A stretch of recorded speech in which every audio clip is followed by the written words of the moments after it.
here we are playing Stellar Horizons 2, getting towards the end of the game. In fact, this is the first turn that the game could randomly end. It's got a 1% chance at the end of the turn. It's highly unlikely, but if this is a really short video, you know I rolled a lucky or unlucky roll. The tech chart is getting pretty heavily filled out. We're largely down to this layer. Everybody's closed up on this one. And the costs are relatively high of some of the remaining techs.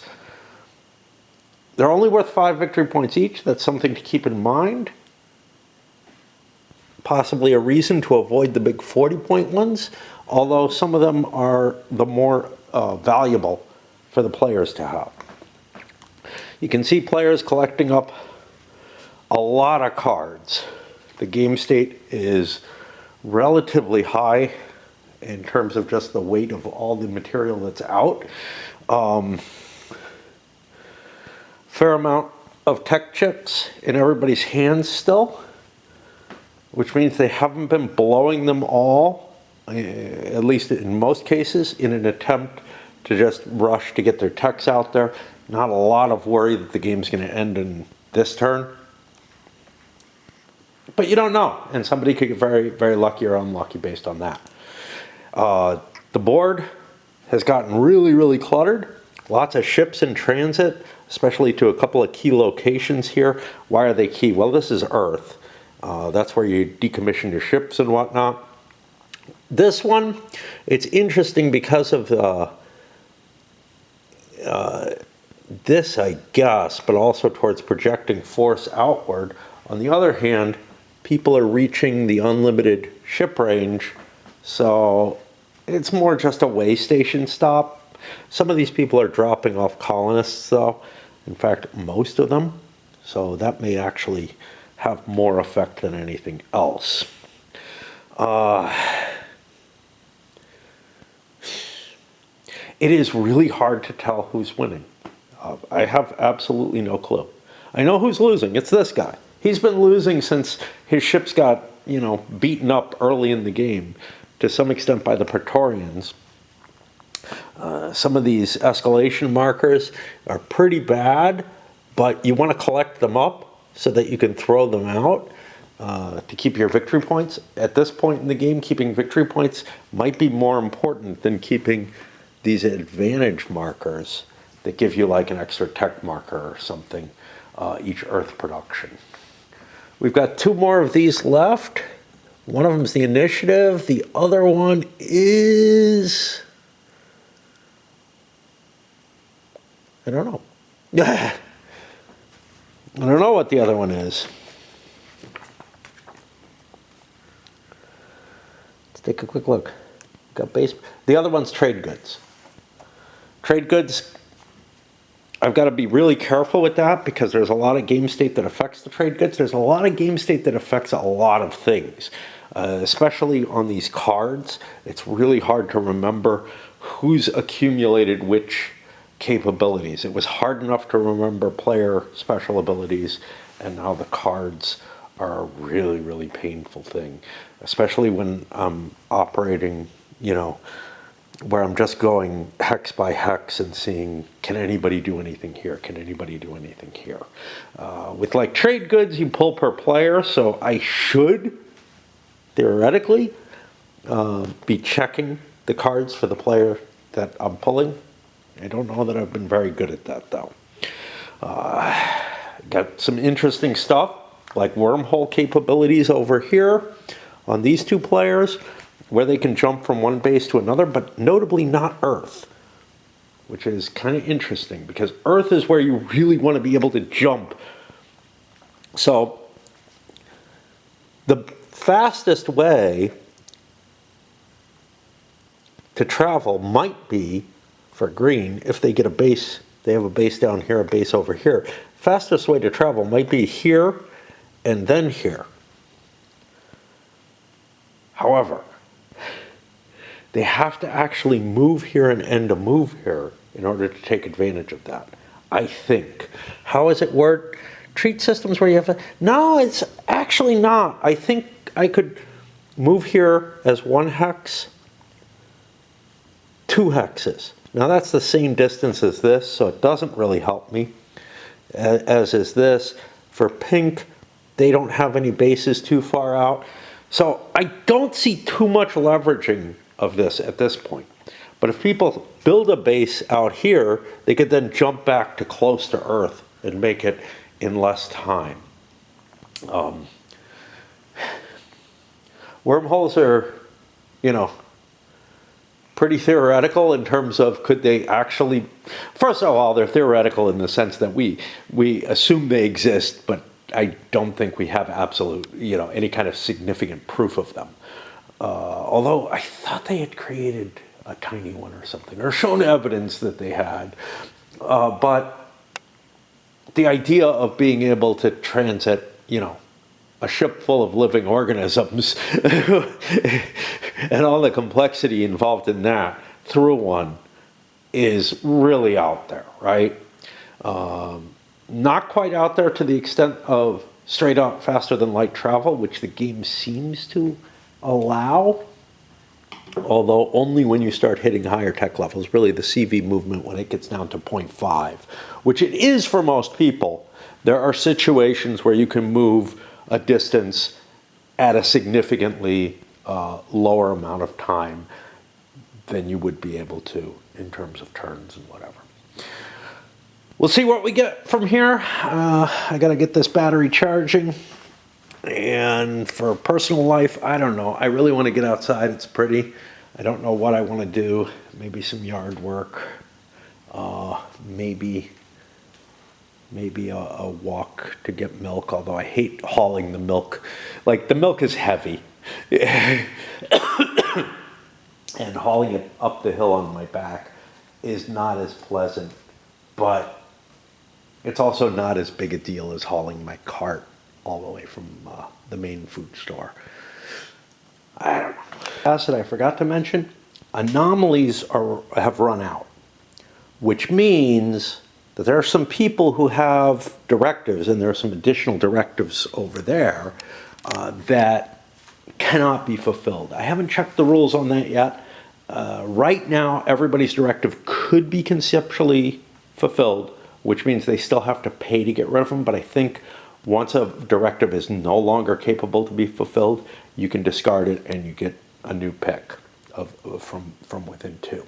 The directives will be going into the bag. The titles are all out. In fact, we don't have a full amount out.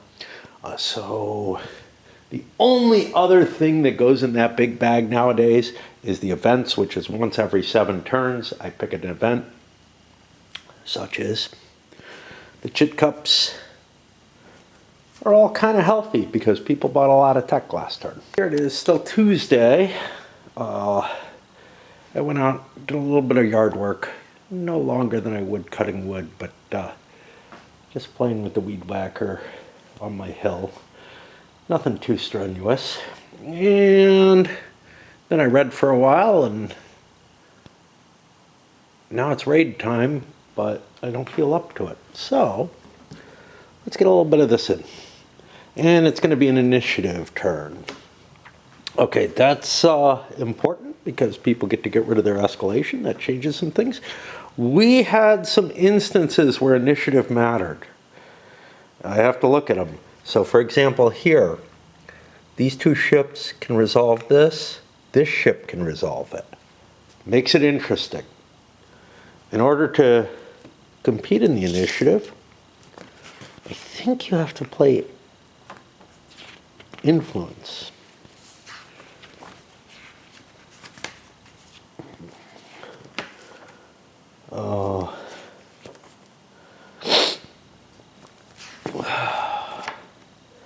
There we go. Yeah, you have to play influence markers. You can do up to 3, and those are 20% bonuses each.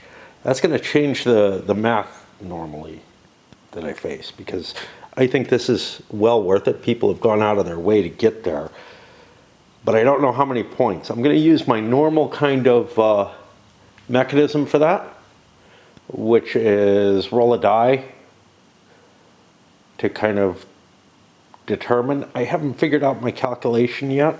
It'll depend on the valuation, but here we're looking at 6 IPs. So if I spend 3 IPs, right, I got a plus 60.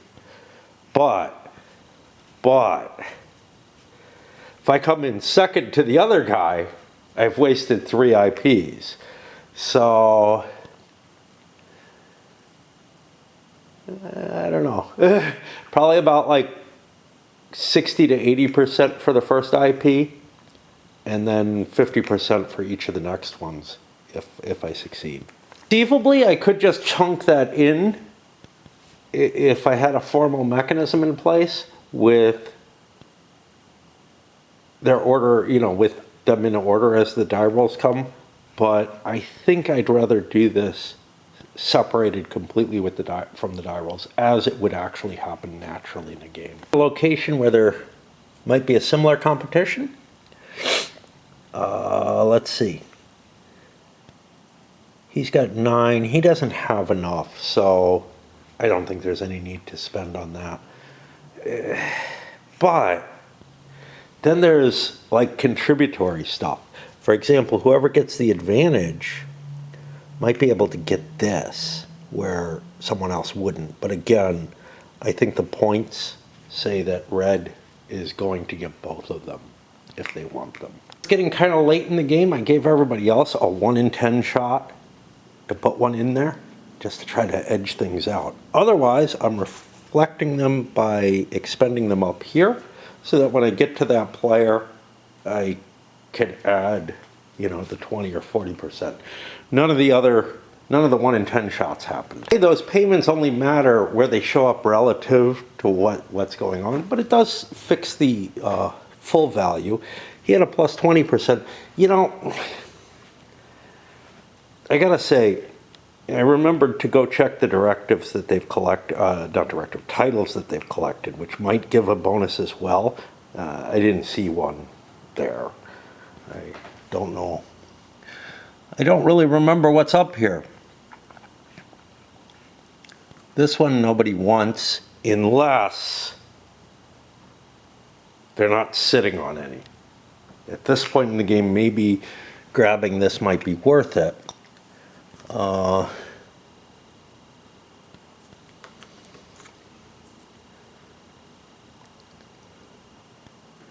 Okay, what was this one? Self-science anomaly with a 10 or more difficulty. Okay. So I got to remember that one for this, I think. That's the hardest. Now, with these titles, I'm kind of annoyed because I'm constantly looking at the top for, wow, there's like,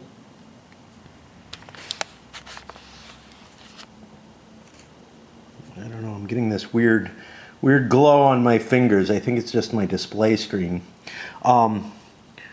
which may mean I may need to get a new camera soon. I expect the top to be the prerequisite and the bottom to be the effect, and it's the opposite. And I'm finding it very, very difficult. And when I look for effects, I'm looking to the bottom. It just is counterintuitive to me. Anyway, order-wise, we had like 119 up here because he has a plus 20 from this car. Yeah. And that's pretty potent. And the people who paid are down here in the middle. They got very low rolls. However, the consortium won the competition there. So that's kind of cool. I'm finding myself able to remember the second digit.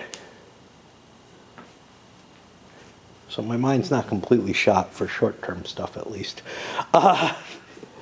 And I already discarded the escalation counters. Nobody has any bad ones left, and everybody's kind of engineered it so that they got to keep all their good ones, which is kind of clever. I didn't really work that hard to get that exact amount in each case, but I thought it was kind of cool that happened. That's going to put me to the regular movement and stuff. We're going to go a little ways. I don't want to be up here for just a tiny bit. Honestly, I don't know where that glow is coming from. The light is like reflecting off my fingers funny. I cleaned both the lens and I first tried to clean the screen. I think it's a little better, but I'm getting this really weird glow. I don't know if it's just the lighting in the house, or it could actually be my glasses. Nah, I don't think so. I don't know, I'm getting the same lighting when I look down, so maybe it's the reality. There's like this weird glow coming off my fingers. Probably the light from outside is hitting just in a particularly strange way. It's weird. My glasses themselves need cleaning as well, so there is that problem. Doing the yard work, I got a lot of grass goo on them and didn't get it cleaned properly. Yeah, that is definitely weird. Let me see. Let me turn this off.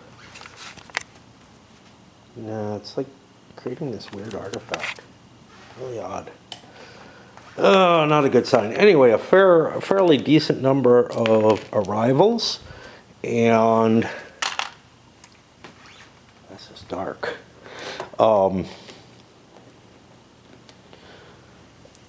But there's still a pretty decent number of ships as well that are still out in transit. There's a lot more ships on the board, that's all. Careful, I was going to build, well, I looked at this ship and I'm like, oh, 19, I got like 25.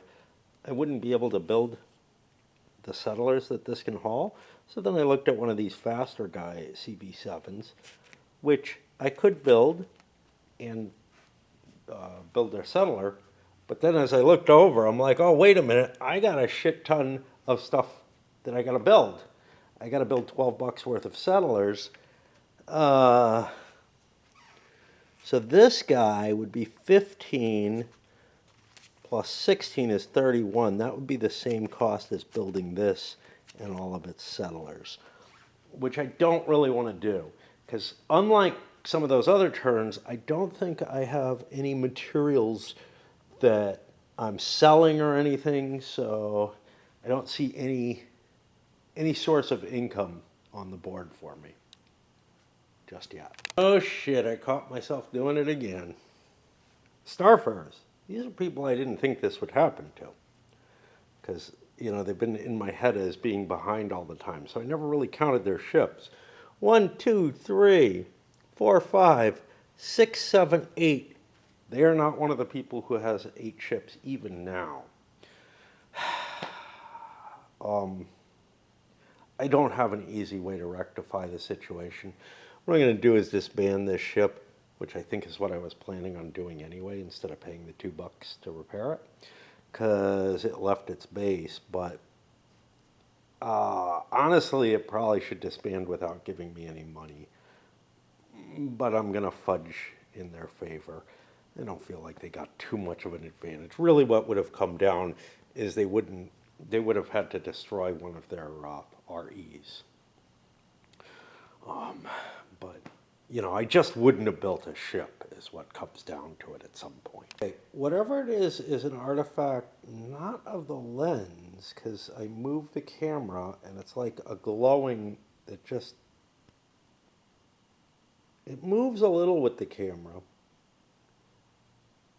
but it also shifts in terms of where it is. So it's got to be coming from light somehow. Is it this light? It is not. Is it this light? It is not. If I stand facing this way, it goes away. So it's the sunlight is somehow doing this. But glaring in a way that is really creating an ugly artifact. And I don't know what's happening. Okay, anyway, back to what's going on in the game. So the consortium, I think, has space for a ship, but they don't have the cash, which is fine. That works out okay. They might be somewhat, they actually have space for an extra ship as long as one's an RE. I don't know if I have an RE.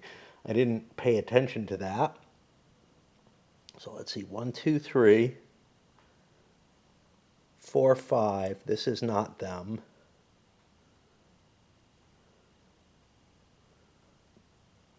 I think they only have 5 ships.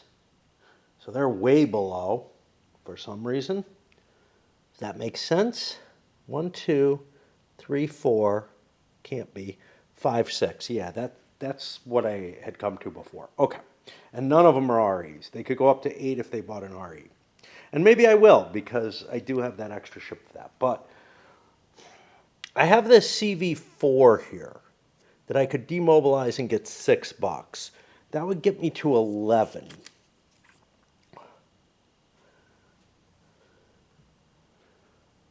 But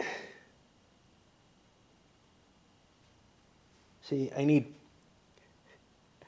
10 if I keep these 2 ships to ship stuff out. Terraforming. If I were to build this for 5, I could replace this ship with an RE. I don't know if that really helps me. The RE is not particularly better. So I might be better suited just spending the $5 to send 1 colonist out, I guess, and just keep these ships, because this is not that bad a ship, and I have space for more ships. If I get cash, that'd be cool. I may have some kind of shitty ships out here. Here's a CV2, for example, that probably should go home and demobilize. But last time I brought it home, I was like, oh, I can fill it up and send it out. But now I have better and better ships available. So I think I'm doing nothing with them. This is getting... See, now I got a glare here.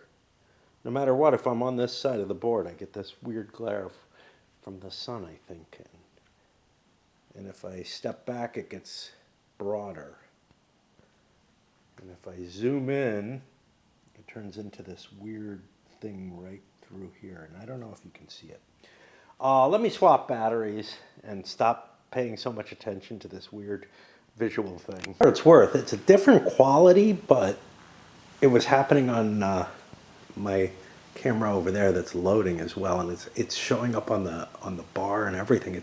It's not the light from the sun in front of me, I think, so much as something coming out from back here. There's, I don't know. Whoa, there it is. Yeah, I think it's a reflection that's just like really disturbing. Oh, yeah, my shadow fixes it, kind of. Interesting. Okay. Again, I can't stop my mind from like puzzling about this. I'm sorry. At a point where the givers can look at their directive and say, I'm screwed. Because this is going to get beaten out. This is going to get beaten out. So I have to find the rule. Well, what does the rule say? The rule says also remove directives referencing systems you aren't playing with for smaller maps at the beginning. Here, once per turn you can spend to discard, okay. Also redraw unfulfilled survey directives for fully surveyed systems. Remove from game, draw 2, pick 1. That is not the situation here. The situation here is all the anomalies are out, and it's impossible to achieve it. I'm going to project that if they hold on a turn and these both get resolved, which they will, I can get that exchange for free. But I could pay an IP to make the exchange right now, if I so desired. Is that worth my effort? I don't think so, because I don't have a lot of ships that are available to me. I have these 2 over here, which aren't really going to help me for most directives. And as soon as these 2 get resolved, this directive is going to be unfulfillable. So in the same way that a particular type of unfulfilled directive can be discarded, I'm going to say that one can be discarded. But this is only because there's no more anomalies left in the bag. whole bunch of ships coming in the next couple of turns. I have some cash, enough that I could build a ship, but I don't want to. I'm probably going to be dismantling some of these ships, but I need to buy settlements and whatnot. So we are going to not spend with them either, as I continue to make this as long-winded and painful as possible. Yeah, that doesn't create that artifact, but it creates this huge brightness. As humans, I have an ugly kind of, see, I should be blocking it like this. Like I'm hovering over it. I can create it, yeah, it's gotta be coming from the front. I don't know. I've got this transhumanist ship here. I have almost enough money to build a settlement. Actually, I have exactly enough to build a settlement because I have a bonus. I know what this next shit is. I can peek at it. Draw trade goods. That's going to give me some cash, potentially. I don't know. I have another ship coming in, kind of weak one, that I probably want to dismantle anyway. I might want to dismantle this 2-point ship. Might be why it's there. But I actually have enough money I could send it off with a colonist somewhere. But then I'd have to send it back to get the cash, right? It's worth a grand total of $4 to me to cash in. I don't know. This is really tough. Like, and my other ships don't really help me. Like, no, that's not mine. I really can't. This one's mine. So this one probably, can continue exploring. Yeah, I don't know which way to call this. I really don't. And I'm being faced with these kind of, ooh, I do have money coming to me. And I have a base there, so I can sell this for $5. Before I buy settlers. So $5 plus what? See, the thing is, I got this guy who costs too much. I think I'm best off buying the settler. And the decision here is whether or not to dismantle this right away, whether I want to use it as opposed to anything else. Not least are the Praetorians who, 1, 2, 3, 4, 5, 6, have room for another ship. They can hold 7 in this century, finally. I have a nice big CV6 that I could build. And I have money. It costs $16. I have 32. That would allow me, if I could come up with $2 more, to put 3 people on board this ship, which is not a bad deal. And I have ships that I ought to be getting home to, like, scrap, but they're kind of doing their job out where they are. I don't know, I got a chance at getting this, whatever.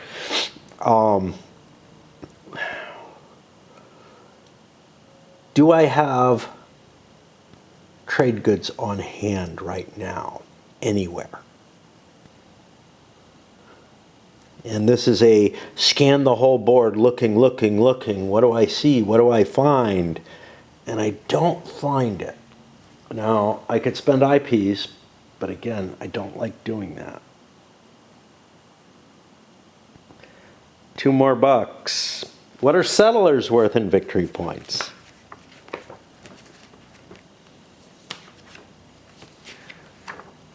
Why is the campaign end all the way over here in the economic phase here? I don't know.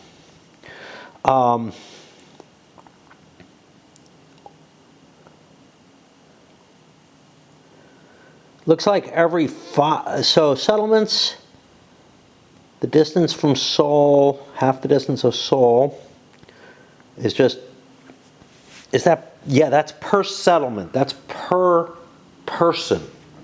But a big base gives you another +1 for every 5 of it. So the distance you get out there is worth something. And, ooh, there's a penalty to holding escalation markers too. Nasty. Like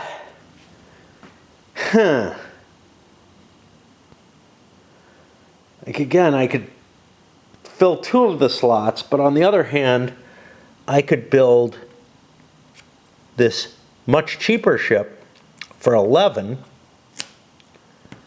That brings me to 29. That actually pays off. But then the question is, am I worried that somebody's going to beat me up? Nobody's got any penalties against them anymore.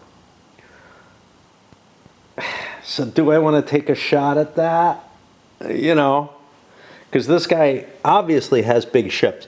I think the penalties are too high for someone to take a battle at Earth at this point in the game. That's going to be my guess. So I'm going to buy this shitty ship compared to all the big ships that I've, like, you know, been researching and whatnot. Okay, I'm not really ahead in that. But yeah, I've got nice ships that I've been researching, but I can't afford them and the settlers, whereas this can haul 3 settlers out there, and that only cost me 11. So that's worth it. I'm gonna wait to do combat. Maybe the lighting will get rid of this weird artifact that I got. It's right there, it's right there. I don't know if you can see it or not, I assume so. Oh wow, it's like giving facial recognition to the glow. It's a will-o'-the-wisp. Yeah, I don't know, but I feel like it's time to play Raid. I don't want to concentrate on the combat right now. Thursday morning about 7:30, I used the rest of my grease up or oil or whatever and fried up that tempeh, and I'm still not sure it's good, like edible, but it didn't make me sick. And been sleeping. I slept rather sporadically last night, like listening to a video, then maybe sleep an extra hour, so I'd, you know, be lying in bed for 2 hours, and then get up, play a little bit of Raid, pretty much go back to sleep or just fuck around or something. Not playing this, and it was hard to bring my ass up here actually. I don't know why. Maybe because the game's winding down, and I don't know. Alright, on to combat, I guess. Actually, I would go back to sleep, except that I set up so Raid is playing by itself for a while, and I kind of feel like I don't want to waste a resource. Well, it's got to play for some time at least. Praetorians said, fuck that. They're not really in a position that's good to attack. I guess I could beat up on the Starfarers here, which isn't terrible, because this only has, it's at limit. And they have a bunch of counters, but I kind of didn't want to pick on that one group. I don't know, maybe I should. I'm going to roll a die because I missed thinking about the size of the base. See, the problem is I could send this 14 in against them, but that's not repairable if it gets hurt. And yeah, screw it, I'm just not doing it. Over here, I was thinking about this 11 versus the 4. Again, I'd kill one. This is actually already at maximum. There's 1323 minus 10. I mean, it goes to 13. I'm bringing a whole bunch of people with me. Not really sure why. Probably because he doesn't have a unlimited range. He's got no real combat capabilities here, but I think he wants to do it. So one of the reasons that the Praetorians want to do it is they've got 4 of these counters there, and this is a low population planet, and this would have been my one chance to hit it. How's 9 versus 6? Yeah, okay, the Praetorians are going to do it. It's definitely in their best favor.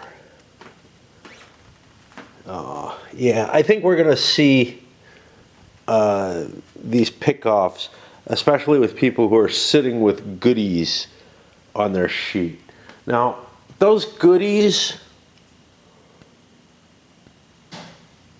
I mean, I've got another turn or whatever, but this is maybe my one chance to hit this with ground troops or with a ship. Hitting it with ground troops makes sense too, because that would give me an opportunity to grow. But right now I think hitting with the ship makes sense. This is kind of impressive. I managed to wipe this out, which opens up a lot more space for my colony. And I did it, I got really lucky. I did it off of just the ship taking 1 hit. But I get 6 of these fuckers. And migration is being reduced. Settlement costs, this was the thing that was holding me off before, back up to 9 billion per. I can't attack anymore. And a penalty to initiative. And I've cleared my limit, but I did clear a space away for my population to grow. And that's really kind of why I made that attack. But destroying a base has a big expense in terms of the IP that I give and the escalation. The reasons yellow launches an attack, which they're allowed to do. I forgot to add 2 to their die roll though. That puts them up to a 4.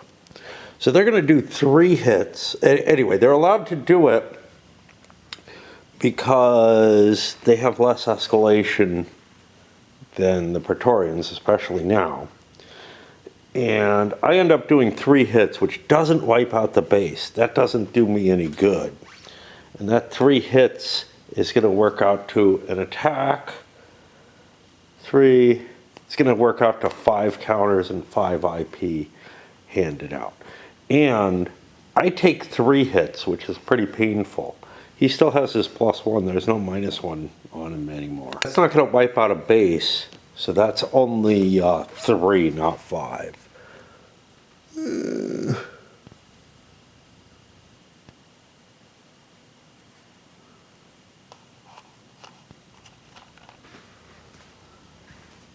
But not wiping out the base means I have to hit it again.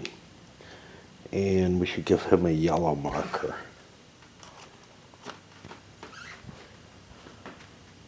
Just in case that can't attack disappears for some reason, which I don't think it can. Sort of groupthink happens when, like, I'm in the mood for some reason to blow things up, I guess. Even the transhumanist went and blew up one of these REs.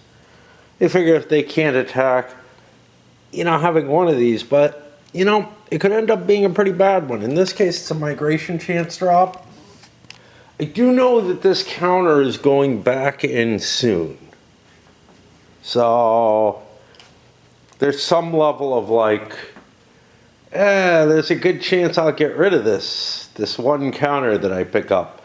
And I'm reducing his chances. I'm actually maybe doing them a favor by getting rid of a ship, although they did not meet their ship limits, as it were.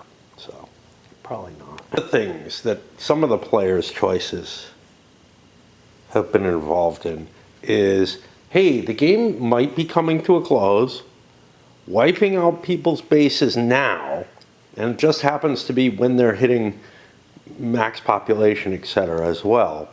Here and here. I'm sorry, here.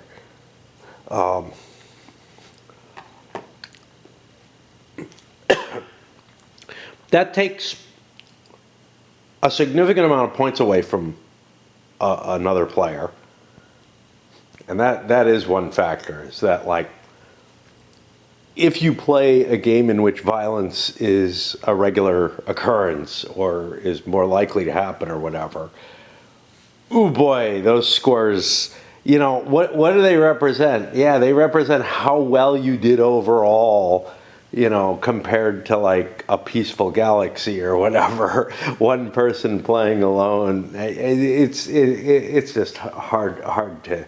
I mean, it's neat that there's a valuation there. I think it should take into account how long the game takes, you know, how many turns it goes, although that would be a complicated calculation. But it definitely depresses your overall score as to how good your expansion has been. But I'm okay with that, because I would say there's a certain level of relativity to it all, you know, and if you're knocking other people out of systems that allow you to grow better, you may not get as many points out of it overall, but it still is kind of a cool thing to have happen, I guess. And it makes sense to me to want to do that. I don't know about this, but it was like, yeah, I might draw a good one, and then that changes my nature. But the bad ones can really fuck you over. The settlement costs, especially at this stage in the game. The remaining players, only the Syndicate had a real consideration. They were thinking about beating up on this True Path ship here. Just, you know, again, to weaken an enemy. Definitely don't want to pick this off. I know he's not winning. The reason Pink hit him had nothing to do with anything except I want my population to grow more. But this, I don't want to make the attack because I have 10. There's 9 here. It's possible that a 5-point ship at +1 could do a couple points of damage to me, and then I wouldn't be able to resolve this. So I'm doing what's more important. All right, let's do the traded movement. I really don't feel like doing it, but I don't know. I'm gonna dump some medicine here. This was part of their intention. I don't know where they got it from, but I don't remember, you know, did they come from Earth with a big 4-point ship and only bring a medicine with them? That seems shitty. It's a lot harder to be able to tell where a ship, you know, where you're safe in terms of resolving one of these. So for example, this guy has 5, only 6 here. Yeah. So I'm trying to look around to see if anybody else can do this. Right now the Consortium can jump both these ships over here because they're fast ships. It's only going to take a turn. They're over here. It's only going to take a turn to move those 2 hexes. I think I get the win on this one, which means, and I might not have done it if I had enough money to buy 2 settlements, but one of these 2 ships can't go out with anything of value on it. It could go out with these rare materials and try to sell them, but I'm working on the, hey, maybe I can get that directive still, or maybe I get a directive for selling stuff at Earth, and that really matters to me because I'm only interested in production and trade, and I've only gotten 1 so far. Unfortunately, I have a terraforming one in hand. Those aren't trivial to resolve. This an interesting choice. I've got some flora. I could deliver that up here. Actually, better yet, I could deliver, oh no, that would take me 2 turns because I'd be hauling goods. I could deliver it here. I'd get like $3, give $1 to the Praetorians, and I'd get an IP. Or I could just fly here and buy some colonists, which I think I like the idea of better. Because the delivery doesn't really do me much good. You know, the $3 isn't that different from 2. All right, brain not working, then 1. So this is worth 1. I could ditch it for that. 2 extra bucks just doesn't feel like it's worth taking a turn and not getting those colonists moving out. So in addition to my normal heuristics, because this area is pretty much entirely tapped out in terms of discoveries, the Praetorians are actually shifting their ships around to possibly pick up goodies that they could bring to Earth, for whatever that's worth. Their increased cost meant that they've only got 2 colonists they can ship out. They're shipping them here. I don't know if that makes sense, but this ship would kind of like to repair. You know, I could just leave this guy here and move here instead, which makes more sense because, yeah, but this only can grow to an 8. Never mind. By wiping out the Starfarers, I created room there. That puts me on exploration. I'm too tapped out. My brain is not working very well right now to keep going. So, and I think, well, raid, I had it set so it spent gems, so I may have a random amount of energy and may have to be up for a while. All these little naps aren't doing me any good. I have that lighting artifact again. I don't know, maybe it's always been here. You know, it's just this weird glow. It's, I guess, Wednesday, about 2:45. I woke up, it was about 2 p.m. And this is the problem. My sleep schedule just ends up morphing in this direction where, like last night, I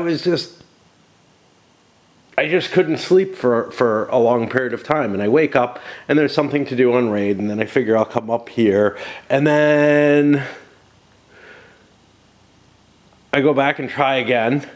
I mean, I do sleep a little bit. It's just not very much. But then it's daylight and no problem. I slept right through. Now, you know, I'm always kind of pleased, or often pleased and surprised when I sleep through a night for 5 or 6 hours. But somehow I never seem to have problems sleeping through the day that way. And I don't understand it. So like, there's, even though my sleep schedule morphs around the days if left completely unhinged or not nailed down, it tends towards me being awake in the dark hours. And that's not necessarily good. Like, I'm happier when I'm outside and doing some things. For example, I wanted to go get some liquor. But with raid, it's pretty hard to convince myself, you know, to go on a day like today. Even though it's a beautiful day, it's supposed to rain at some point soon. And, you know, I just want to get some I can't get brandy. I can't find brandy except, like, there's no cheap brandy at the liquor store I go to, which is weird. So I end up buying, like, expensive rye, which is really odd, but I really like the rye, and I'm like, if I'm going to pay a lot for a bottle of something, I'll get this. Yeah, I want to get like really cheap, cheap brandy, which isn't brandy at all. It's just tastes like it's brandy, not flavored or anything. It's got a nice bite to it. But I actually wouldn't want that in the summer, so I don't know. But I don't like being limited to just vodka. Sometimes I want something else with my cigars. So after all that chattering and chumpling, I guess I can do the exploration. It's not too bad. To an extent, the cutting the wood really discouraged me. I've got, you know, a log with like 3 cuts most of the way through it, but it's, you know, most of a tree. I can't move it and I can't get underneath. And there's like rocks and stuff underneath. I'm worried about damaging my saw. I don't know how to get that last little bit. But also my saw screams at me when it goes that deep in the wood. I forgot one of his bonuses. He has just a ton of different bonuses for his CVs. Exploration bonus +1, he's got +3 over here, so he's at +4 on the die roll. But I forget about this, roll 2 dice and choose which one to use. Problem with that is I need the percentile dice too, so I'm going to have to fish out another 10-sider, I guess. And, you know, a card that I've been ignoring its capabilities for almost the whole game. I know I used it once, and then I think I forgot about it, and just sort of scanned for the +1s and whatnot, but then I see this roll 2 dice, and what the fuck? This is kind of problematic, because I basically have to introduce another component for one card, for one player. I mean, yeah, I could re-roll the same die, but that, it just annoys me. I'm able to choose that, get the double pick, great. I'll tell you what I really don't like about it. Is it really that much different from like a +1? You know? Do you have to come up with something different on each fucking card? Well, this card and this card would be essentially the same, so they should probably have the same name then. Or maybe it should be a +2 or something like that. It's a neat ability, but it's just out there and different from everything else out there, and it's like, it adds more burden to the memory. It adds this situation where I got to roll, you know, go get an extra die to be able to roll them all at once. And it's not like this guy's only making one roll a turn. He's making several. This turn, not that many, because most of his ships are in transit. I think just the 2 there. But it's like, why have the cards each do slightly different mechanisms that all kind of have the same effect, or have a number of cards do different mechanisms that have slight, you know, I don't know. I'm just pissed about this. And the Starfarers will resolve this. This doesn't help if they have a directive or something, because it's only an anomaly. Sucks to be me. But I do get 6 IP, and I get rid of this before the next event phase was triggered. So that's kind of cool for anybody who had REs over on this side of the board. It's not that big a deal. And I guess this just sits out here and keeps triggering, you know, each event phase. It almost worked, but it required 10 or more difficulty. This is actually a 7, so that title may not be applicable, at which point I will remove it from the game, and that would trigger drawing another title, but I'm out of titles, just like I'm out of anomalies. I think some of that has to do with the number of players. I think at 7 players, you're taxing the game. It probably shouldn't be played in this many. There's nothing like, the anomalies got eaten up.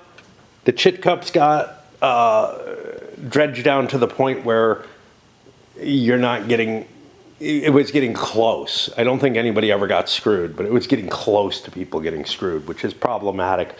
For my way of handling things, the shortcut I take, but it was also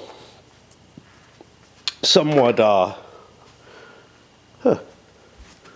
this must be his, to be that far over.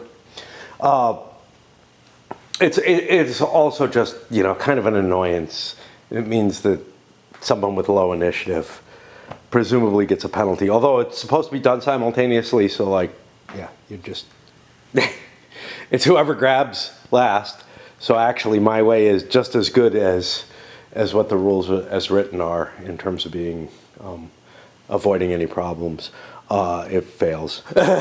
But, yeah, it feels like these things have to do with the large quantity of players in the game. The decks of cards are more likely to be plundered, and you just don't have much. I think you get around a lot of the artifacts that are kind of annoying in the game in a lesser number of players. Now, those artifacts are interesting in some cases. They make maybe the initiative rolls more, depending on how you, because all of these are not spelled out in the rolls, but depending on how you handle them, they make the potential for a more interesting game. If you just handle them, grab first, grab, you get it, which is what the simultaneous play kind of delivers and works most of the time, then, well, then you just have chaos. Thinking you caught me, or you catch me worrying about what I might subconsciously remember when I'm shuffling cards with small decks. And when it's 2 or 3, yeah, it's pretty hard not to know what you're up to. And my little die roll mechanism is definitely important there. But what I haven't mentioned is, standing up here, I can kind of see into the cups. Now, I try to avert my eyes, but I can't guarantee, again, that my brain doesn't see something that I don't consciously see and react to it and draw fingers depending on which player or whatever it is. It's just a problem with cup draws when I'm standing. If you're playing in an opposed game, somebody can pick up the cup and hold it above your head or something like that. There's all kind of ways. Of course, you end up not doing that because everybody's just sitting at the table. Some guy stands up and they've got this advantage. They try hard not to take advantage of it, but you don't know what the subconscious is able to do. Yeah. Had nothing too interesting happening. We'll get rid of the Shadow Fleet here. That's 7 IPs. It creates physics or engineering production. Pretty sure I don't care, but may screw someone else, gets me some IPs. It's not really targeted because you don't know what people's directives are. That's a much bigger screw over than shooting somebody's stuff and giving them some IPs for.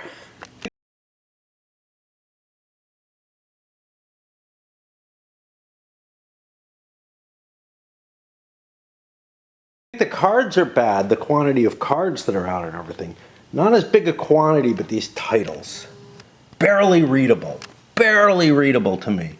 My eyes are not good anymore, but I shouldn't have to hold it up to where my eyes would be having a real problem with it. I can look in with the camera, and that helps a lot. And what I find is that I had this geneticist, genetic manipulation, hand size, card hand size +1. Now, the transhumanist already had one, but I only have 2 cards, 2 genetic cards. I should have a 3rd one in there. I don't know why I never drew that. Or maybe I did. I remember there was an extra card, but I thought it was over here. And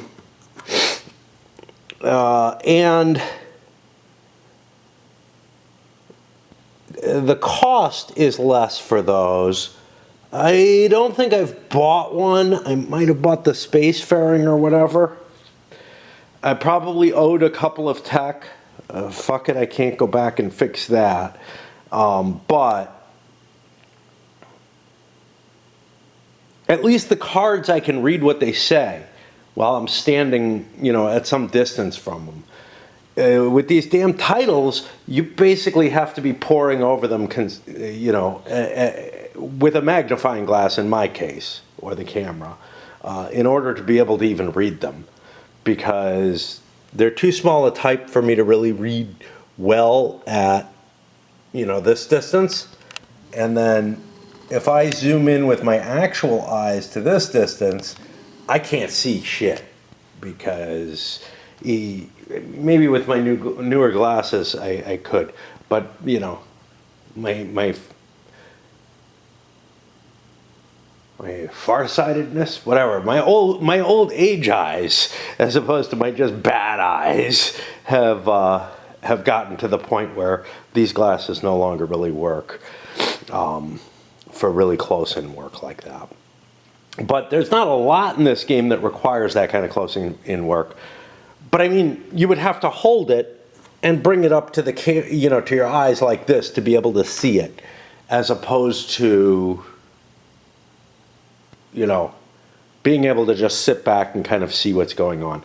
Those are way too small for what they are. Yeah, they're an optional rule, but I'm having a lot of problems with them in a lot of ways. And there's other optional rules like the events. Look, they could be chits the size of the events, and they would be perfectly readable.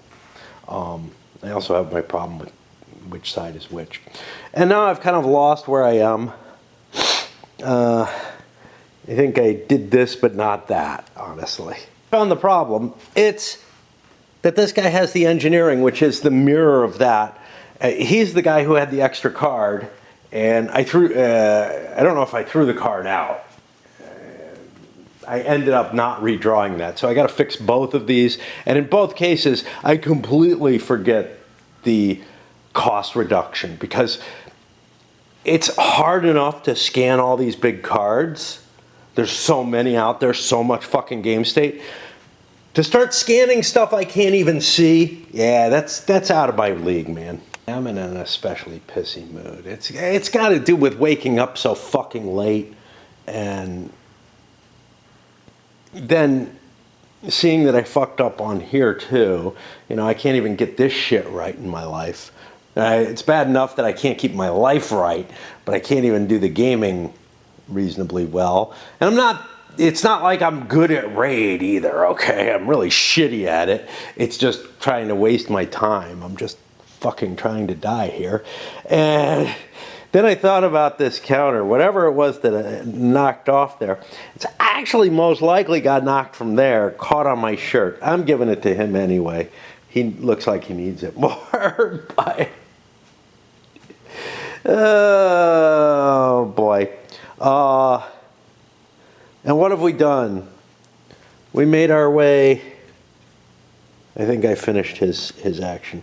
I'm just working my way down through these last few explorations. But it's getting so hefty. Like I said, the develop tech and the build ships has actually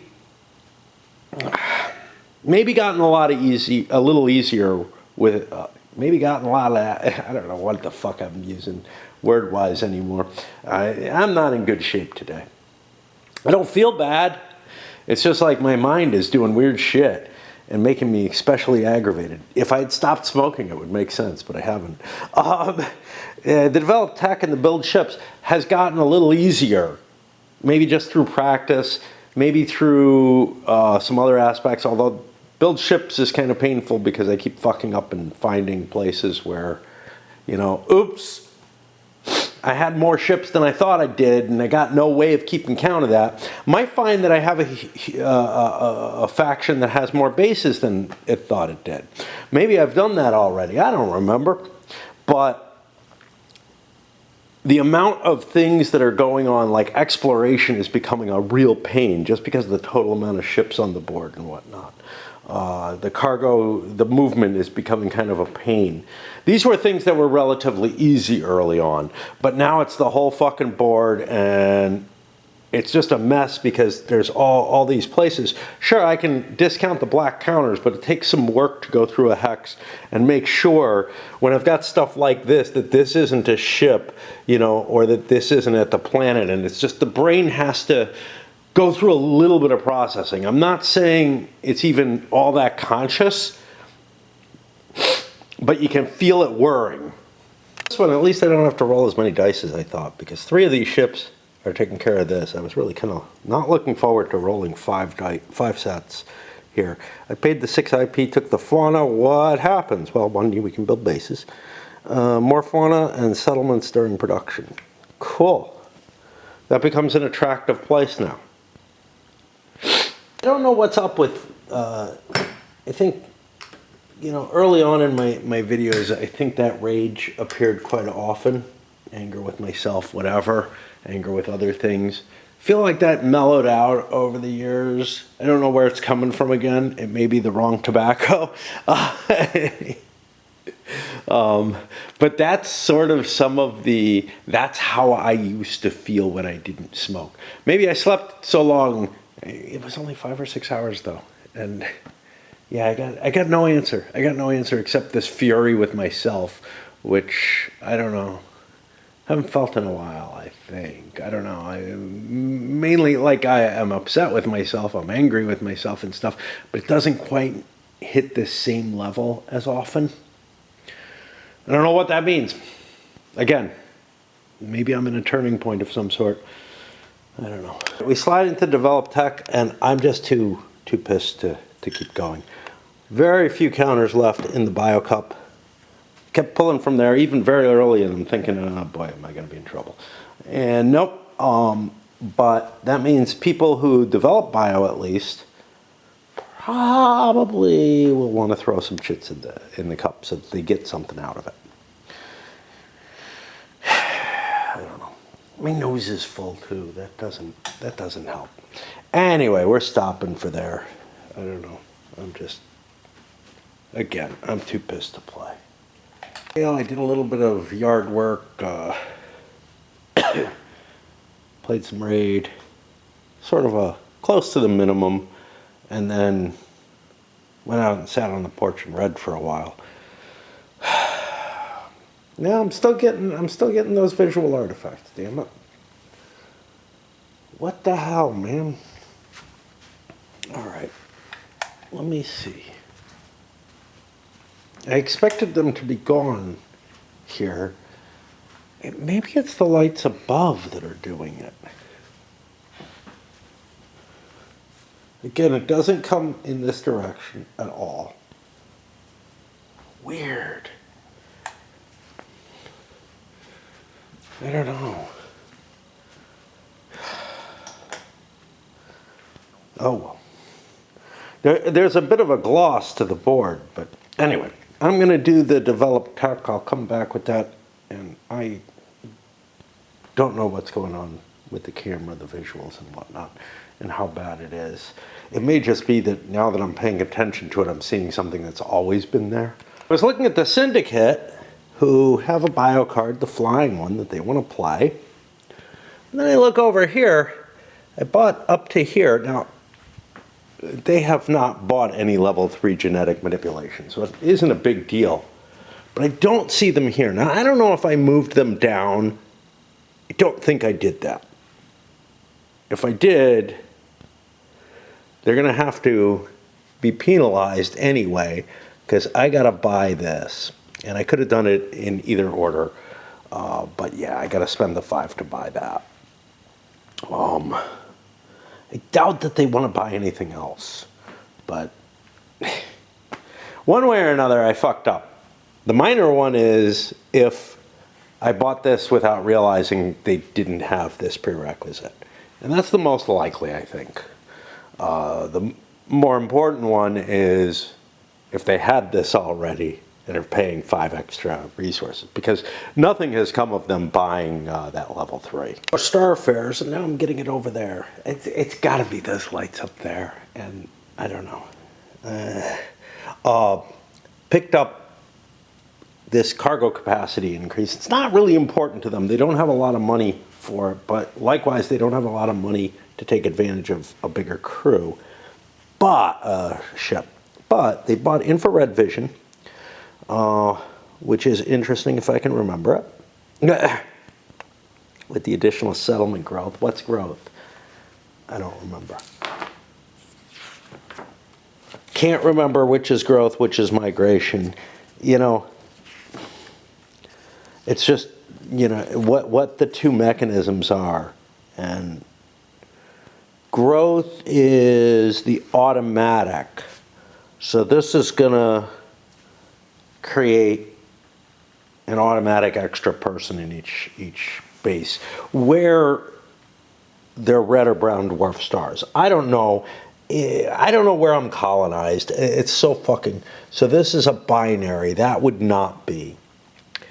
This is a binary. That would not be. I don't know. Is this even worth it? I kind of want my 12 back at this point. Fuck. It's worth good victory points though, so screw it. And that allowed me to draw a card of great interest. Transcend biology. Ignore population limits for growth. Wow. But seesaw migration, which is the percentage chance thing. Yeah, I kind of need that, but I'm not going to have the points for that. At the very least, I need to buy this to get it. But also modify the end of game die roll by plus to minus 3%. Weird thing. Gives you impacts that like let you extend the game or end it more quickly. Not by a lot, but each turn, you know. That puts me on the consortium. Start contemplating the givers. Their directive is no longer available, and I've made the decision that gets thrown out and they get new choices, which might impact their choice of tech. Really wouldn't have affected their exploration, and it happened during the exploration phase. Kind of a shitty pick here, an anomaly, resolve science anomaly of 7 or more difficulty. Well, maybe that could be discarded. No, there's still one on the board. So, another one down here. But basically, neither of them are things that they're going to be able to resolve. These guys are going to resolve this one. This one, it looks like pink is going to handle. So I'm not going to get a shot at. So that leaves me with complete a survey at Arcturus. Well, I don't know where Arcturus is. Unlike, maps of the world, although sometimes those hit me, I don't have, I'm pretty sure that's not going to be, but I've looked everywhere, and there it is. Okay, well, I'm stuck taking that because I don't know. This other one is going to go away. Arcturus is quite far away. I probably can't complete a survey of it. So I will take the one that is absolutely unfulfillable by me, but at least it's going to get deleted next turn. Let me think about what they want to do. Givers pick up what they were intending, which is CV range is unlimited. It doesn't actually matter. I mean, it does. And I would have, because I no longer have the anomaly that I can deal with. But given the situation, I would have rather had this, but it's just a little bit more than the amount of physics I had. So I went with this one. I kind of want to keep my cards, although I don't care that much. But I also kind of want to extend, my tech. At least some each turn. I have a fair amount of biotech. This aquatic species, I'm not sitting on any ocean worlds. The advantages, I have I think one type M world. The advantages don't feel that extreme, so I'm kind of yeah, I don't have the points for it yet anyway. And maybe cloning would be more valuable. Atmospheric processing, because I'm very interested in terraforming anyway. That's where my two victory, I need two directives and they both have to be terraforming, and I don't have any yet. Screw it, I don't care that much about my cards, so I'm going to dump 25 in. I don't think I get any bonuses. And grab the atmospheric processing as well.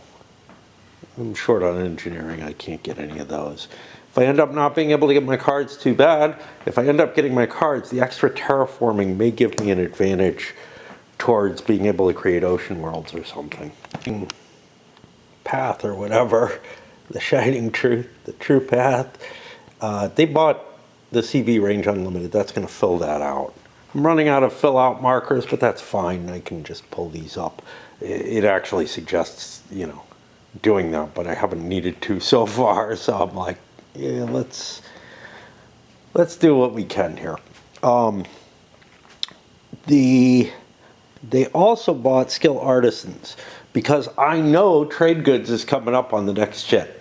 So I'm like, yeah. Of course, I may not remember, but that's okay. Coming to the end, I forgot to draw a genetic card for them. I did it as a catch-up.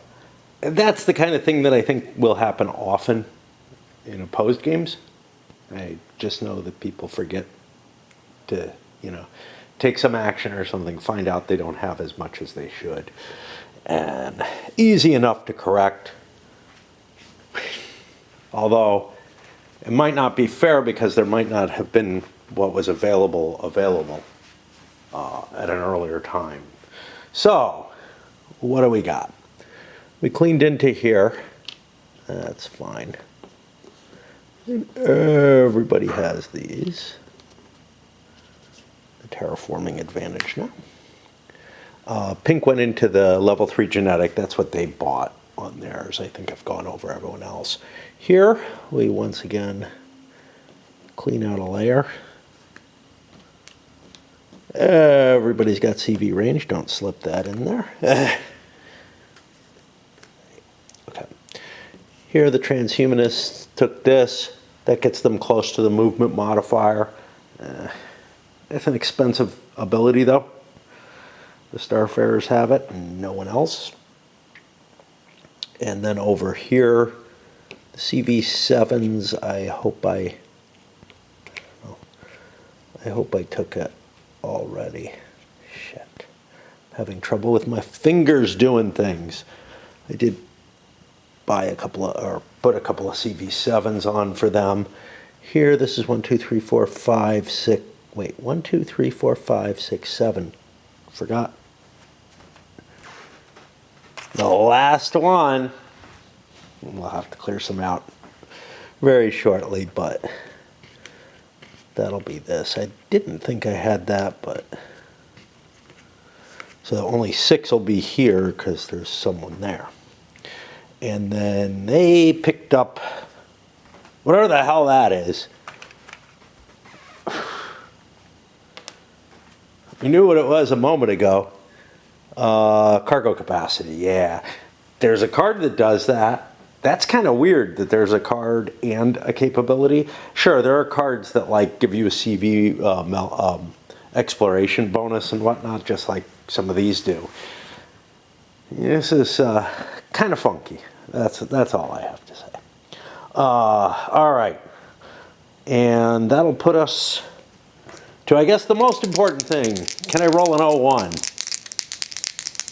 I feel that if it just happened and it's not on video, I would be doubted because I do have a feeling of wanting to I had this same feeling with the original as well. The game has stayed long enough.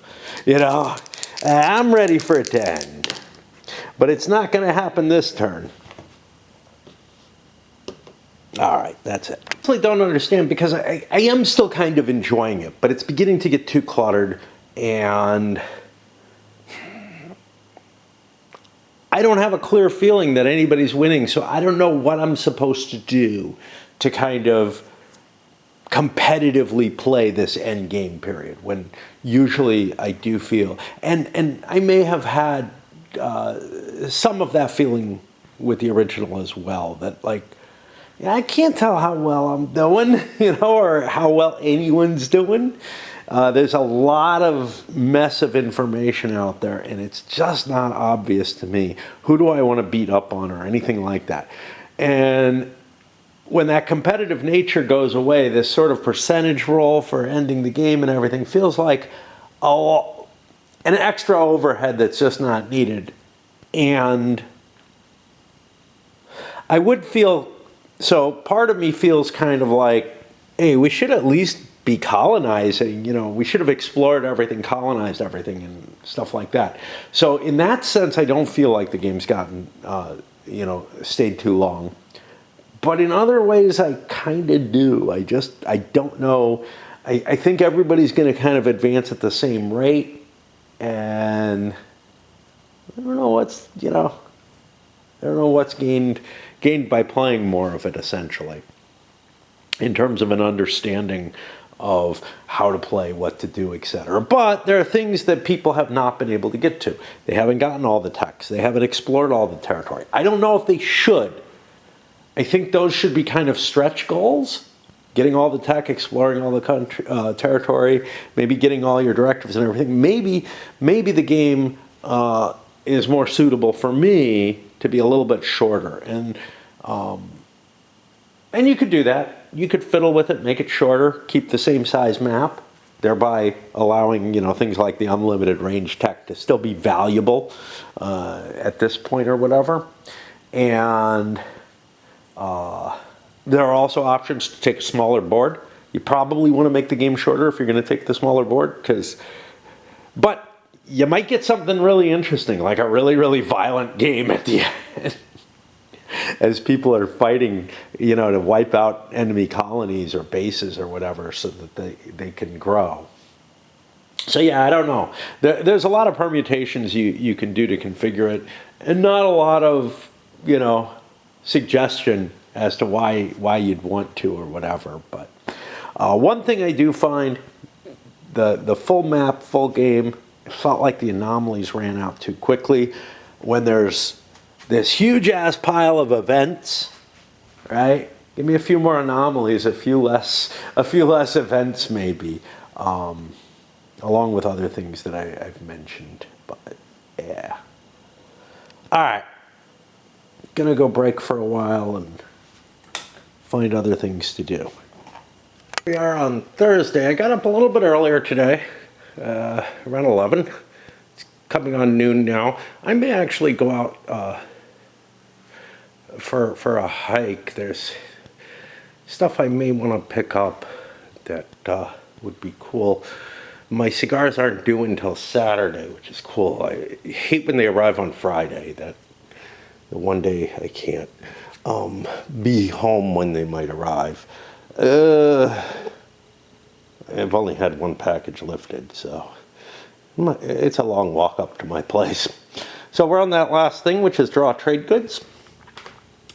And I'll keep that aside so that when I reshuffle, that goes in last after picking the top thing. Yeah. No, that doesn't work. I'm trying to think of mechanisms that would smooth that out a little bit. I don't know if I mentioned, but the designer has come up with a way of dealing with the trade goods, getting rid of the demand markers that I think works pretty well. You still need to make a couple of modifications, but not as much as you need to for the way I do it in terms of directives and some not directives so much. There's like one directive that it might impact. I'm okay with it making something a little easier, as long as it doesn't make a whole bunch of things a little easier or a lot easier. But some of the cards get impacted, and for those there was kind of you could just give money or IP.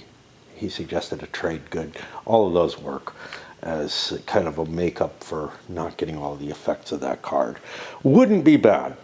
Anyway, yeah, let's start bagging and pulling trade goods. Wow. Okay, convince myself. Yeah, it's still there.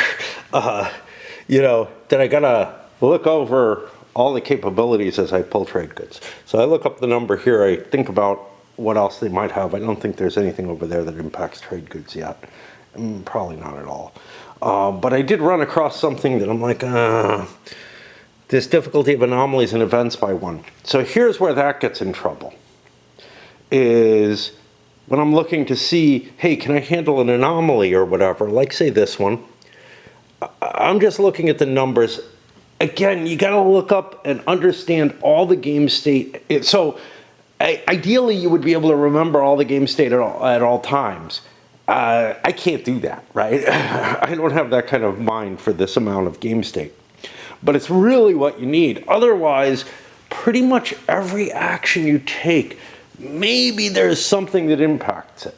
So you have to go back and check the cards and whatnot. Worse in solo, by far. Well, in this kind of solo. Probably this game would be easiest to play in its regular solo form, right? Playing a single power as a solo.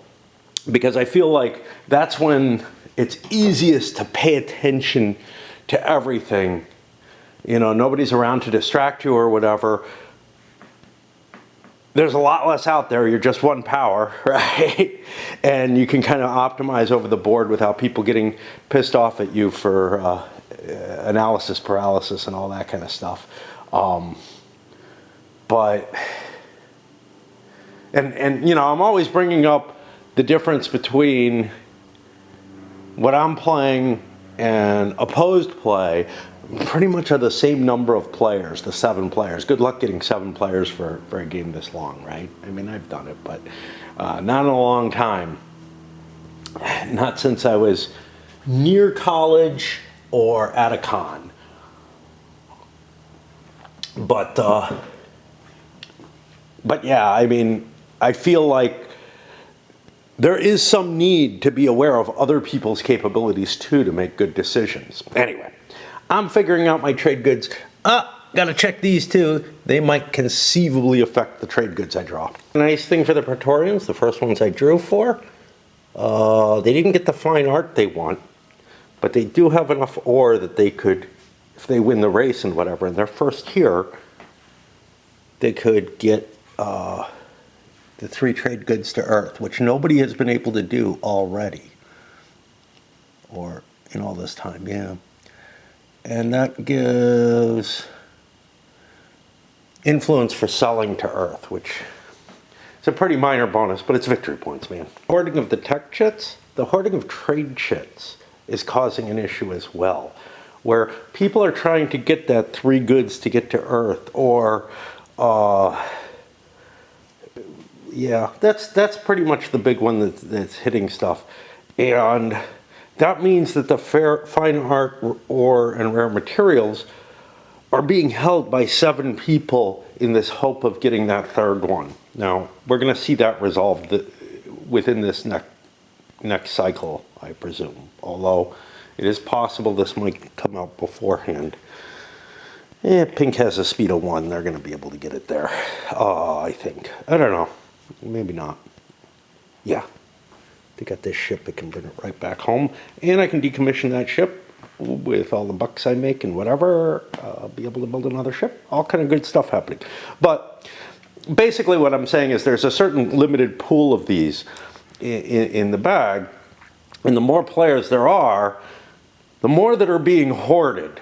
Now, as soon as that flushes away, then it becomes directives to sell 2 trade goods or whatever, and we're going to see a whole bunch of these goods go back in the bag. But for most of the game, it's gotten harder and harder to get those goals just because, you know, and early in the game, you can't reach that goal, right?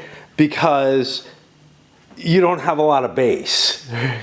So, and also you're producing much lower number of trade goods. So it's like, it takes a while to get to the point to get them, but in a small number of players, once you reach the point where you could get them, you probably reach them fairly quickly. Just because, you know, the rarity is much less. But right now the rarity is very high because everybody's hoarding those materials. Take a quick example, the transhumanists have a sell 2 materials at Earth directive, which has been holding them up. That's why they have no directives. They figured that would be easy to do. Well, they've delivered 1 fine art and have that in waiting. It's not like they've been spending their materials or anything. And once again, I get a draw of nothing that can go to Earth. Also for the transhumanists, I have a problem that's more reminiscent of the early game, which is, for one of them, or I think it is, you need ADK. Okay. Well, I don't have, and this is my own fault, right? I've colonized mainly here. MJP doesn't produce that. My secondary colony's out here, and that's all I have. And this is an MH. I don't have the materials that I need to sell the most common of, I think, the Earth things, which is the ore. And so I may have had to throw some ore out, and just get money for it. because I have nowhere I can produce it. Is that a horrible thing? Whatever? No, it's kind of cool, actually. It's just like these kind of revelations. You want to pick planets to meet your directive. And if your directive, well, for trade, if you have a trade directive, you want to pick planets that'll help you. And here, I picked a planetary system that gave me lots of population growth is all it did. That's not particularly good. So I would say the transhumanists have made some dumb choice on their initial planet, but it may not have been as obviously dumb, right? They may have started settling that when there was only one planet there, before any anomalies showed up in this direction. And going in this direction has its advantages. They haven't really fully taken advantage of them, though, because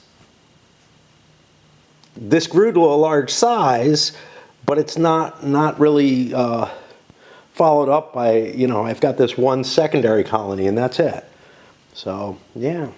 Machinery demanded here, but I've got too small a colony there, so I could only put one there.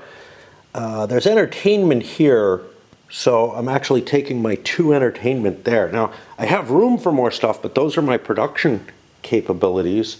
I gotta pay attention to that. I wonder if I cheated with someone else. This was fine. I'm just looking to see. The 80K ore was fine going here. 2 of them could go there. I think I'm okay. It's hard to tell, but I got to keep that in mind, that the production capability is a limitation on, you know, I just can't put that many pieces down. That just becomes reserve money, or maybe something that I ship out when I have more room than I have cash for settlers, I guess.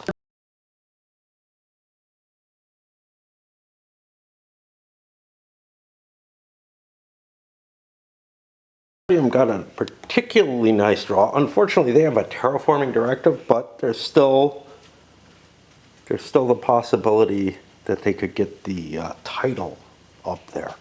Now, they got a couple of fine art and a rare material. The fine art is a big deal because they got to draw an extra good, but they can produce fine art anywhere except Earth, and they get a bonus on selling it. Really, really sweet.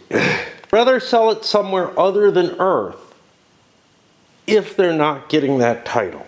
And that's going to be a major thought in their mind. I don't know if there's anywhere demanding fine art, though. Scan of the whole board. Beep, beep. It looks like people are avoiding putting fine art and rare materials out there. So I see a rare materials here, but I'm not sure how he got this one.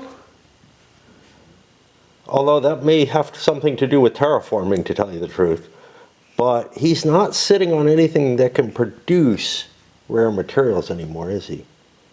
He's got a K, but it's AD. Nothing here.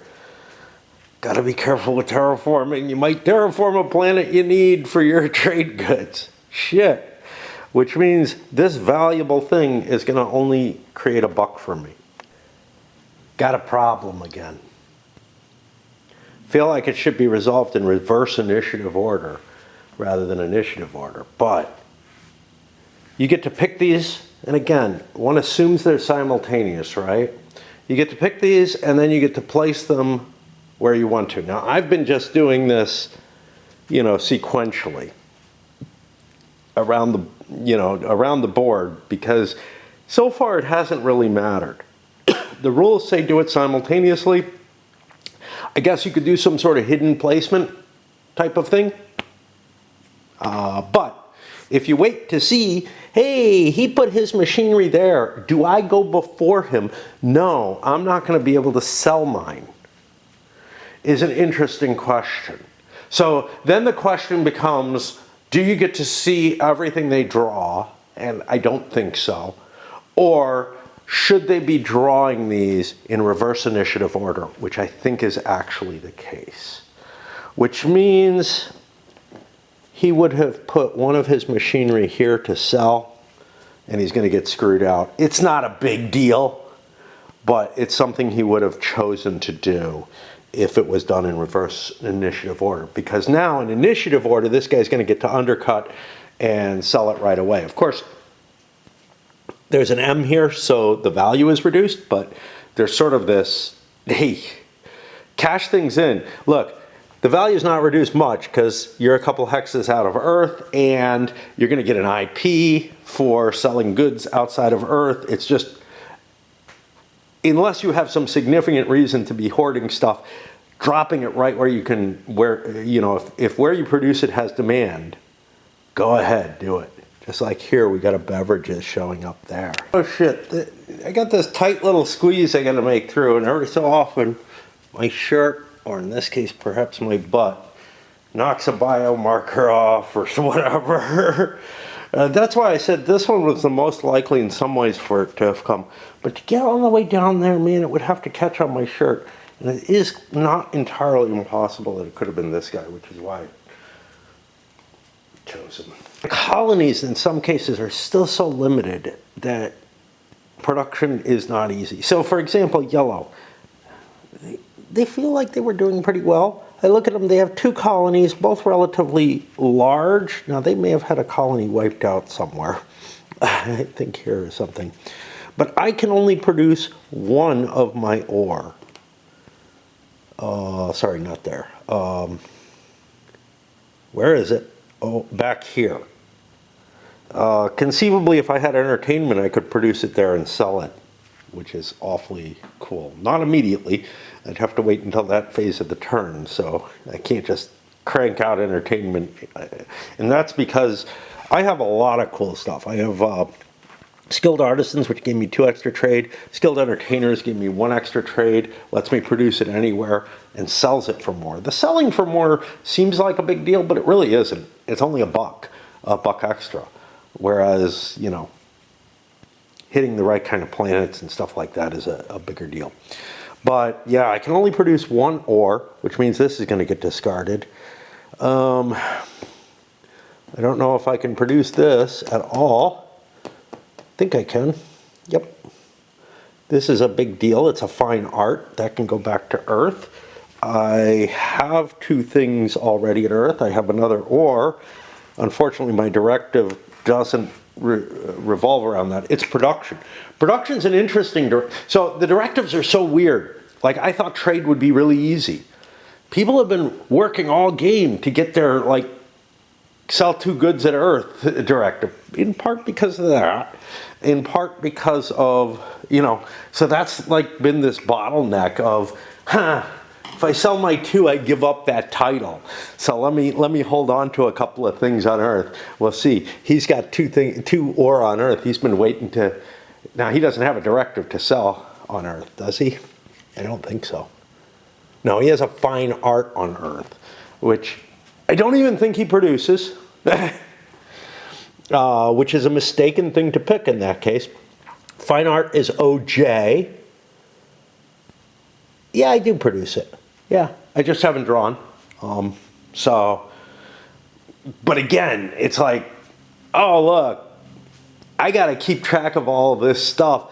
It's not absolutely clear right away that, that's a lousy directive. I can't produce that. Well, maybe I can't, and I've picked a directive that I can't fulfill just out of stupidity, because where you produce goods is not immediately like sort of clear. You know, it requires a lot of practice with the game to start getting used to, oh wait, I shouldn't have picked that. I don't mind that I made those kind of mistakes. It's just the first time people are going to play this, they're going to fuck things up like that. And they're going to make choices. And again, directives is an optional rule, so I probably shouldn't be playing with it the first time, but it's not like I get to play many times. I wish, I don't know what I wish. Like, if more of the introductory scenarios, if there had been, or more of the smaller scenarios, because they're not all introductory, because some of them have nothing to do with the campaign game, right? But I considered them introductory. But if some of them were more introductory, you would expect one that focused just on the trade goods under the kind of trade mechanism that the game actually runs in, right? There's one that revolves around trade goods, but it's got nothing to do with like the normal buying and selling mechanisms and everything. So I skipped it because I'm like, well, it doesn't get me to the main game. And while those extra scenarios that are very different from the main game give some additional life to these components and let you play a different game essentially on them, like the alien invasion one and stuff like that. They give you something new, but it doesn't really prep you for the grand campaign, and I feel like, they're not why I bought the game, right? I want that whole exploration and trade and all kind of stuff like that coming in, and I'm not I'm not going to get that out of those smaller scenarios. It's kind of like the monster scenarios in SFB. They're like this little addendum, and if you're hooked on SFB and want to play a lot of it, yeah, you hit them more. But I decided against doing them because they would just confuse me, I thought. And overall, this is what people are forced to discard. A rare materials and an ore, both of which hurt, because those are things that could be delivered to Earth, but it means they can't be produced on Earth. They're what's gonna pretty much be the stuff that gets not produced because you don't have the right planets, whatever. And a fauna because somebody was over their 12 total limit or 10 on Earth. Had to be the 12 total. 2, 4, yeah. It has to be them. They're the only ones with shit tons of stuff. And that's just stuff on bases. There's the 2 extra. Let me make sure. I got another one here of beverages. I'm really unlikely to go out there. So I had 8, 9, 10. Maybe I'm okay. Yeah, I think I'm okay. That gets me to 11. All right. Well, if that's the case, then I wasn't at 12. I don't know. Whatever. Throwing away a fauna, not a huge deal, I assume. I have one there. Yeah, I don't know. Anyway, now we replenish, I guess, the demands into the bag, because all the other things that require that I draw trade goods are going to be pick a trade good, which is a pain in the ass because they're not sorted, they came from the pool. Pick a specific trade good out that is produced. And we know that this isn't going to happen in the next turn, although it might come up again. Anyway, yeah, being long-winded again. Really trying to convince myself if I want to go for that hike. I don't want to chafe, but it's not all that hot out. It's like going to hit around 70 today. And I can wear underwear. There's stuff I need to get, but I just don't know if I'm going to make it like out there. The problem is, it's so much easier and more mellow to just stay home. And we're talking about, I could go out to get lighter fluid. That's something I kind of need, although I have no fucking idea where I can get it anymore. I went to Walmart, they didn't carry it anymore, even though they have it on their online, and I got it delivered from them, but they don't have it in store or something. And the person who drops it off goes to a store, gets it, and drops it to your house. So it's like, what the hell? If I can't buy it there, how could they get it there? There might be different at different stores. Maybe that particular store isn't carrying it anymore, although they carried like Zippo internals and stuff like that. So, I mean, I don't understand why they wouldn't have lighter fluid given some of the stuff they had. It may just be that the 2 that I got were the last of their stock and they just are not replenishing any of that stuff, but they're trying to sell the stuff they still have. I have no idea. I know I can get it at a smoke shop, but I'm not really like, that's not in the direction I want to go particularly. Uh, and I could try to get some kind of shoe glue that's more specific. Maybe it'll work better than the stuff I have. The stuff I have is working okay, but it's not sealing well, but that may be more to do with my clamping than anything else. And then the other big thing I need is I need to get clothing. And I really don't feel like this is the right time of year to do it. It's not that hot. Hiking out like to Goodwill or whatever that's out in that direction wouldn't be that terrible in this particular temperature. But on the other hand, tomorrow is a dancing day, and I don't want to overexert in terms of like, I'm not really worried about like, my muscles being tired or whatever. I overcome that. What I'm worried about is chafing and then it getting much, much worse from dancing. Again, I'll overcome whatever the problem is in the dancing because I'll drink enough and, there's the lights and I just totally, I'm not there anymore when I'm dancing. I don't know. But I've picked up a number of nicknames at the bar.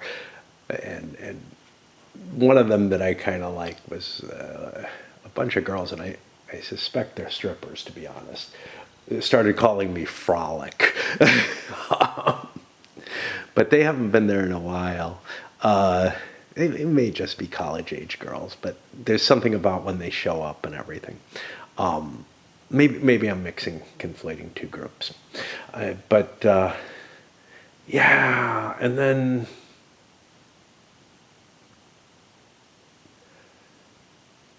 it's just sort of that's a long ass walk, and it's worrisome. And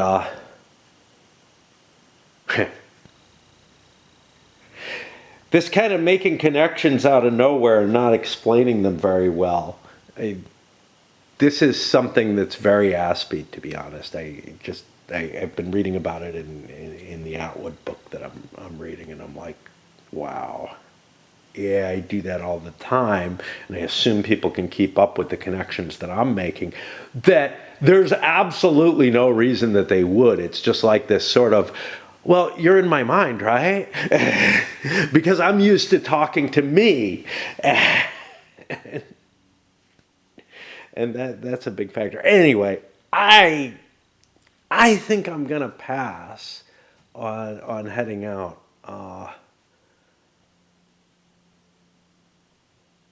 I can always find excuses not to do something.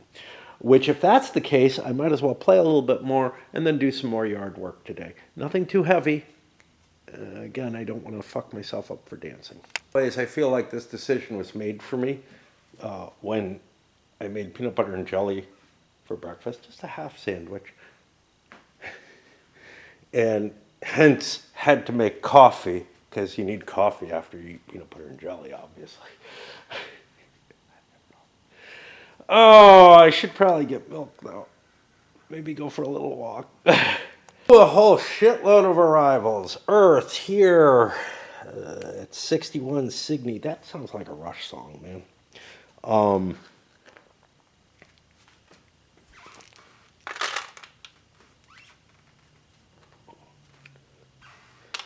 But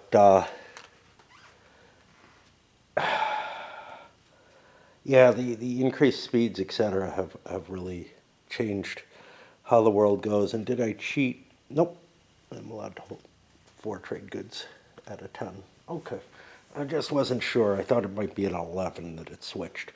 And that gets me to build and repair ships.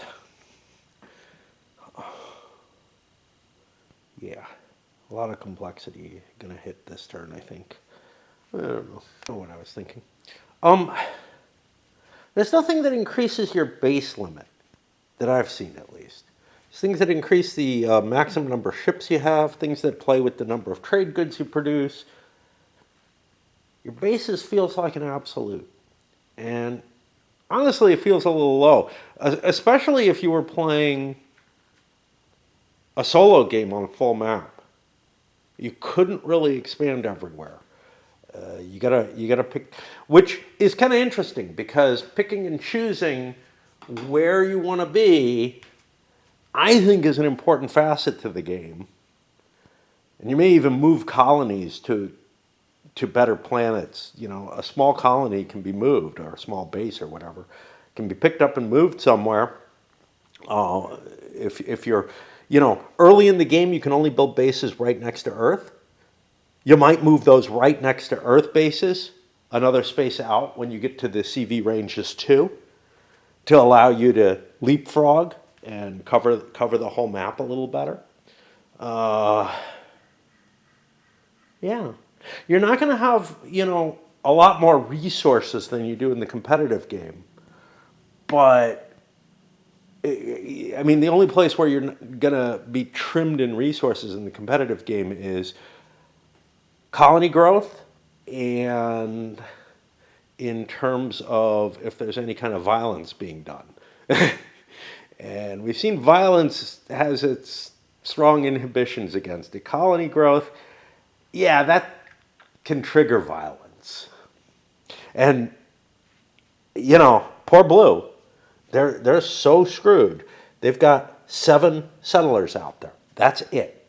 Way under their ship allowance. 1, 2, 3, 4, 5. I think 6.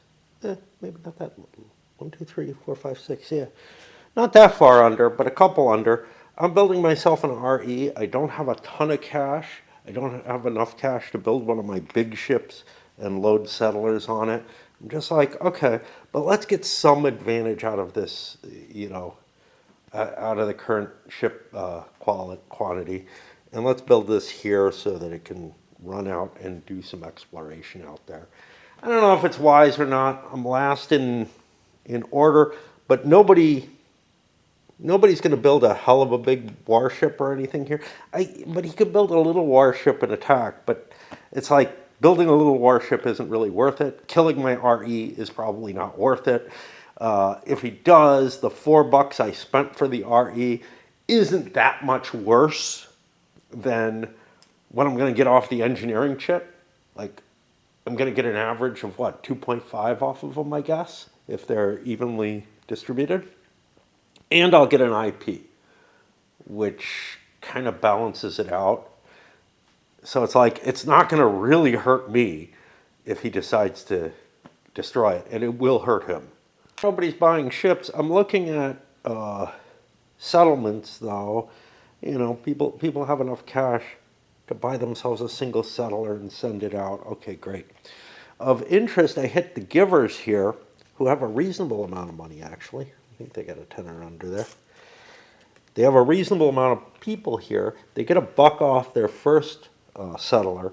Kind of an interesting situation. I might want to dismantle this ship, but only if I can build something better and load it up.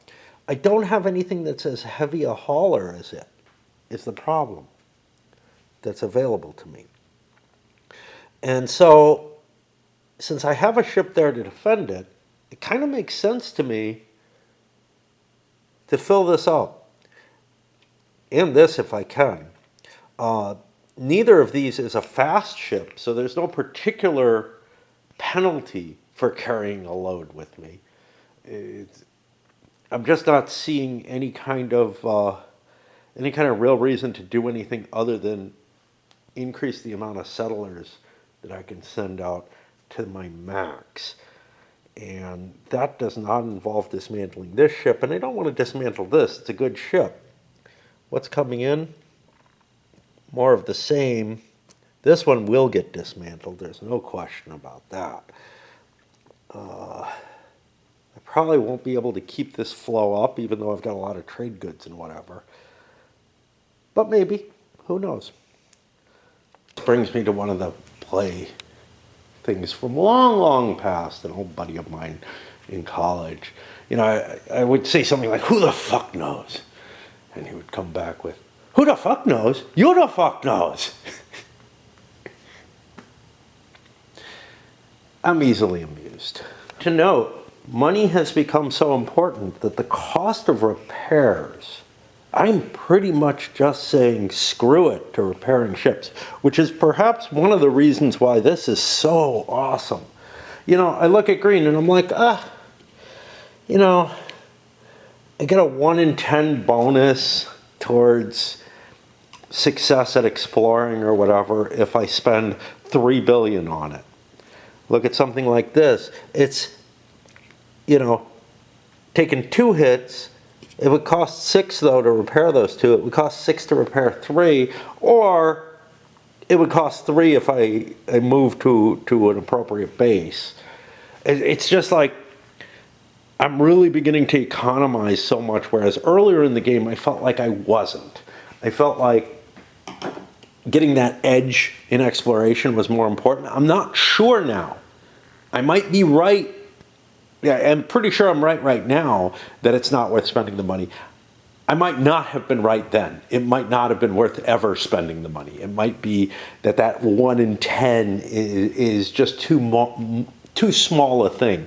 So you start learning, you know, heuristics that are different from what you initially assume.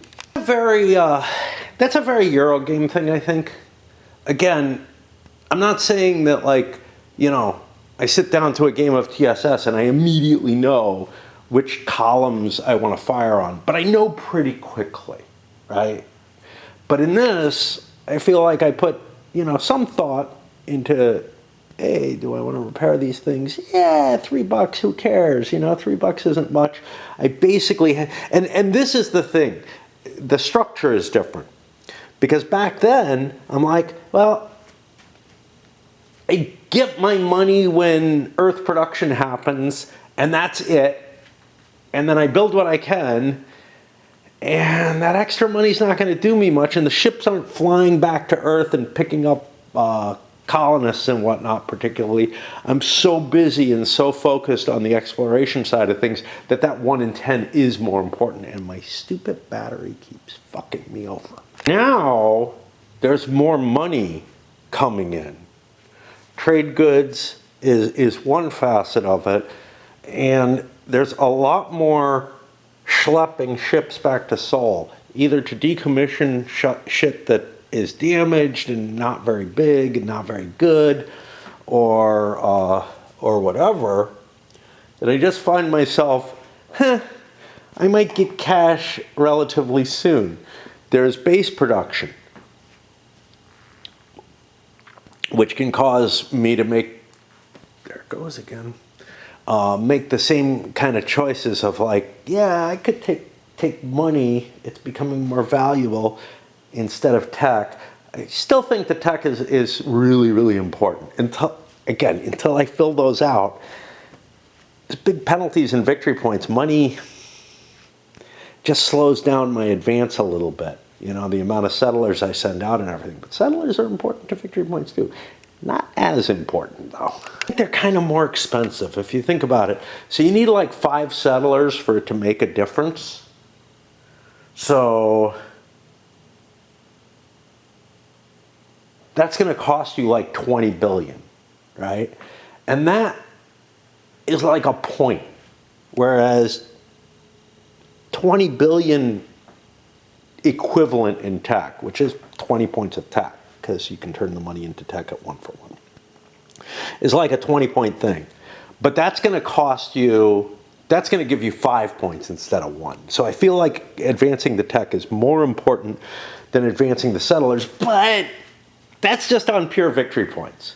Advancing the settlers does give you other things. It gives you more production later on. It gives you greater goods production at that location, greater goods storage at that location, ship repair and being able to push out further.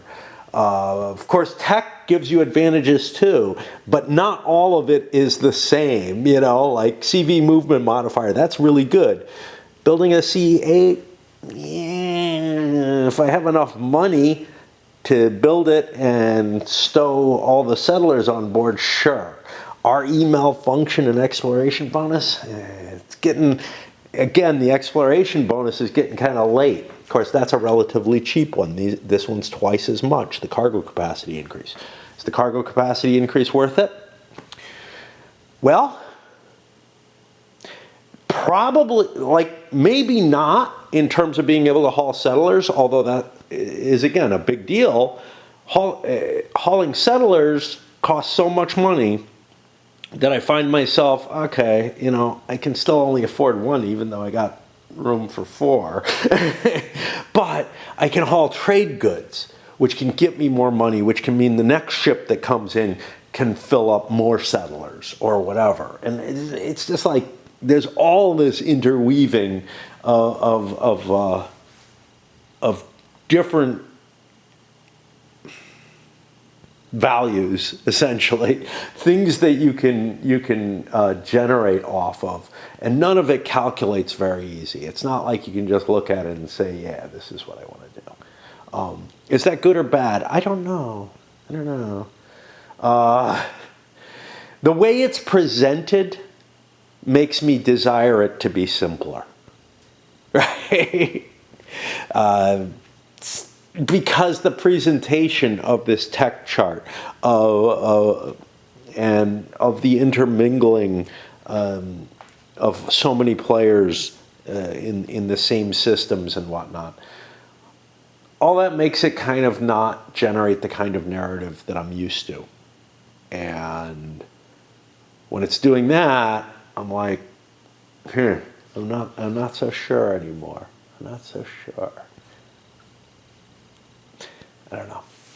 That lack of being able, basically the lack of narrative for me, the lack of access to the narrative, being able to decode it, is the same thing as not being able to decode the game state and whatnot, and be able to just picture what's going on in a really good way.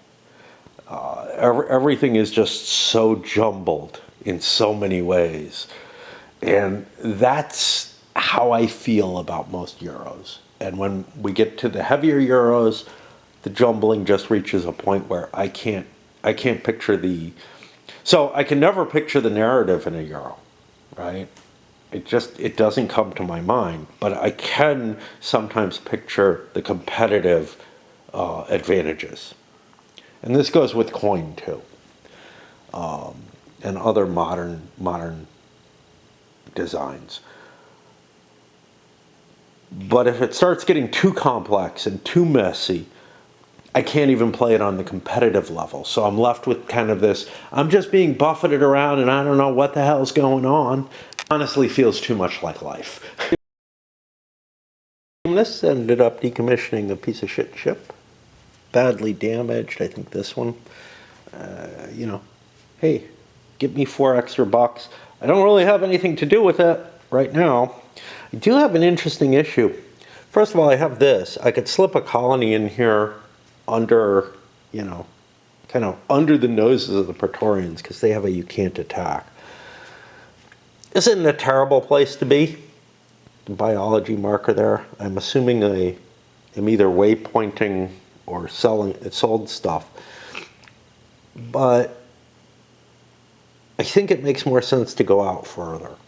And the reason for that is I have, again, a limited amount of total colonies. I'm allowed 5 bases total. Now, I'm sure I'm not there because I have some big bases. I think I'm at 2. That limit is not really affecting too many players anymore. But it may. The neat thing about me placing here is even though he would be at limit, I would not. And so I would get growth there and everything. And my growth percentage is actually higher. The smaller your colony, the higher your growth percentage is through, yeah, I think through growth, yeah, as a population growth as opposed to migration. The migration percentage is what it is. And this has an advantage. It produces some biology, but this is better. It produces the biology and physics, you know. It's like, might as well push towards something more valuable where no one is yet, I guess. Oh boy. So, I brought this ship into Earth. I was hoping to pick up colonists or something, I guess. I've got a additional cost on settlers. Maybe I got a reduction somewhere as well. It doesn't look like it. I've only got $1 left. I've got some stuff I could bring a settler somewhere. The biggest thing that's affecting me, though, is this. There's a fine art there. I have fine art and ore here. My directive is not related to that, but I could maybe win the title. So now, I don't have much money, but I could decommission this for $6, right? And build something that hauls here. I'm early in the initiative sequence. I might be able to get my goods there. The problem is, I can see there's one other person who could beat me. And they've got 2 ore here. And they're here with a hauler next to ore. I'm not going to beat them. I'm not going to get my materials there first. So then that opens up all kinds of questions. You know, but it might be worth me selling off materials and hauling that. I don't know. See, this is not that bad a ship, as long as nobody blows it up. And I don't think anybody will. The decision making is just so painful at this point. Hell, I mean, these videos are bloating heavier and heavier. Some of it's my personal stuff, but that feels like it's staying about constant. What's really eating up the time is the amount of effort that I'm putting into each of these decisions. And I feel like, given that there's no narrative, the only thing, or for me there's no narrative, right? I'm unable to see it. It's not fair to say there's no narrative. There's one that exists under here. It's just too messy to really kind of clearly view. Given that, the only thing that I can focus on is the decision-making process and the thoughts that I'm putting into this. Because I know at the end of the game, I'm not going to be able to say, oh, I think X won because of Y, or some kind of general rule like that. Now, maybe if I played a lot of this, I could start to boil something like that out, the way I did with 1830, with like this rule of the second guy to own the B&O wins the game. Which is a really weird rule, but it seems to hold as much as possible. Now, obviously, that's dependent on my play style. It only really works in my solo games. But what it means is, if I can position myself in my play style to be the second person to own the B&O, I'm probably going to do very, very well, even in an opposed game. If I can't do that, that's problematic. Or if it's a tournament or something where people are like, oh, well, I don't care if I lose the game. Like, it's fine if I go bankrupt or whatever, because everybody's playing with the thought that it's fine if they go bankrupt and they want to be ahead. And that's just, I feel like 1830 sucks if the mindset, if the meta game of the tournament is such that, like, that's what everybody's playing as. They're like, yeah, let's go for a 2-hour game of 1830 because somebody's going to go bankrupt and I will make as much money as possible in that 2-hour period. And if I'm the guy who goes bankrupt, too bad. But I'll be among the people who could win the game because I have optimized my early money without any regard to safety of my position. I view the idea of going bankrupt like as just so big a negative that I try to avoid it as hard as possible. But if a significant number of the players are willing to bankrupt themselves, it does become the dominant strategy. I don't know what that number of players is. It is not one. One person can't push that on their own. But two means that one of those two will win, so they have a 50-50 chance of winning. So in a 6-person game, they have the advantage. Which means it becomes the dominant strategy if the only way to advance is to be, say, in the top 1 or 2 players. Top 2 is a little different.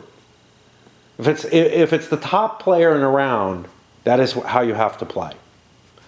If it's the top 2 players in a round, and this is what we saw at like tournaments, was top player was the only one who advanced, so everybody played it in that fashion for the early rounds, and it's like, yeah, it doesn't even make sense. If it's the top 2 players advance, then a more conservative strategy that avoids you breaking, but still produces good early money, should be, if 2 players are up there doing that, you should be able to guarantee the second spot, pretty much, because one of those 2 will crash. But again, if you're the only person or one of a couple of people playing that strategy instead, you're going to get beaten by the people who are running as hard as possible with no regard. And it's just like, that's no fun. It's just no fun.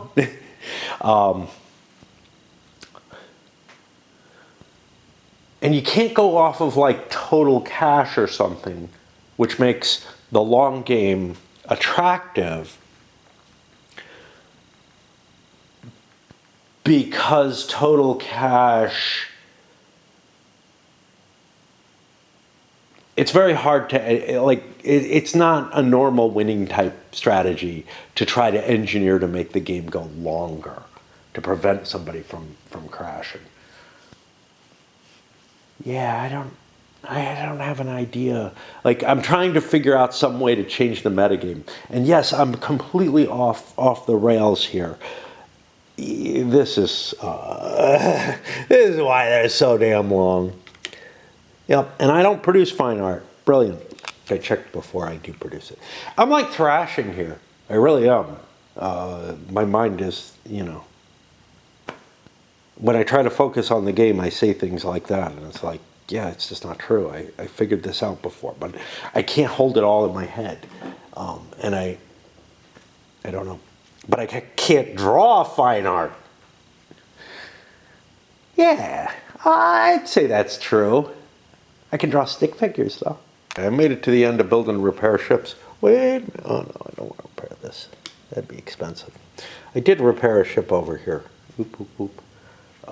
But basically did nothing except chatted a lot. And I feel like my mind is too scatterbrained right now to focus on play of the game. I want to chatter more or whatever. I don't know. And so I'm going to break there. I don't know if I'm going to do a fucking thing afterwards. It is Friday morning. It's probably around 8:30. I got up at 6. I haven't been up here, and I'm not gonna play any. I'm just up here to say hi, sort of. I went for like a 6 or 7 hour walk yesterday, and I think I may have gout, actually, a very, very mild case of it, because my big toe hurts a lot of the time. Either that or something I do in dancing has damaged it. I'm not getting any of the other signs or whatever, like inflaming or anything like that. It just hurts, and it's a sharp pain. And but anyway, yeah, I went for a nice long walk, and actually, there's a Euro place here that I wanted to hit, and I've been kind of desiring to stop at for years. Well, I ended up picking up some brandy. Finally found brandy in my liquor store, like the cheap stuff that I like, as opposed to, the flavored things. It's in a glass bottle, which I don't like. I was hoping to get something in plastic, just like I get my vodka in plastic. But yeah, and then I stopped at the Euro place, and well, about twice what I paid for the last time I had one, which is, I was expecting it to be more expensive than I'm used to, obviously, because it's been years, many years since I bought one. But, like the liquor, maybe 30% higher, 50% higher at most than from the same period that I got the Euro. And that was in Phoenix, where I think liquor was just cheaper in general. Inflation is so weird because it just hits things at different levels. Like if everything went up at the same rate, it would be cool, I guess. I don't know. It would make sense. People talk about inflation rates, and I'm like, Jesus, I look at things, and inflation has been steady for me, not recently, but, over most of the 2000s. It was largely steady. A little bit, but nothing too terrible. And, but then I look at like the price of cars. Ooh. Somebody there, I'm getting artifacts of that glow. Anyway, a squirrel on the tree is what I was zooming in on.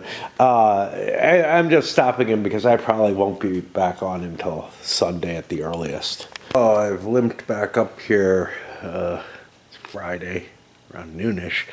I'm worried that my peculiar foot choices may actually be the issue. I kind of strap part of my sock over my toe so that, I can deal with socks as they get holes in them. And when I, wear socks outside and whatnot, I wear a couple of pairs of socks so that the holes are covered in each case by, opposing sides of the sock. This may not be working well. This may be the heart of my problem, in which case I really ought to stop, but anyhow. I also am listening to a podcast that's arguing that all the views of like Catharism that I was aware of in the past 10 years or so are starting to get pretty shaky and questionable. All right, I'm going to do the combat phase. I know I'm chattering more than playing. This is the nature of life. Let's see if I can find anything. Well, the way things go, I ended up pulling off. A yellow had an attack on the Praetorians, but they've got you can't attack, so no issue there. Going over to the Shining Path here, they've got a marker too, and a number of penalties. I wouldn't want to attack and get more escalation, I think, for the most part. But then I'm thinking, well, if I've got a marker, I could hit the person who created that marker.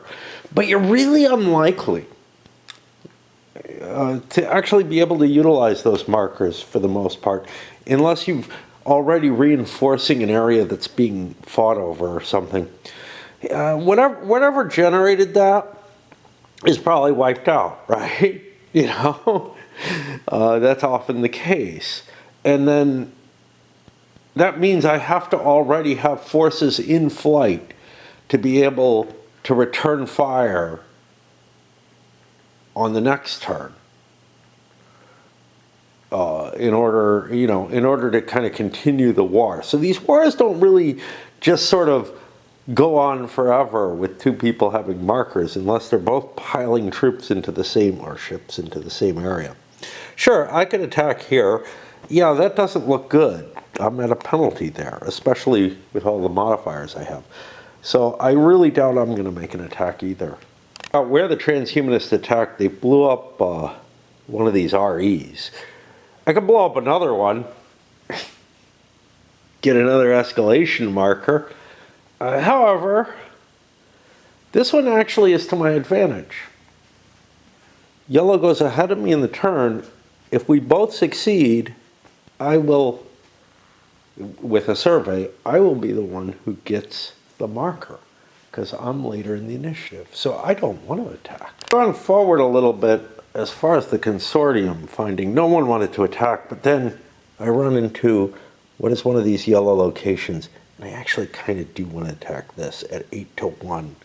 I don't think this impacted anyone else's choices. Now, pink has no combat penalties. Yellow does. They have a -1 to their combat roll. Ooh. Yeah, they're allowed to attack pink. Actually, they've got a problem because they've got this admiral here, which cancels out my penalty and actually gives me a bonus, but I can't attack players, or I can only attack players who have more escalation. So I couldn't have attacked the guy who hit me anyway, because I have more escalation than him.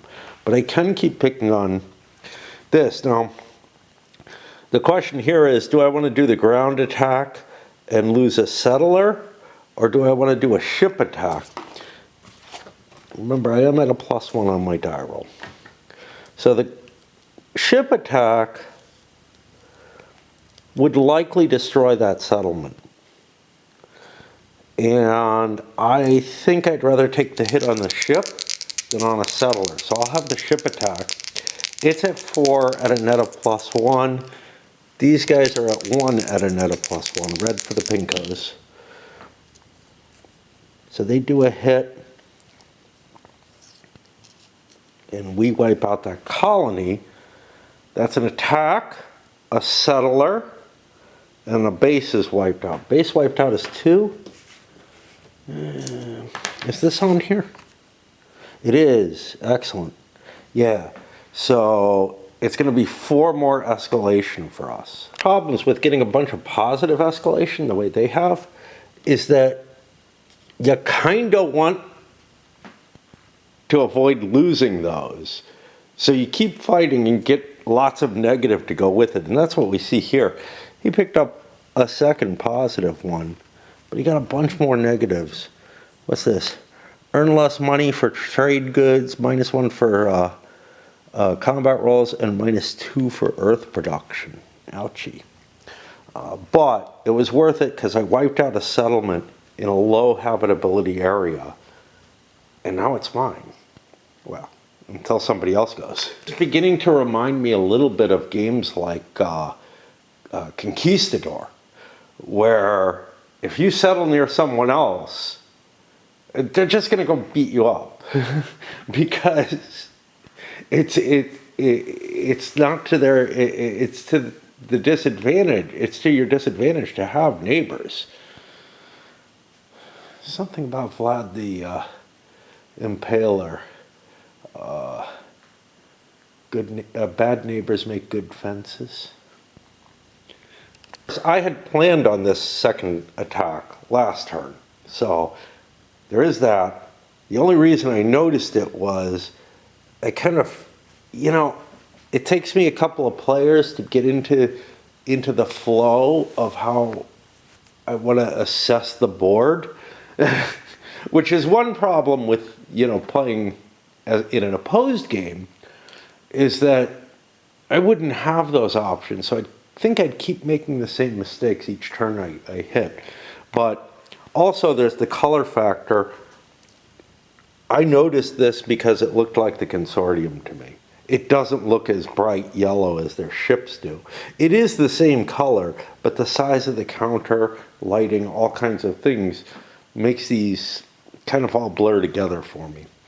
I think one factor that I would do is make sure that no two players, if I was playing a smaller number of players, no two players had close together colors.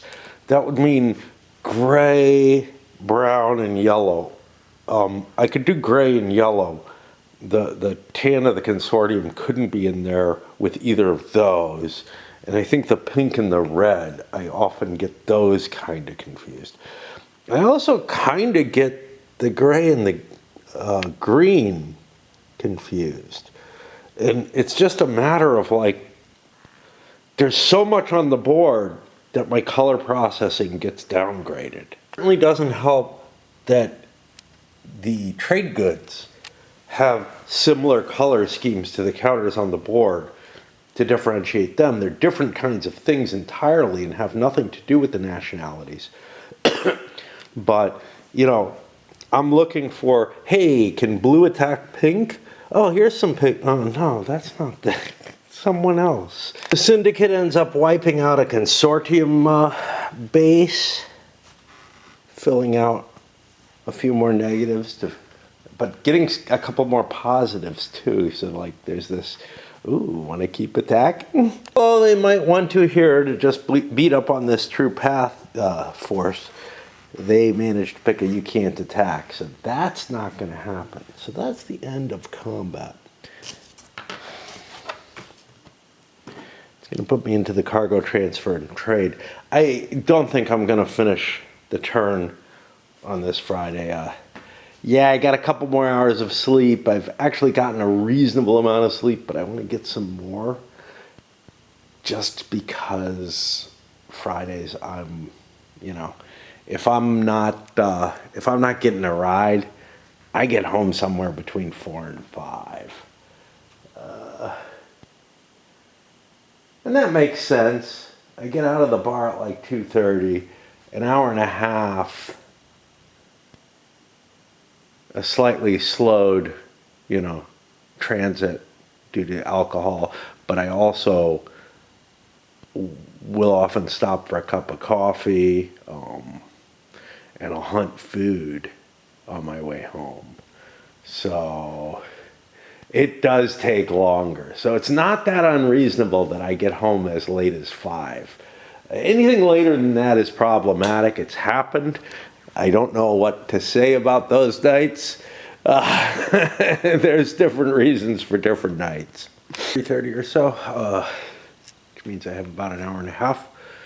Yeah, I figure I'll get a little bit in. It's kind of shitty. I realize I read rules to another game relatively early on in this. Totally gone from my mind. This happened the last time I tried to do a big Napoleonic thing. I may have to pull those rules back down and reread them because I know I'm getting closer to the end now. It's kind of gung-ho about go from one heavy game to another. It is not trivial. So the big race in terms of things is to get this machinery, and who got it? It is... looks like it's the transhumans get to sell it, and not the Starfarers. And it's just a matter of what order you're in there. Just making sure nobody else brought any in. Funny, I got this ship here flying around carrying fauna. Just maybe hoping to get a chance. I mean, I could drop it off here, you know. It's not doing me any harm being on there. Plans have gotten a lot more intricate. Let's take a look at the Syndicate, which is the first one I choose. I have to do. Now, I think they're safe on all of these. I sent a couple military out to take this. Leave a ship here to keep working with this. Now, this produces extra fauna and everything. I don't know what I'm doing, but I'm carrying it. This might be my way home and get me some extra cash. So, whatever. Here, things were much more complicated. I had a couple of ships here. They dumped all their stuff as bases here. Now, it would have made sense to try to push a base further on. Even though I have unlimited range, everybody does now. It just would have made some sense to push further out. But in order to resolve this, I needed to pull a ship from here, which was capable of exploring, and a ship from here. And now they have enough points to deal with this, which will get me a level 1 fleet improvement for free, which is kind of cool. It would be especially cool if I had a bunch of level 1s. I only have one already, so I don't get a lot of cheap effect off of it. But still, you know, it's going to be worth a victory point, and in addition to whatever else it gives me. But I dropped all my population off here for that reason. This guy, whose intention is to go back home, sailed here with the fauna to drop it off here, pick up rare materials and ore, which he can haul back to Earth for money, but more importantly, because I have a directive for selling 2 trade goods on Earth, and it gets me 2 out of the 3 towards the title for trader, but somebody else is going to beat me to it. We're pretty sure of that. We got a selection of a couple fine art sitting here. Might have been a good idea to raid that, actually. Oops. Starfarers weren't thinking that carefully, though. What is their goal? Yeah, their goal is going to disappear this turn. Look at the Starfarers to look at how they make their determinations as to what they're doing. So I look for ships first. This is a little something that I didn't show with the Syndicate. I look for ships first. I see there's 2 ships here. They got nothing they can do here. They could have raided, but they got nothing they can do. So I need 2 movement markers for them. I look here. I'm on Earth. I'm going to be picking stuff up and leaving with that, I hope. I got 2 ship markers there. And I keep looking for their ships. This guy, he's fine. He's just exploring. Sure, this might blow him up, but I don't really want to run away. I don't feel like anyone's that pissed with me. And they didn't blow me up before. Same thing here. I could go, but I go before the Syndicate does. So no matter what, I will get a possibility of success here. So that's kind of nice. Same thing here. I'm okay there. So I've got 4 ship markers. Now I have to do the thinking about where they're going to go, what I'm going to pay, you know, all that shit. And it's kind of complicated because I don't have a shitload of money. I do have some trade goods, etc. I can either send a trading mission off or dump trade goods to buy a settler. It looks to me like I want to send trade goods off. And then, you know, these ships, well, one of them may want to decommission. I got to think about what my next turn is. My next turn is not going to be draw trade goods, but it might be base or Earth production, either of which could give me enough cash to build some more settlers. So going to Earth isn't necessarily bad, but there might be better places to go. The world is getting kind of tight in terms of exploration, though. I look here, what's next to me? A couple of 1s, actually 3 of them. And then I go further out, and there's a 4 out here, kind of in a backwater, but of course everybody's got unlimited range now, so who cares? A little bit about everybody as I go, I guess. Consortium is in here, different things. He's got a settlement. He could drop this settlement off here.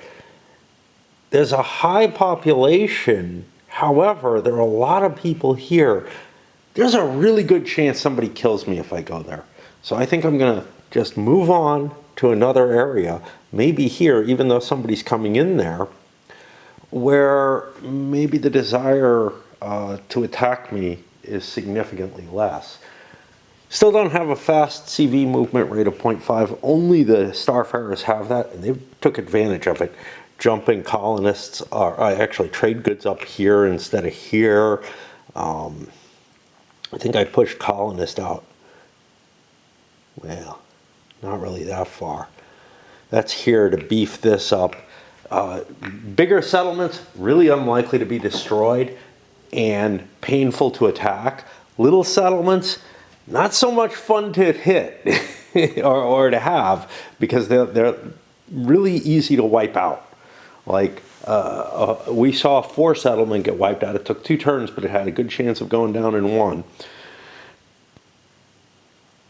You really don't want your settlements being destroyed. They're a heavy investment, and if your placement of stuff there is restricting someone else's settlements from growing, which it invariably will, you got problems. I went down to load a new pipe.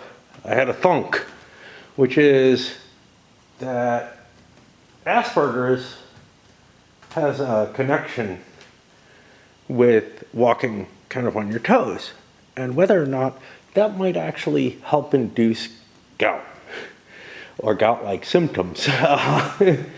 Because, you know, if your foot is kind of constantly flexed in a certain way, if you're kind of bouncing in that sort of way, it might affect not just your big toe, but also other joints in your legs especially. Well, so I looked up for, you know, any kind of correspondence, and apparently there's a paper having nothing to do with that, but that shows that autism actually has some sort of correspondence in occurrence with not gout specifically, but with the regulation of uric acid in your bloodstream, which is an indication that there would be some sort of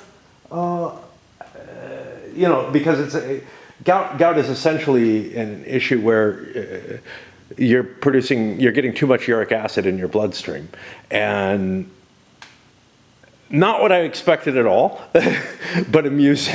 Anyway, back to the game.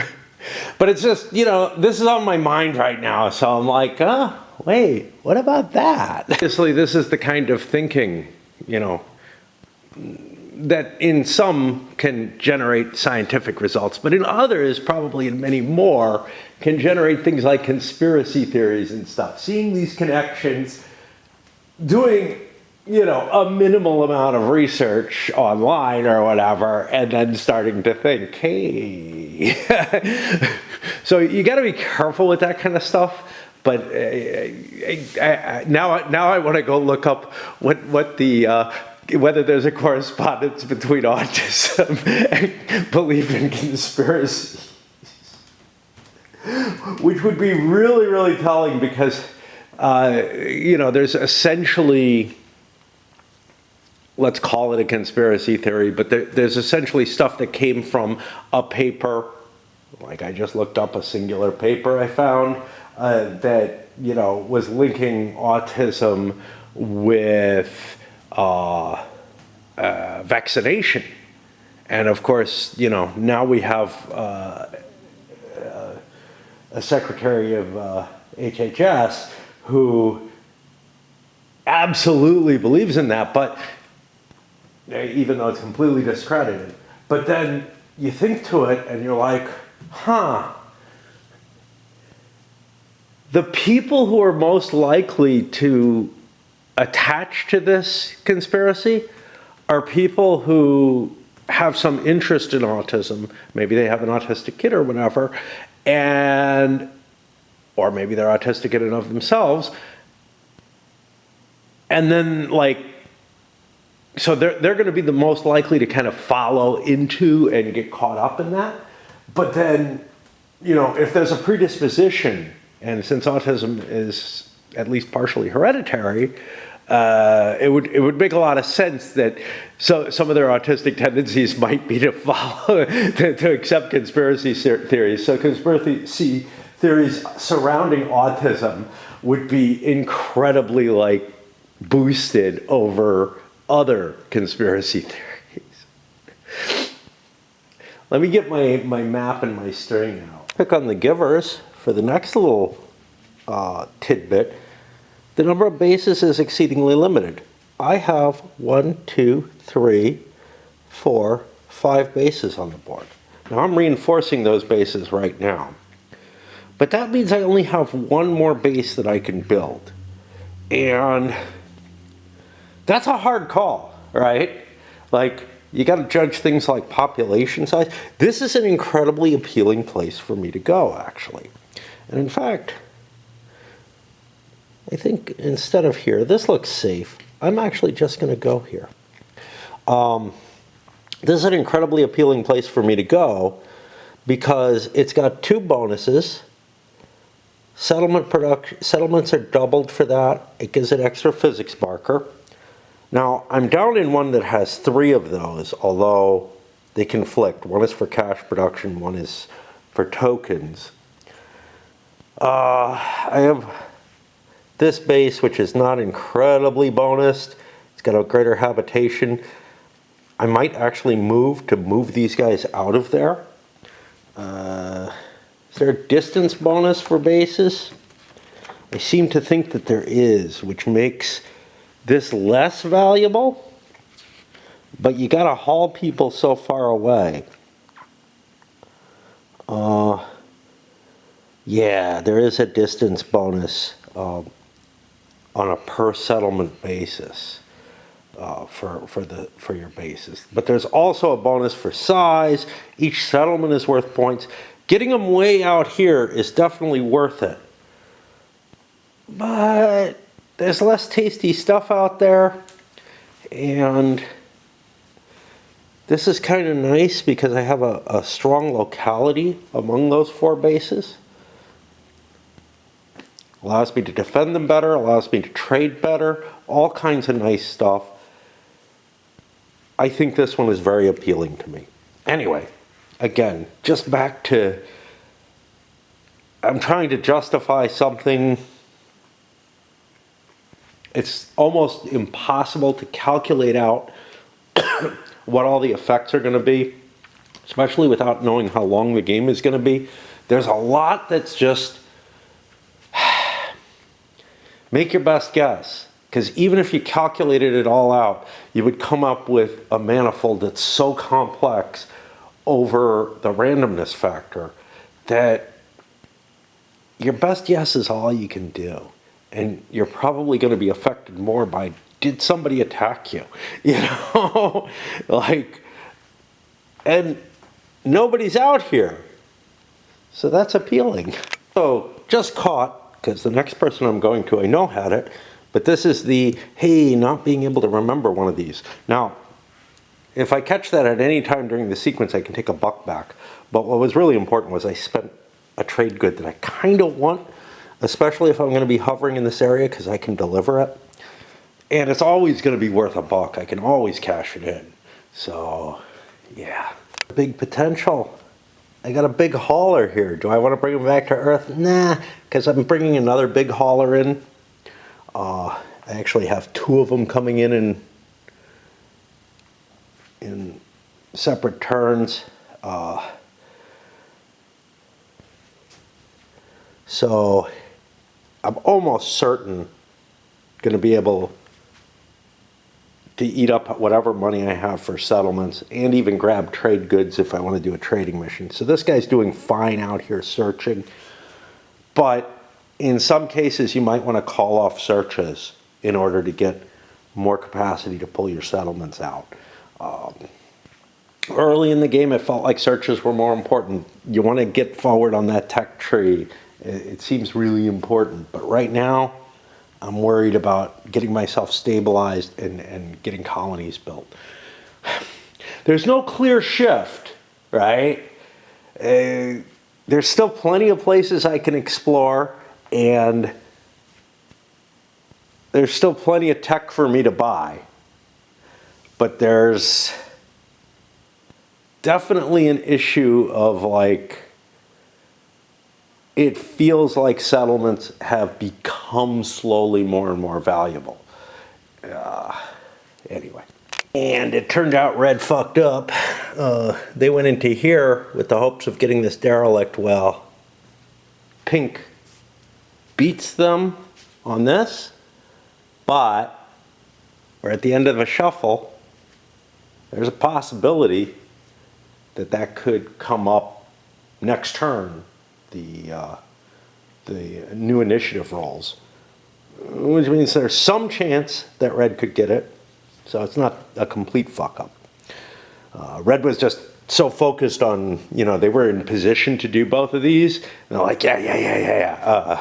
Oops. I don't know if I would have done it otherwise. One of the ships came from here, which is no big deal at all, because exploring is as good as anything. Another one, though, came from here, where he would still be able to explore, I think. All right. Speaking of exploration, let me swap batteries and do that. We're going to try to get this turn done. Oopsie, relatively big numbers on this. I didn't notice it was a CV4.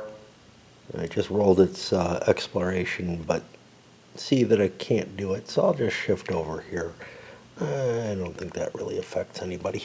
Resolution of this, Terran DNA. It's going to create some biology, okay. Gives me 2 IP, 2 biology.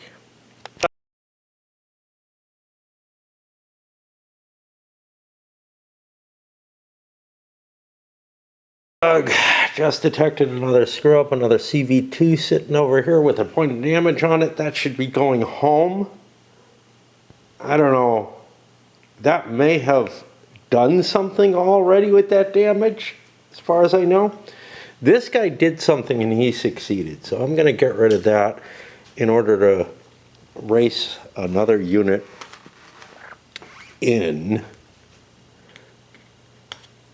Again, it's just too hard to keep track of. So one of the problems is these damage numbers. This looks like a decent ship, right? A 5 and a 6. I have no thought that it's a CV2. You know, I don't know why, but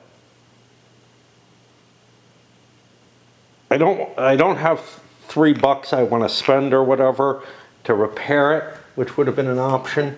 What I want to do is I want to just head it home, decommission it, and get half value for it. Yeah. Most games, I kind of look at, oopsie, too bad. This one, I can't read the situation at all, and so I feel that I feel validated in trying to repair situations that are just obscured by the amount of clutter and the amount of game state that's present, and the difficulty in seeing things. In this case, the damage marker has got to cover something, right? So I don't want it covering the numbers particularly. The size, I can kind of judge by the numbers. But this ship was like a 5.6. Over here there's a 6.9 that's like a CV6. Yes, it has a carrying capacity of 1, right? It just, oh, this guy probably can get there quicker. Yeah, he's a fast ship. So he'll be there in 2 turns instead of 3, losing a half movement point. This kind of, there's so much information, some of which is obscured by counters and whatnot, that I'm finding it really, really hard to read the situation.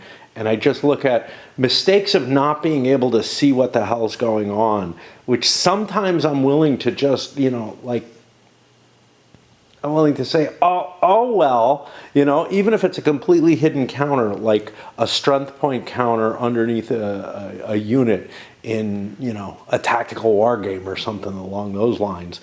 I'm like, well, I ordered them to attack or whatever. But here it's just like, there is no way if I had that information that I would go ahead. I feel so blind to what everything is going on because of the amount of clutter, to be honest. Ship was a 5.6, one and only a CV2. Here we've got a 3.6 that's a CV3. Perfectly fine.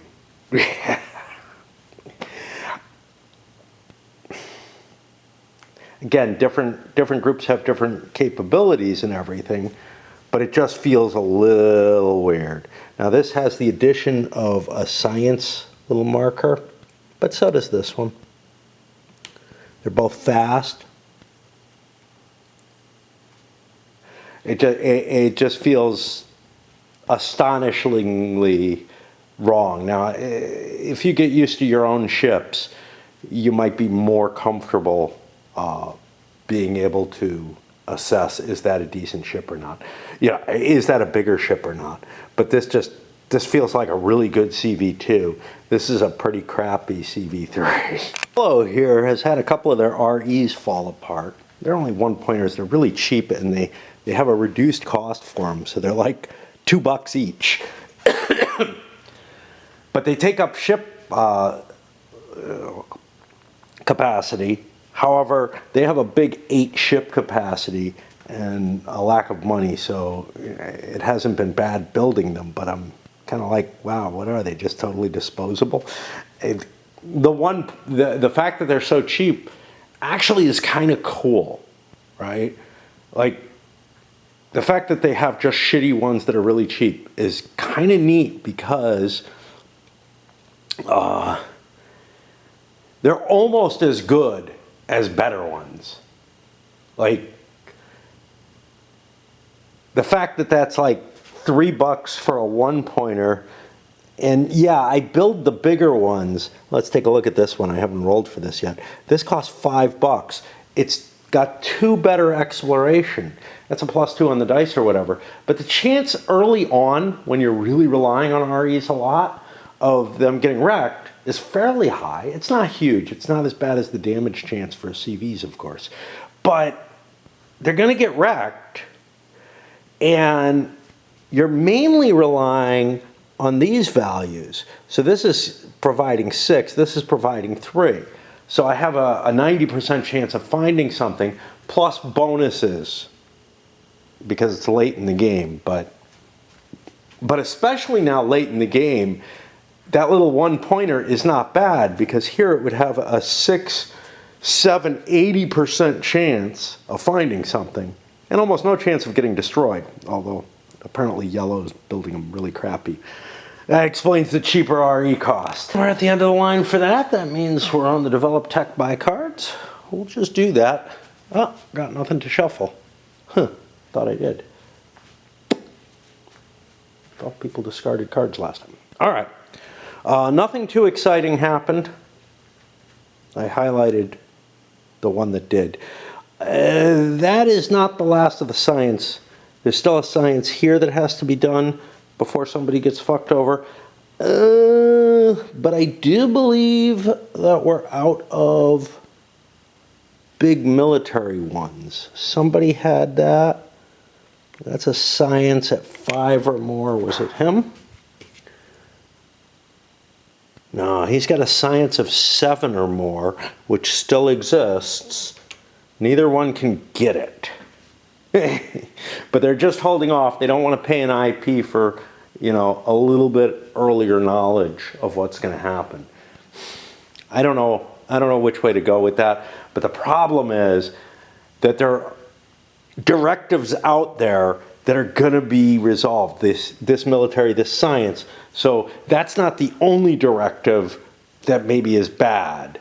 And if I draw bad ones, they should just go away. Ones that can't possibly be handled anymore.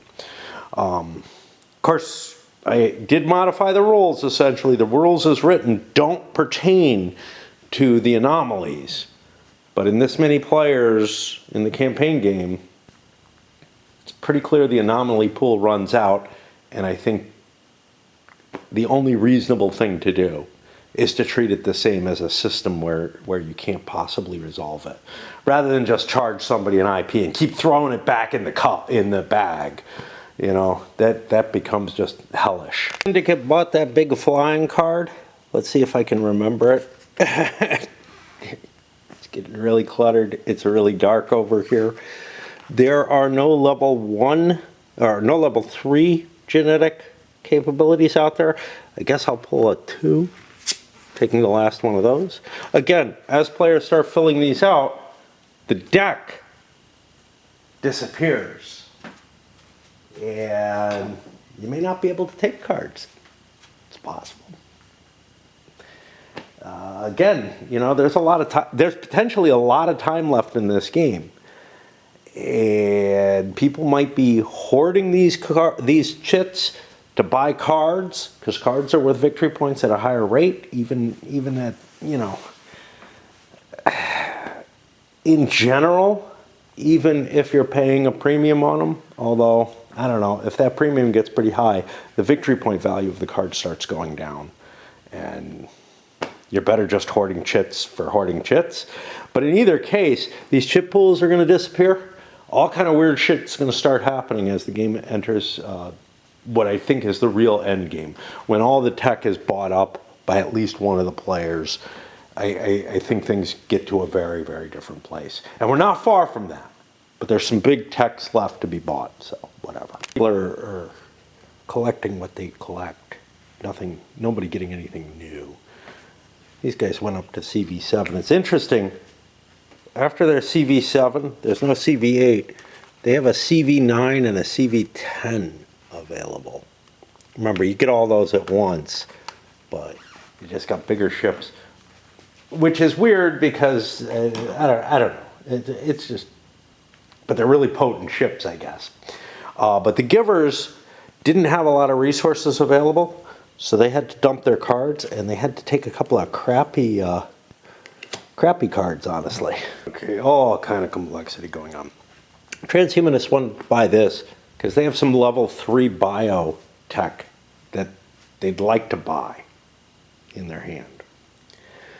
But might be end of game. Unlikely, but might be. I decided to also buy these interstellar battleships, the CV8s. Now this came to a problem, which was that I noticed I didn't have my CV7s placed down yet, or 7 placed down yet. I get 3 of these big boys here. I'm not going to be able to build, anywhere near this, but in the near future. But I chose to buy this, even though it probably means I'm going to discard good cards. They're going to go in the pile. I'm not going to get the stuff I wanted. Aquatic species isn't bad. I mean, it kind of doesn't matter, but I am refreshing the cards for other people so that they might get draws when otherwise they wouldn't.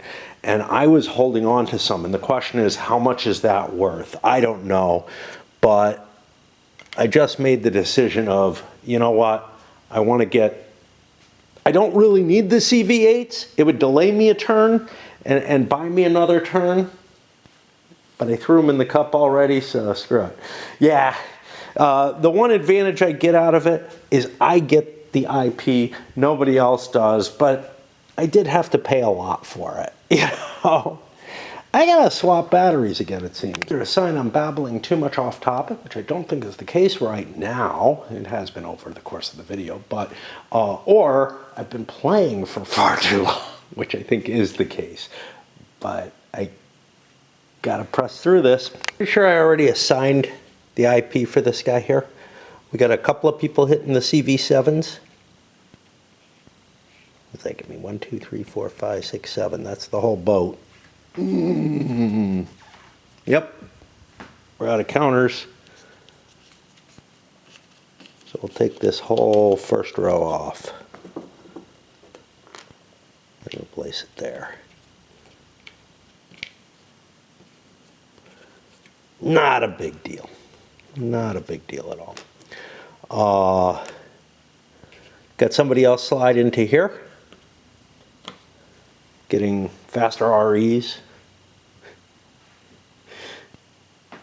Hey, they're cheap to build. Maybe they get destroyed easily. Bonus malfunction rate. That's getting him towards... I don't know what that's getting him towards. Was he the guy who wants cloning? Cloning is really nice, yeah. But the other thing is... Wasn't there something else cool? Yeah, the settlements cost $1 billion less on Earth. That's very appealing, but that, again, is another big 40-buck one. And there may not be enough time. Like, you want to get it because it's worth 5 victory points. Well, I don't know. 40 of those is worth 4 victory points, right? So you're not getting that big a bonus by being the first guy in there. The IP gets you another half, so you're at like 1.5. If a lot of people are in there, you're okay. This guy went in to get his level 3 genetics, but he's probably going to have to discard the ones he has. We reshuffle the decks.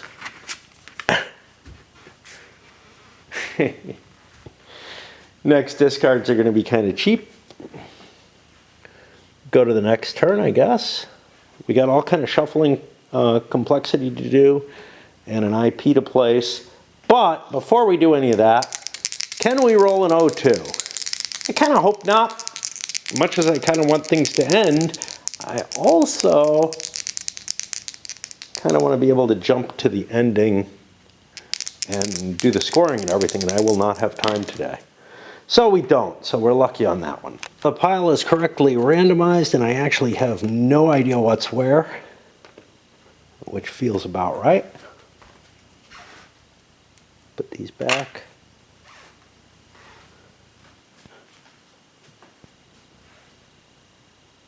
Yeah. All right. Time to go dancing soon. Well, time to play Raid, take a dump, and then go dancing. Well, it's getting close to midnight on Saturday. I'm mostly recovered. I swear, you know, when I first wake up, my back hurts so much. I was, you know, like a twisted little old man in terms of how I can move and everything. And it kind of recovers, you know.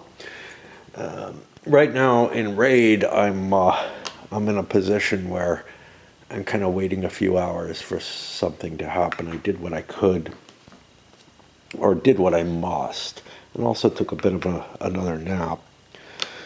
We got initiative and escalation. Okay, I know that there's some place where there's a fight for initiative, isn't there? It's not here. I felt like there was an anomaly. This one. Okay. So that's something to keep in mind.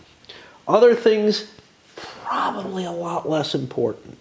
This is really nice because this gives me a chance to wipe, you know, a pile of baddies away in terms of escalation markers, though. Fortunately, pink, with all their escalation markers, is one of the two combatants or challengers here.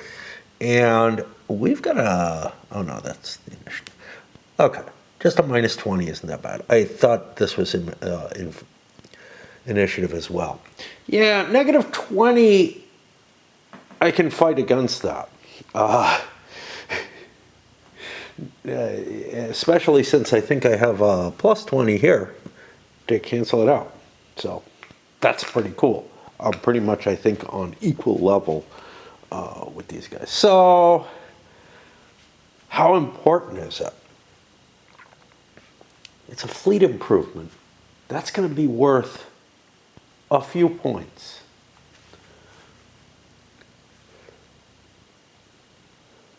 Not many. But at least one.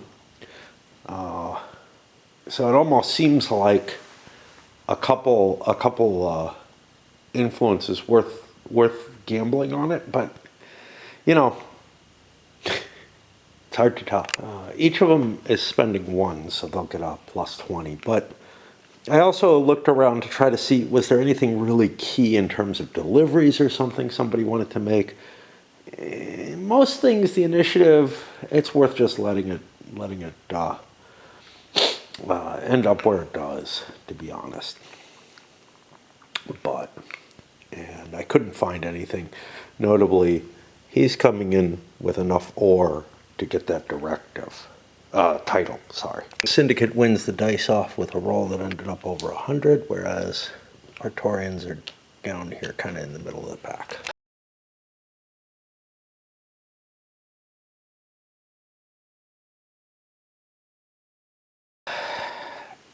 They still have an initiative penalty, but for the most part, and he has a couple bad ones left too, but a lot of people got rid of good ones. So decent stuff is going in there. Not really great, but decent, you know? He actually, not him, he actually gave up a victory point to keep one of his 2 Earth production markers there. I don't know how worth it that is, but again, filling that out might be important. And that puts us to the meat of the turn. Another stupendous, wow, this is, I had this glow happen before. I don't know what's up with it. Rather stupendous number of arrivals here. One thing to note though, look at the stacks of trade goods that are flowing around. I had another big stack. The reason for that is the ships are getting so big that the cost to build settlements, to build the amount of settlers that they can carry, has gone up. The cost of the ships themselves have gone up. Most people aren't taking cash from their bases. They've been taking tech, kind of all game long, and that's pretty much been staying the same. And there's the other big stack.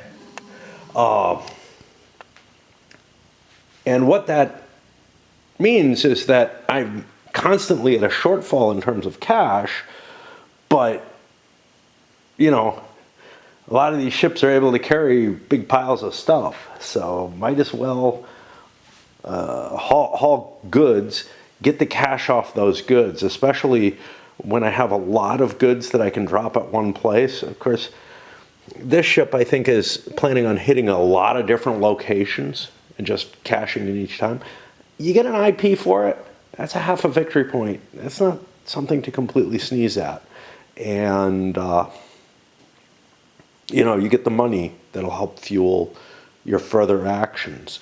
It's not like having those big ships that are expensive is a bad thing, but it does put you in a position where, you're not able to just, look at your cash and fund your ships, etc. You've got these big ships wandering around. Maybe they go back to Earth to repair or something like that, or to deliver goods, like this one is. And now they're on Earth, and you don't have the money to build the settlements. Well, if you got trade goods, that's something you can do that'll help set you up for later. Oh, do I want to build and repair ships? I feel fatigued just because I've been away for a while, and also, the dancing and everything. I eat so fucking much on Saturdays. To some extent, kind of like when I'm sick, it feels like it's the only thing I can kind of do for any kind of pleasure. I can eat. Smoking doesn't appeal to me as much because, I don't know, maybe the exertion, maybe that I smoke a fair amount when I'm out. I go outside and smoke and everything, but no more than I do at home, that's for sure. So I don't know. Ugly, hard decisions. I'm looking at the Starfarers here. The True Path didn't do anything. They didn't have any money. The Starfarers don't have money either, but they have a damaged ship at Earth. This is the kind of thing you're like, I should rebuild, I should fix this, or whatever. Hey, I have some money. I can create $5 out of this. Okay, yeah, we'll repair it then, and we'll probably spend a trade good, but I don't know where to spend the trade good from, right? I can grab this fauna from here and haul it somewhere, and there's places that want fauna, and they're kind of on my way, although my ships are the fast ones at 0.5, which kind of means I have no settlements. So yeah, I have two bases with very few settlers. So these machinery here, is that worth more than the fauna that I could haul? I don't know. I really don't know. First thought was that machinery is worth something. It's more valuable than fauna, for example. And I've got a ship there that could pick that up and drop it off somewhere or whatever. But it's not, because nowhere wants machinery right now, basically. Nowhere within a jump, nowhere on the board, I think, which is a strong reason to turn that into cash. And then I'm gonna I demobilize that other ship in order to build settlers. I Can't fill my ship. It's a tiny little ship. That's life. My way through and nobody's buying anything. That repair was the main thing I did. Of course, this guy's going to get his free repairs, but I did notice something really interesting. This ship right here has no combat value. It's a CV without combat value. Here's another one. Okay. That's kind of a rarity. I'm like not used to seeing that. Usually they have like at least a little bit, but I guess some of these old the smaller haulers don't have any weaponry on them. That's kind of, it just kind of struck me as odd seeing it, but I guess it's not that odd. That's enough for now. Yeah, nobody did anything. This incredible like desire for flavor in my mouth, you know. And I'm like, I made rice. For one reason or another, I was craving buttered rice, but now I have like, I have leftover rice, and I have some dumplings that my wife and I used to eat pretty regularly. We would get them. We would get a package pretty much every shopping trip, and so like once every couple of weeks we'd have that as kind of a treat, and they really taste good. But I've eaten enough today. Around 11 a.m. I'm having trouble making my way up here, convincing myself to do anything now. Yesterday I had a decent amount of raid to do because, you know, I didn't play any Friday night, basically. I played a little bit right at the beginning, went out, and then I didn't play any when I got home, which sometimes I do. So essentially from when I got up, which I don't know when that was, like 11 a.m. or whatever, way too little sleep there, until when I went to bed I was playing. It did look online a little bit. It looks like I can get wood cut kind of to order at most places. So it just really means lugging it on my back or whatever. And it wouldn't need a lot. So I don't know. They may even, at some of the stores, they may even sell prefab stairs or something. I don't know. But this is something I should be able to take care of myself. I mean, all I really need is a hammer. I need to rip out the current board, if I can get a board cut to the right size, and some nails big enough to deal with it. So I should be able to handle this. Anyhow, now the question though becomes, am I willing to hike all the way out there, you know, and more importantly, hike back with a couple of boards strapped to my back? Although I could conceivably do buses for a good deal of it. So we're in the combat phase. Let's get to it. Okay, so the Syndicate uses their raid capability to attack this. I'm kind of willing to steal, you know, cargo or whatever, but I got a 6. Steal a random tech marker from the player, your choice of type. I don't think that I know precisely what points he has. One thing that's not clear is whether or not these are ever revealed unless you get a survey successful. This is the kind of thing I don't really think about.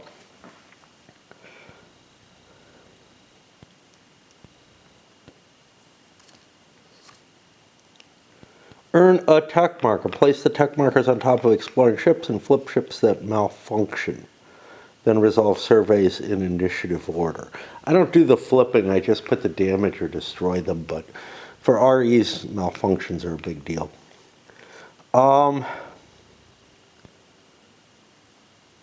It's not clear whether or not those counters are placed face up or are only revealed if you succeed in completing a survey. I've been putting them face up. If you're doing that, you would know approximately what somebody's pulled. But I'm interested in taking from the Givers, and I don't have any bio.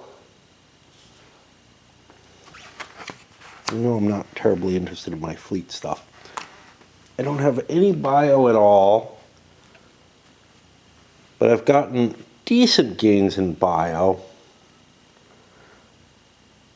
I'm probably not that interested in engineering. I have a fair amount of physics. I think I'll take a bio, and the way I'll do this is I'll just roll a die, and they'll get this one. And that does trigger a marker there, which, because this is done in initiative order, I mean, kind of whatever order it's done in, the Givers now have an opportunity to respond. Let me see if there's other attacks that these guys want to make, the Syndicate here. Probably not. I could blow this up, don't want to do that. Oh, I forgot to give the escalation in the IP.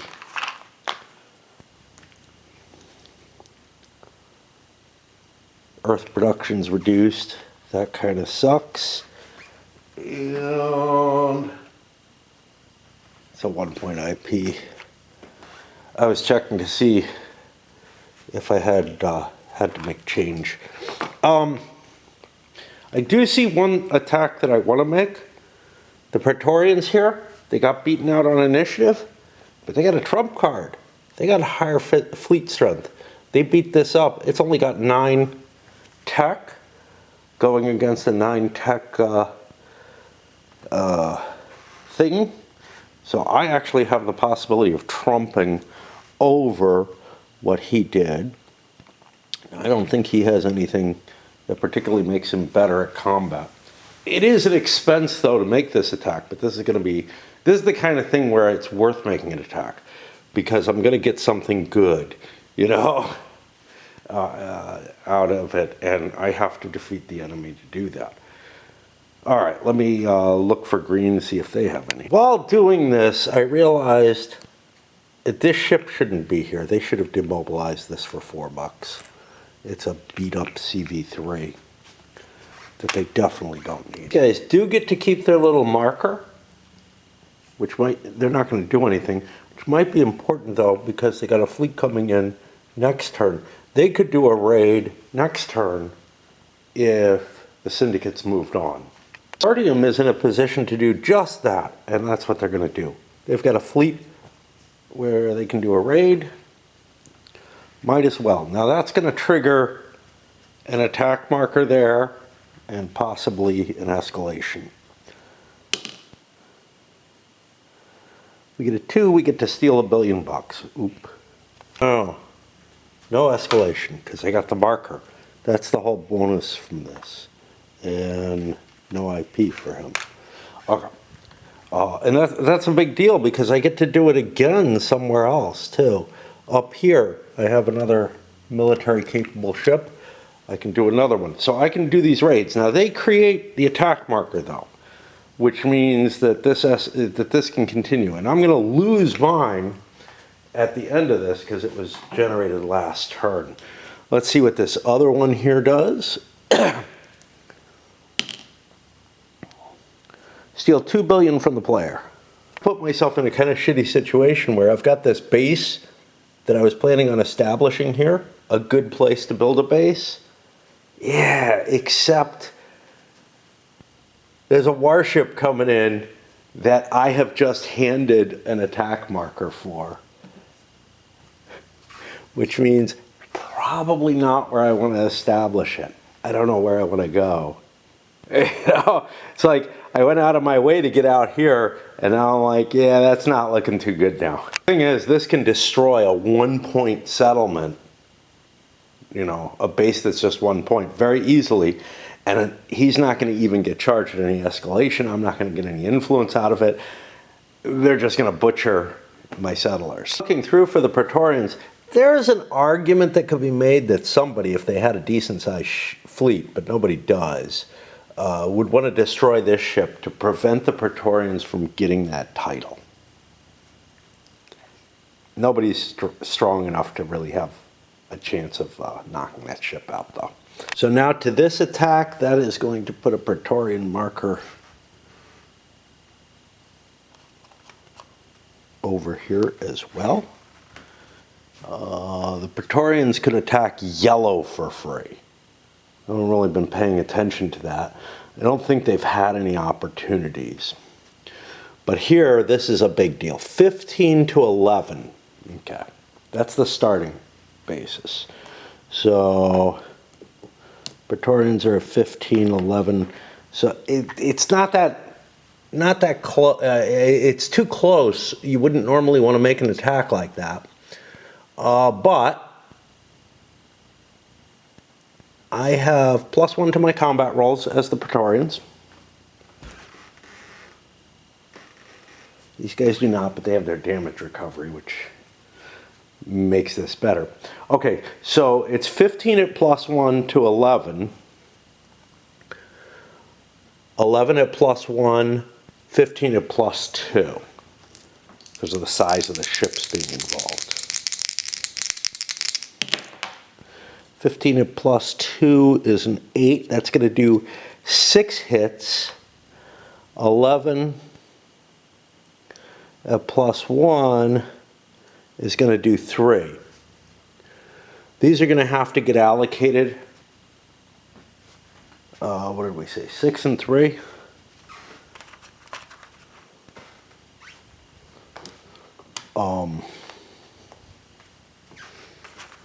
To best effect. And we haven't done this a lot. Let's do the 3 first. The Praetorians have to take the first hit. They'll take it on their biggest ship. Then the Syndicate ups that. And then the Praetorians will take the other hit on this one, I guess. Because if they... See, no matter what, it was going to go like, it was going to end up like this, because these two ships now can both operate. But my tech is only 5, 6, 7 now versus a 9. So I got damaged enough that I'm not going to be able to do the job either.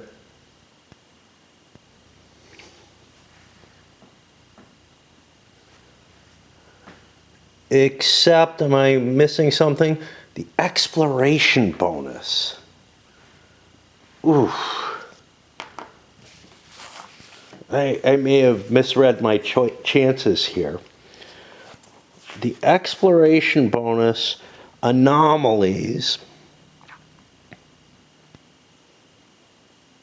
add up ship exploration bonuses.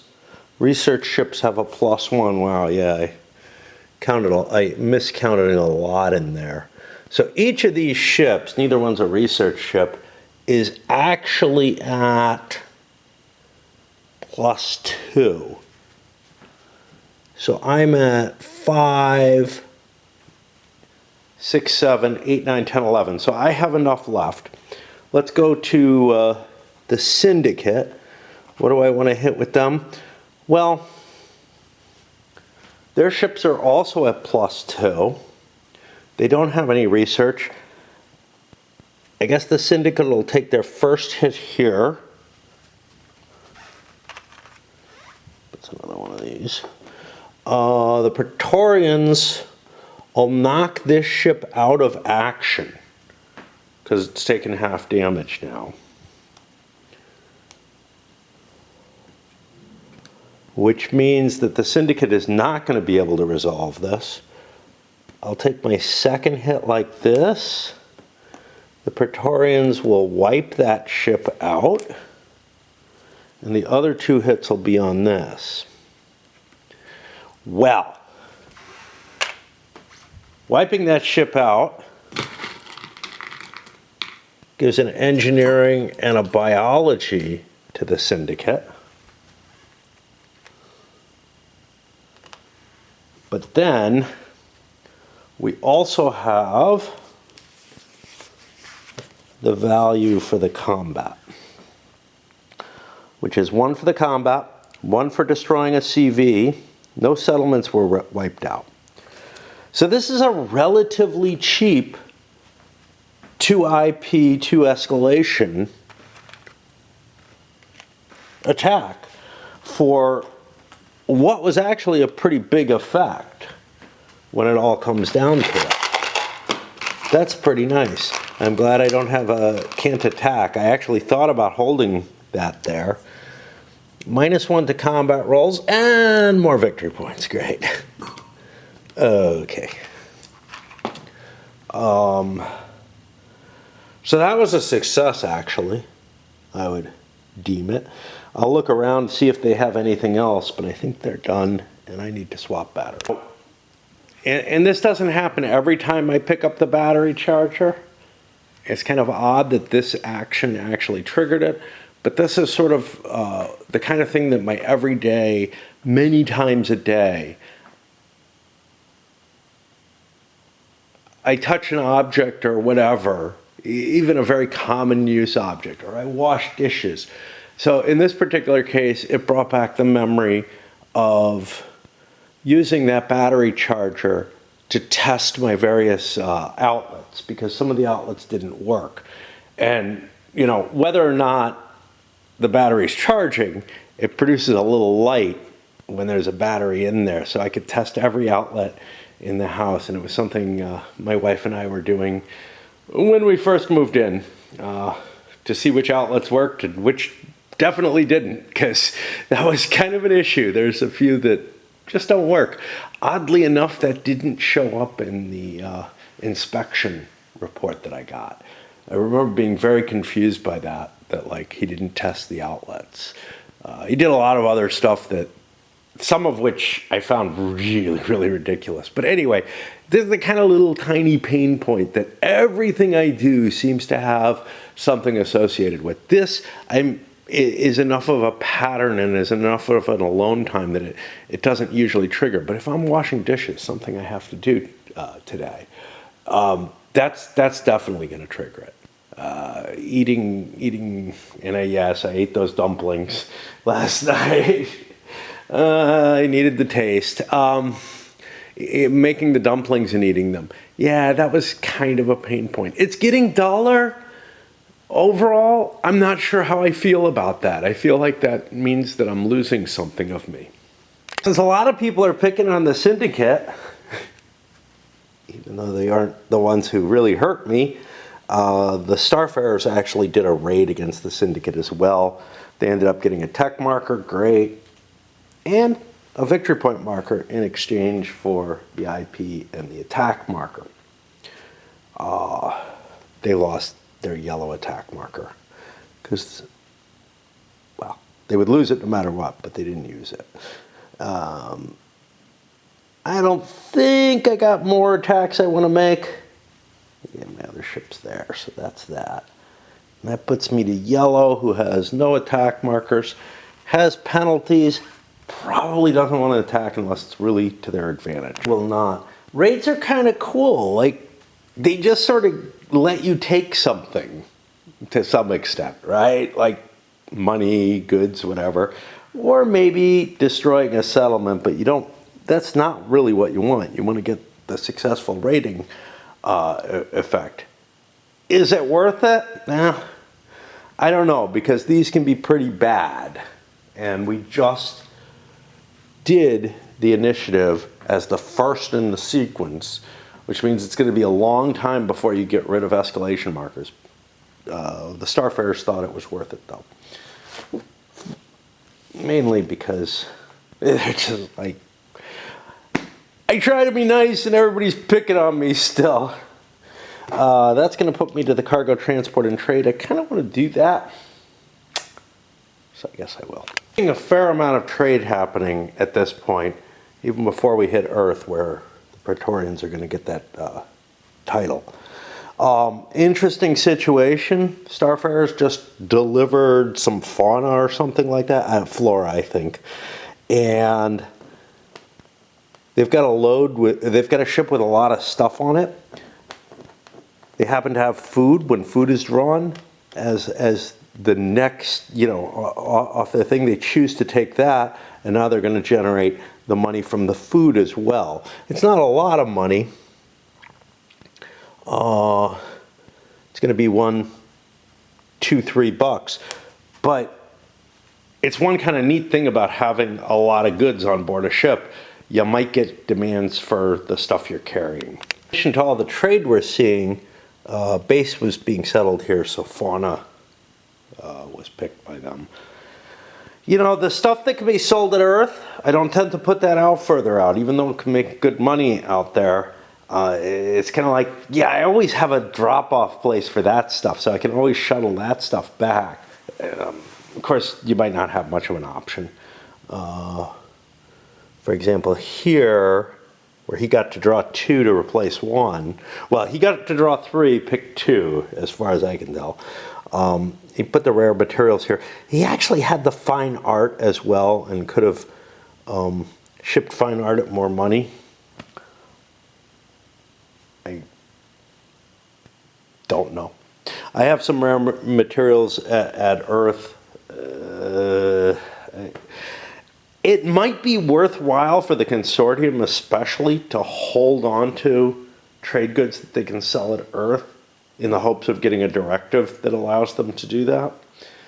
I don't know. Money's pretty tight. Money's pretty tight. So it also might be worth selling things and just getting your cash and fulfilling your directives when they happen.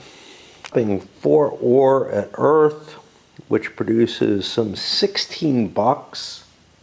I'm doing these in order. I've been just doing everything everywhere else. But this gives me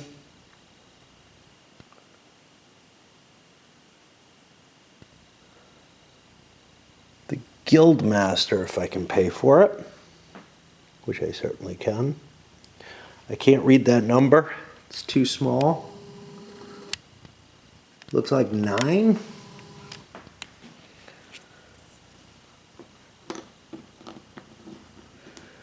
And now we have the advantage of getting IP when we sell stuff at Earth. That's going to be kind of big, I think.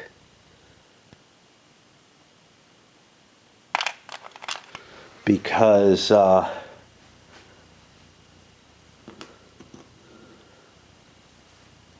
again, people are, you know,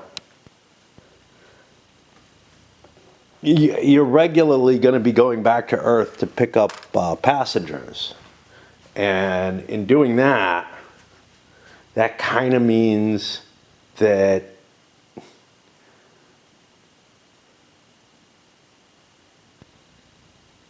you know, it's a continuous supply of goods that are going to be flowing into there because you leave with your passengers, you land somewhere else, and then you don't want to bring settlers back to Earth, right?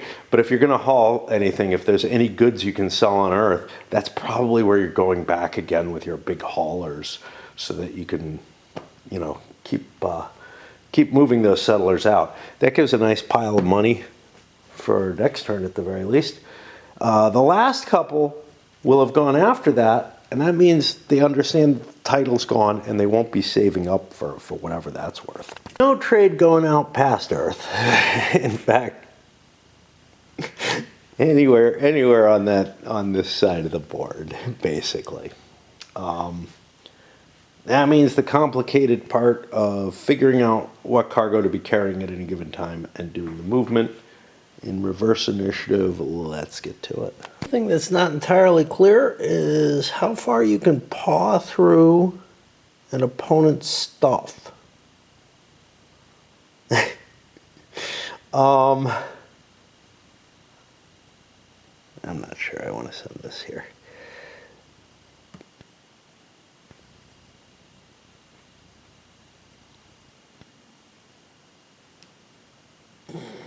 See, the population isn't going to grow. That's the problem.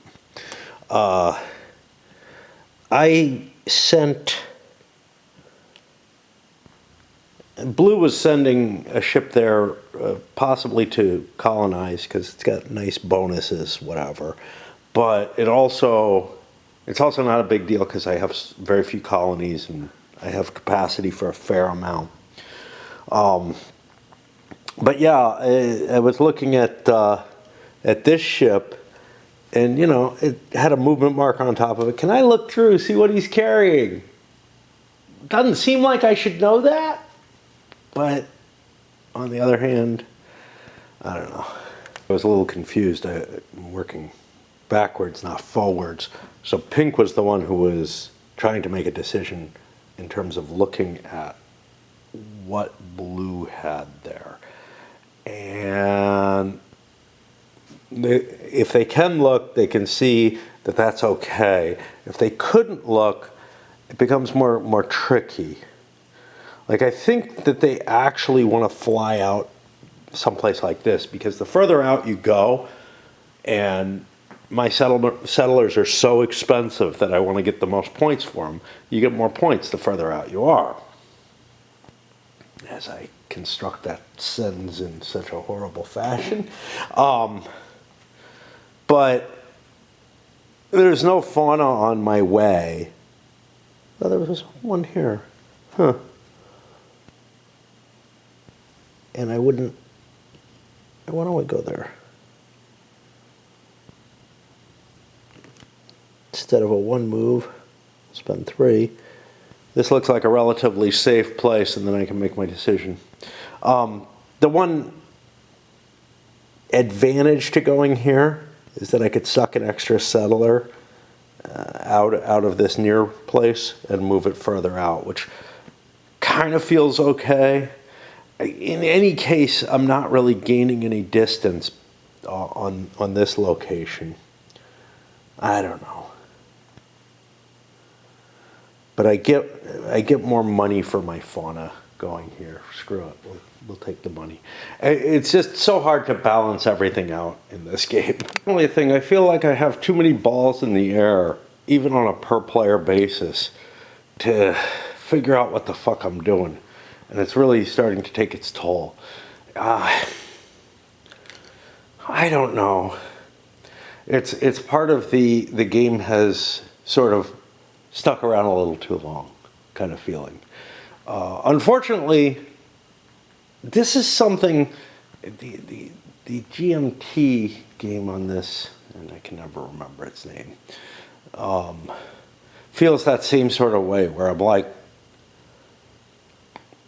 I really enjoyed the first section of the game. The second it's divided into 3 sections. One is exploring the solar system. The second, what I thought this was going to be, was an expansion to the original Stellar Horizons. The second was exploring the near Earth areas, and then a colonization type of game, kind of like this, eventually.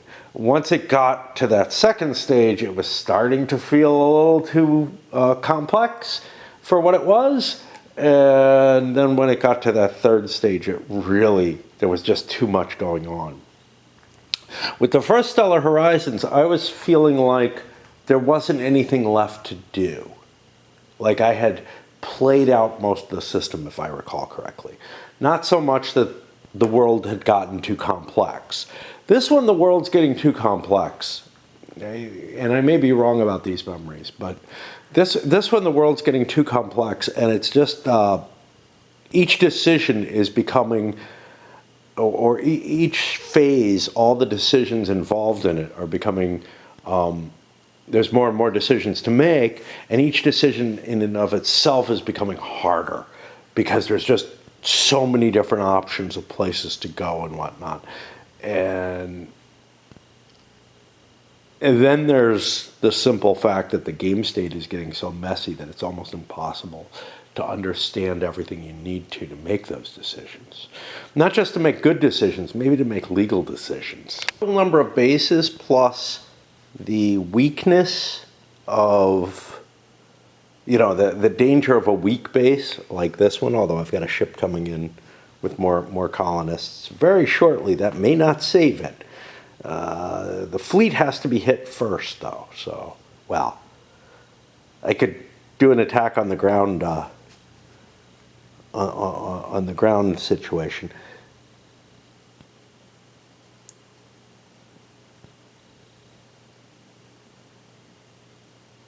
The reduced body size makes him a little weaker on ground combat, and the fleet assault so that might hurt a little bit.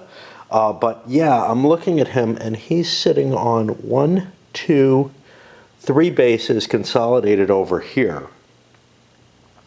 But I want to get further out from Earth. I had a bunch of ships, a ship here, and I think a ship down here. All of them with little sets of bases. The one that could have gone here was a little larger.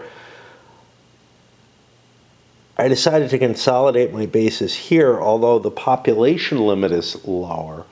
But again, I've eaten up, what did I say, three of my bases? I only have 5 total. So if I establish 2 bases, those would be my last 2 bases, and I'd like to leapfrog another one further out if possible, especially if I'm going to get the cloning capabilities and whatnot, where I can buy people out in the colonial areas. But yeah, it's it's getting really complicated. All the logistics of moving my folks around, and there may be places where maybe I don't really need a base, you know. So like this one, the habitability for migration. Look, I could start shipping people out of here, but it's a long way to get them elsewhere. The wormholes would be very helpful for them. Unfortunately, the 2 people who have wormholes, that one, somebody else has them, don't they? I thought somebody else bought them. I actually thought it was Green that had them. Oh yeah, they do. I just didn't see that one because it's not in the line with the others. All right, that's the end of movement. This whole segment, the cargo transfer, trade, and movement, it is particularly grueling at this point. It's just, I'm taking about 10 minutes per player for the most part, which is excessive amounts of time going by. Yeah, and imagine if you're playing this opposed. I mean, it's very taxing in a solo game, but if you're playing it opposed, that's a lot of downtime, right? Like 10 minutes is the kind of time that you expect, you know, like a game like I don't know, the original Third Reich or whatever. That's what a player would take during their time. So even with all this pulsing and everything going on, the turns are starting to get complicated enough that the decision making takes enough time that there's a fair amount of downtime if you're waiting a long time for your turn. And, you know, some of it, none of it's simultaneous. Exploration has just sort of advanced at a linear rate, right? As more ships have appeared, the exploration's taking longer, but, you know, it's with the size of the amount of stuff on the board. But the movement is just, the decision-making process is just getting really painful on a per-player basis. And you know, obviously people can think during somebody else's turn. So, yeah, I don't know. Well, I went back to sleep for a little bit, and then did the hike down, got milk. Couldn't figure out anything else worth buying at the market of no choice, because there really is nothing there that I want to pay the price that they charge for it. I looked at ice cream. They had ice cream on sale. They have their own brand now, I guess. And it was about the price that, you know, the good brands are normally at my normal place.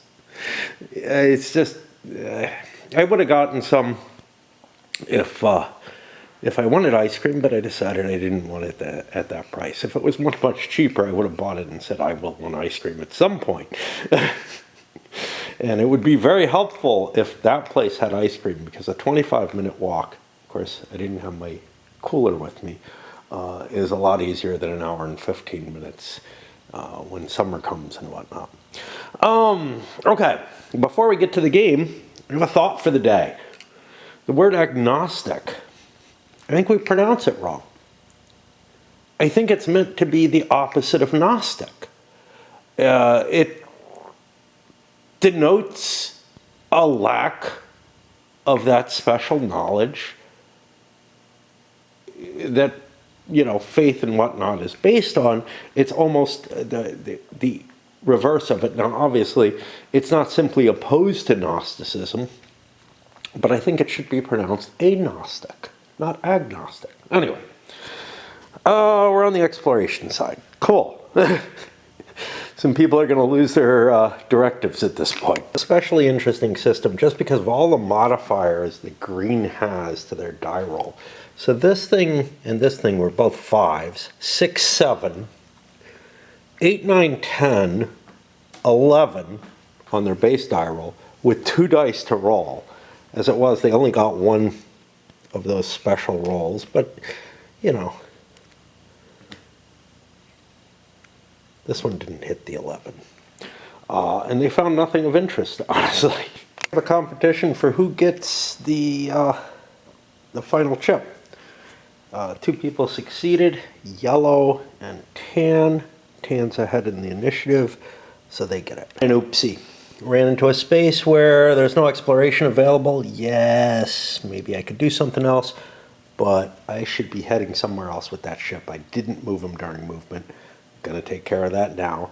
I try to report these errors just to show you how much, this is just, there's so much going on, so much clutter, that it's very easy to not notice, this ship is not in a place where it really can do anything. It really has an interesting situation. This ship is coming into Earth in 3 turns.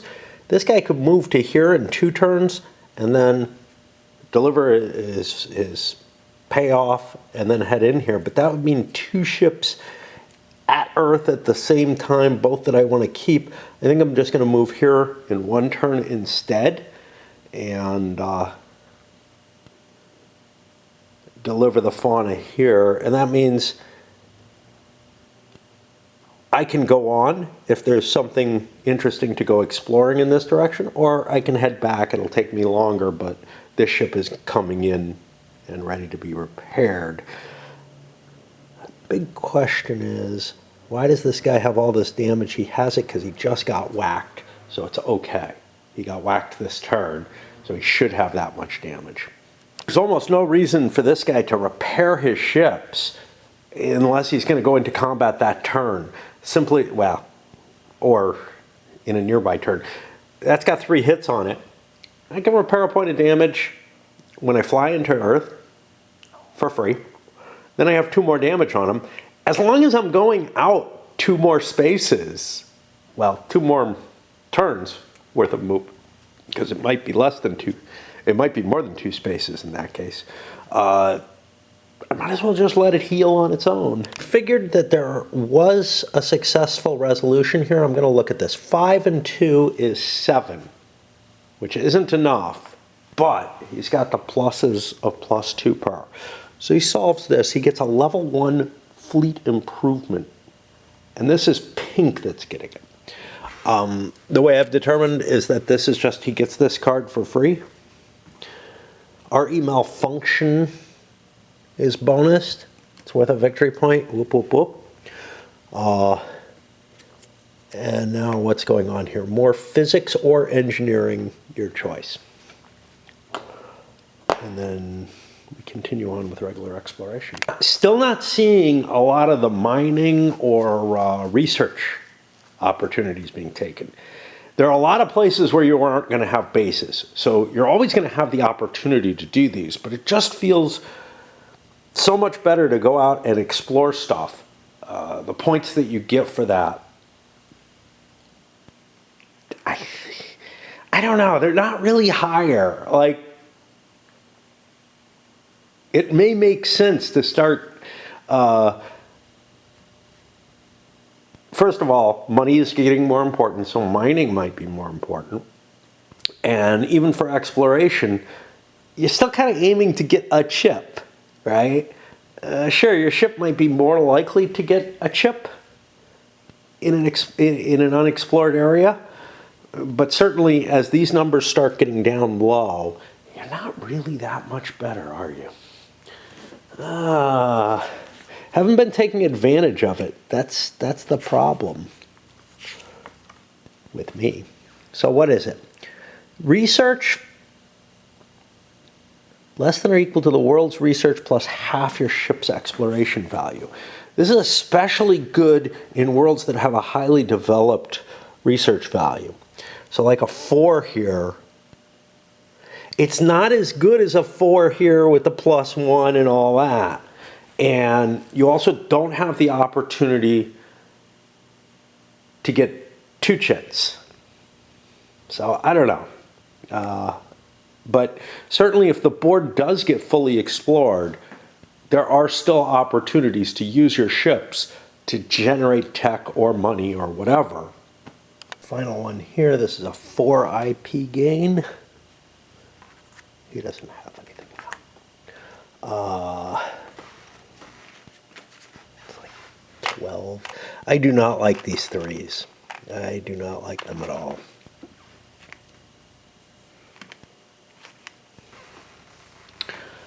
I don't know if it, but in 7 players, maybe there would be, too many 1s would be out. And that flips this over. What was this going to be? This was going to be a decapod infestation. What? Okay, that creates biology. And that is the end of our sequence through that. But now I got to check the directives because there are basically no anomalies left on the board. I think they've all been resolved. So let me just make sure nobody has. This guy has an anomaly 1, so he has to get rid of his.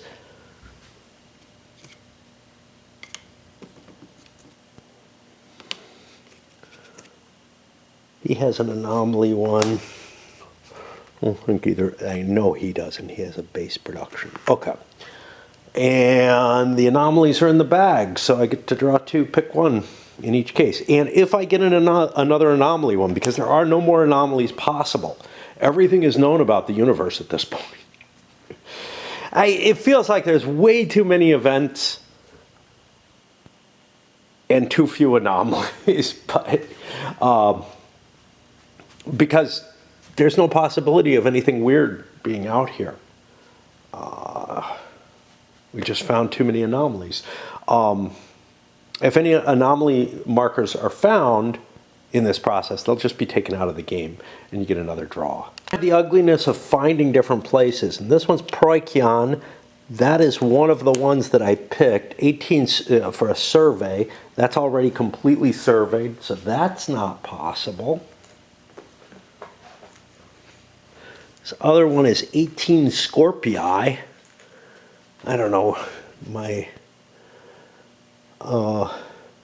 have to move, there it is, all the way over there. So that one could be still done. This is an anomaly. Uh-oh. And the givers want terraforming.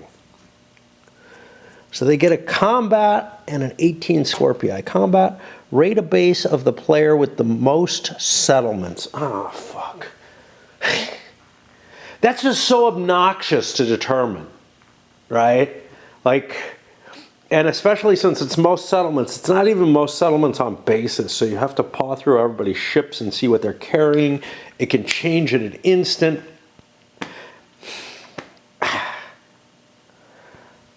A survey at 18 Scorpii.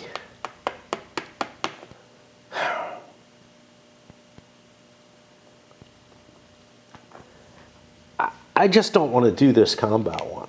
I really don't. And now we'll pick, let me shuffle, and I'll pick them out for blue as well, just to show you, the failure rate that we're hitting now. South Reed, trade goods at Earth, that can definitely be done. Arcturus. I'm there, I'm taking it. And this one goes back in the bag. So yeah, I'm throwing out 4, Two are the two that got negated this turn, and two of them are failed draws, which means 50% of our initial draw was bad. It was all him, you know. That's going to put us to developing tech and buying cards.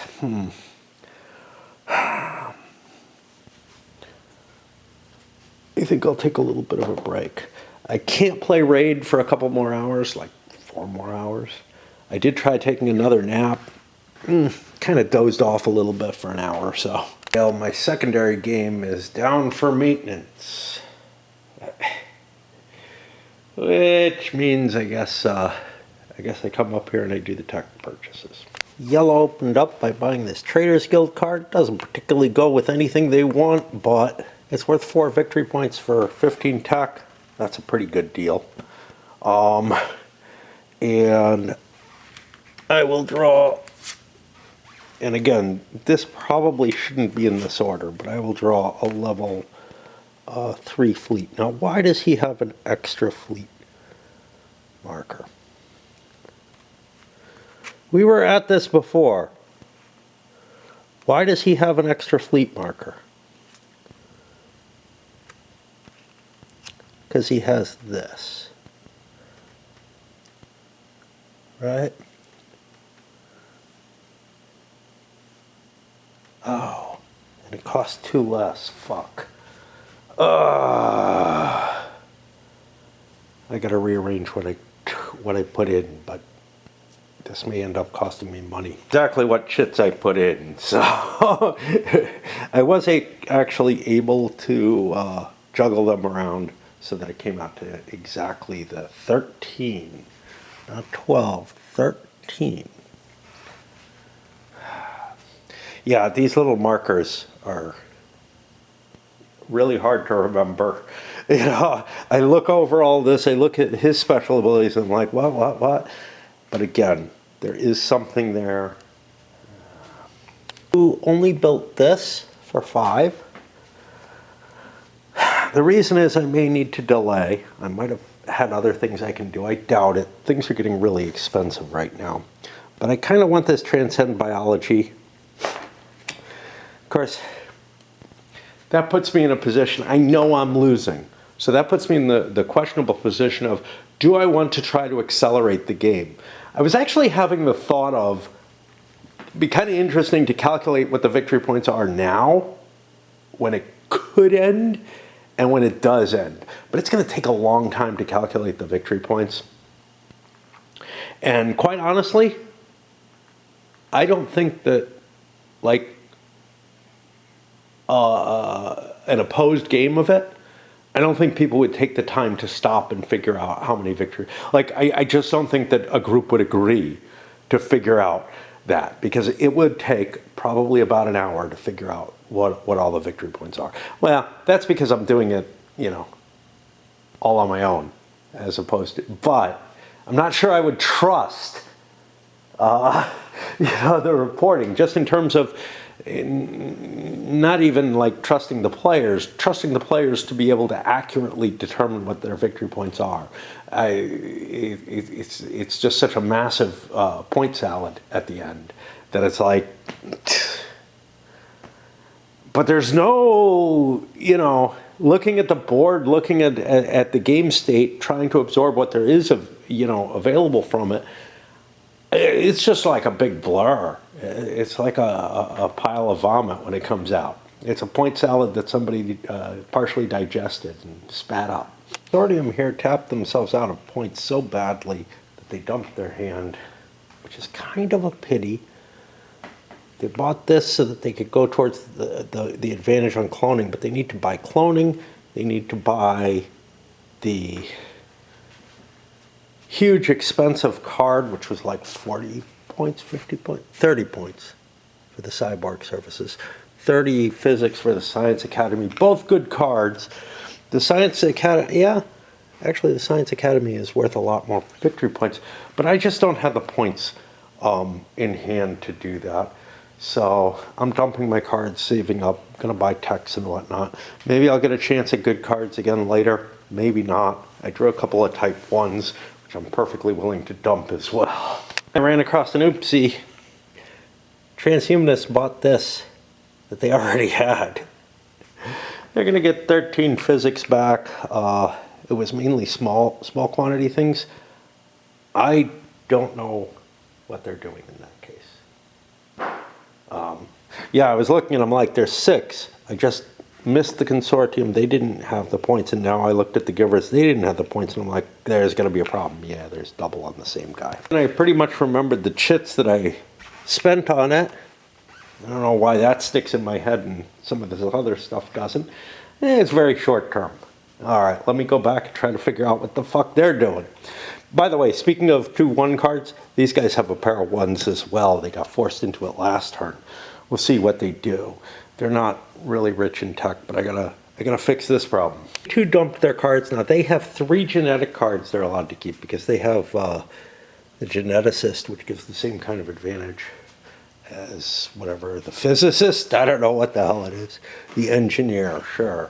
But there weren't enough cards unshuffled or shuffled already, and since this is simultaneous, it's gotta come from that.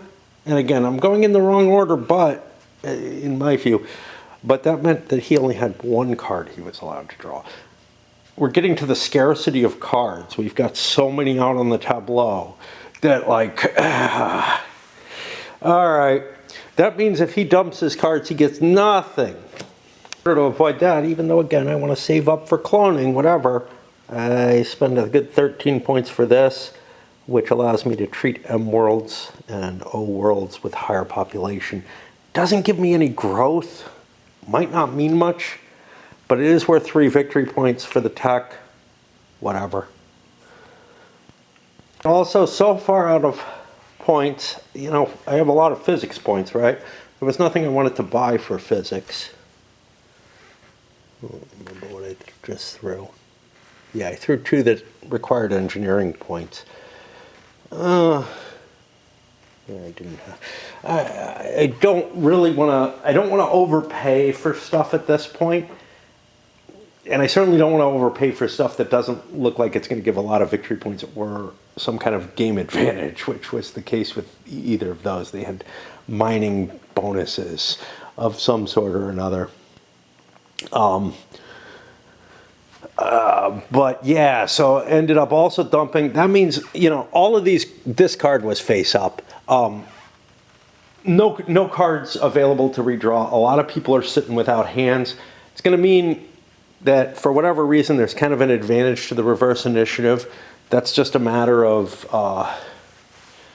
me resolving something in the easiest to play fashion and now seeing the effects of that.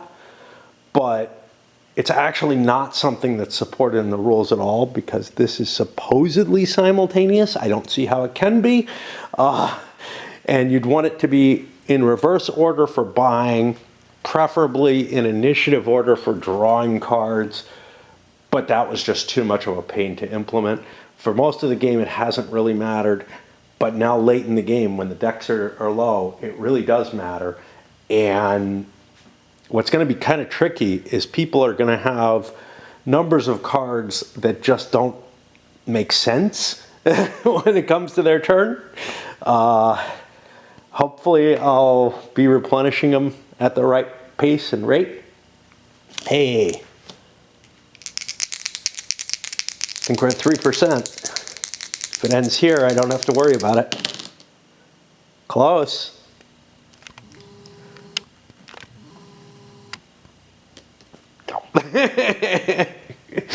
All right, set up for the next turn. The IP marker up there. I am in no state to continue on, but I may be up fairly soon simply because I got nothing else to do right now. I'm too awake to try to snooze, and oh, we forgot to move that. that, just to show you what people bought. People avoided this. They could buy it, but it doesn't give them much. It gives some RE advantages. These seem much, much better. Some people who had enough points, I think the transhumanists were one who had enough points to buy this, didn't do so. Now, it might be a mistake because, again, it's worth 5 victory points, right? So if the game ends, it could be a fairly significant penalty to not have taken that. But the cargo capacity is so much more valuable. Possibly a big fleet improvement card or something could be very valuable. So, yeah, I don't really want to. I probably should have just gotten it. Actually, I may have been. I think I was just a little short. 8 and 8, 16, 17. Nah, it was only 14. Yeah, I probably should have bought it. Might do so next turn, although I'll have more impetus for discarding my cards, because now there's cards to draw.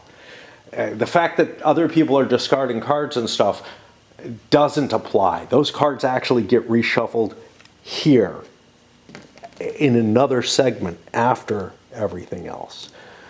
All right, so that's it for now. It's definitely overstaying its welcome in my view, right? Like, I've had this feeling even with games I love, like Europa Universalis. But with EU, pushing on was a little easier. There's oh, I know more stuff is going to happen. I'm interested in seeing how it ends and all that. Here,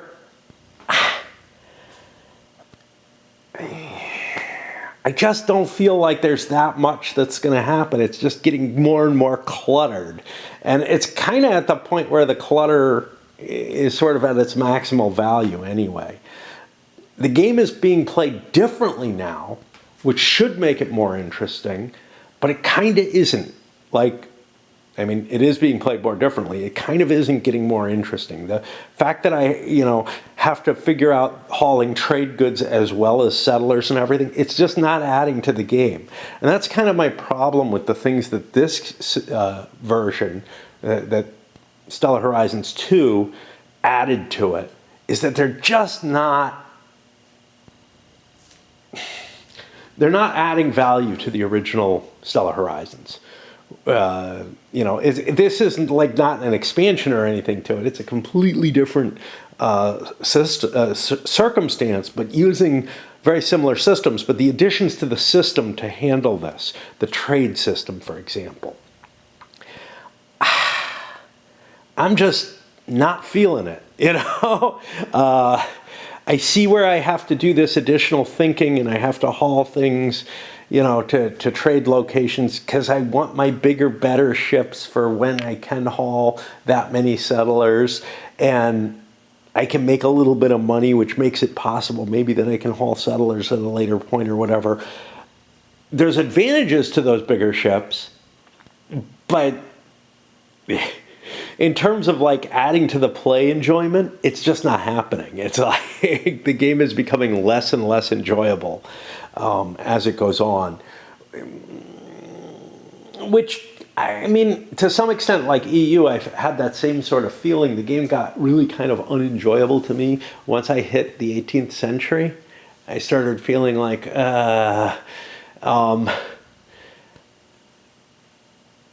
especially since the Spanish Succession, I think, is the war that just never happens or something like that. Like, after that point, I kind of got really disturbed in terms of it, but there's still sort of this feeling of something cool could happen at the end. Not really. And that game also, in terms of, that game in terms of who's winning is often very, very apparent by that point, and there's not much anyone can do. This game, it's completely unapparent who's winning. This could be a complete blowout with somebody running away with it, and I just don't realize it. Or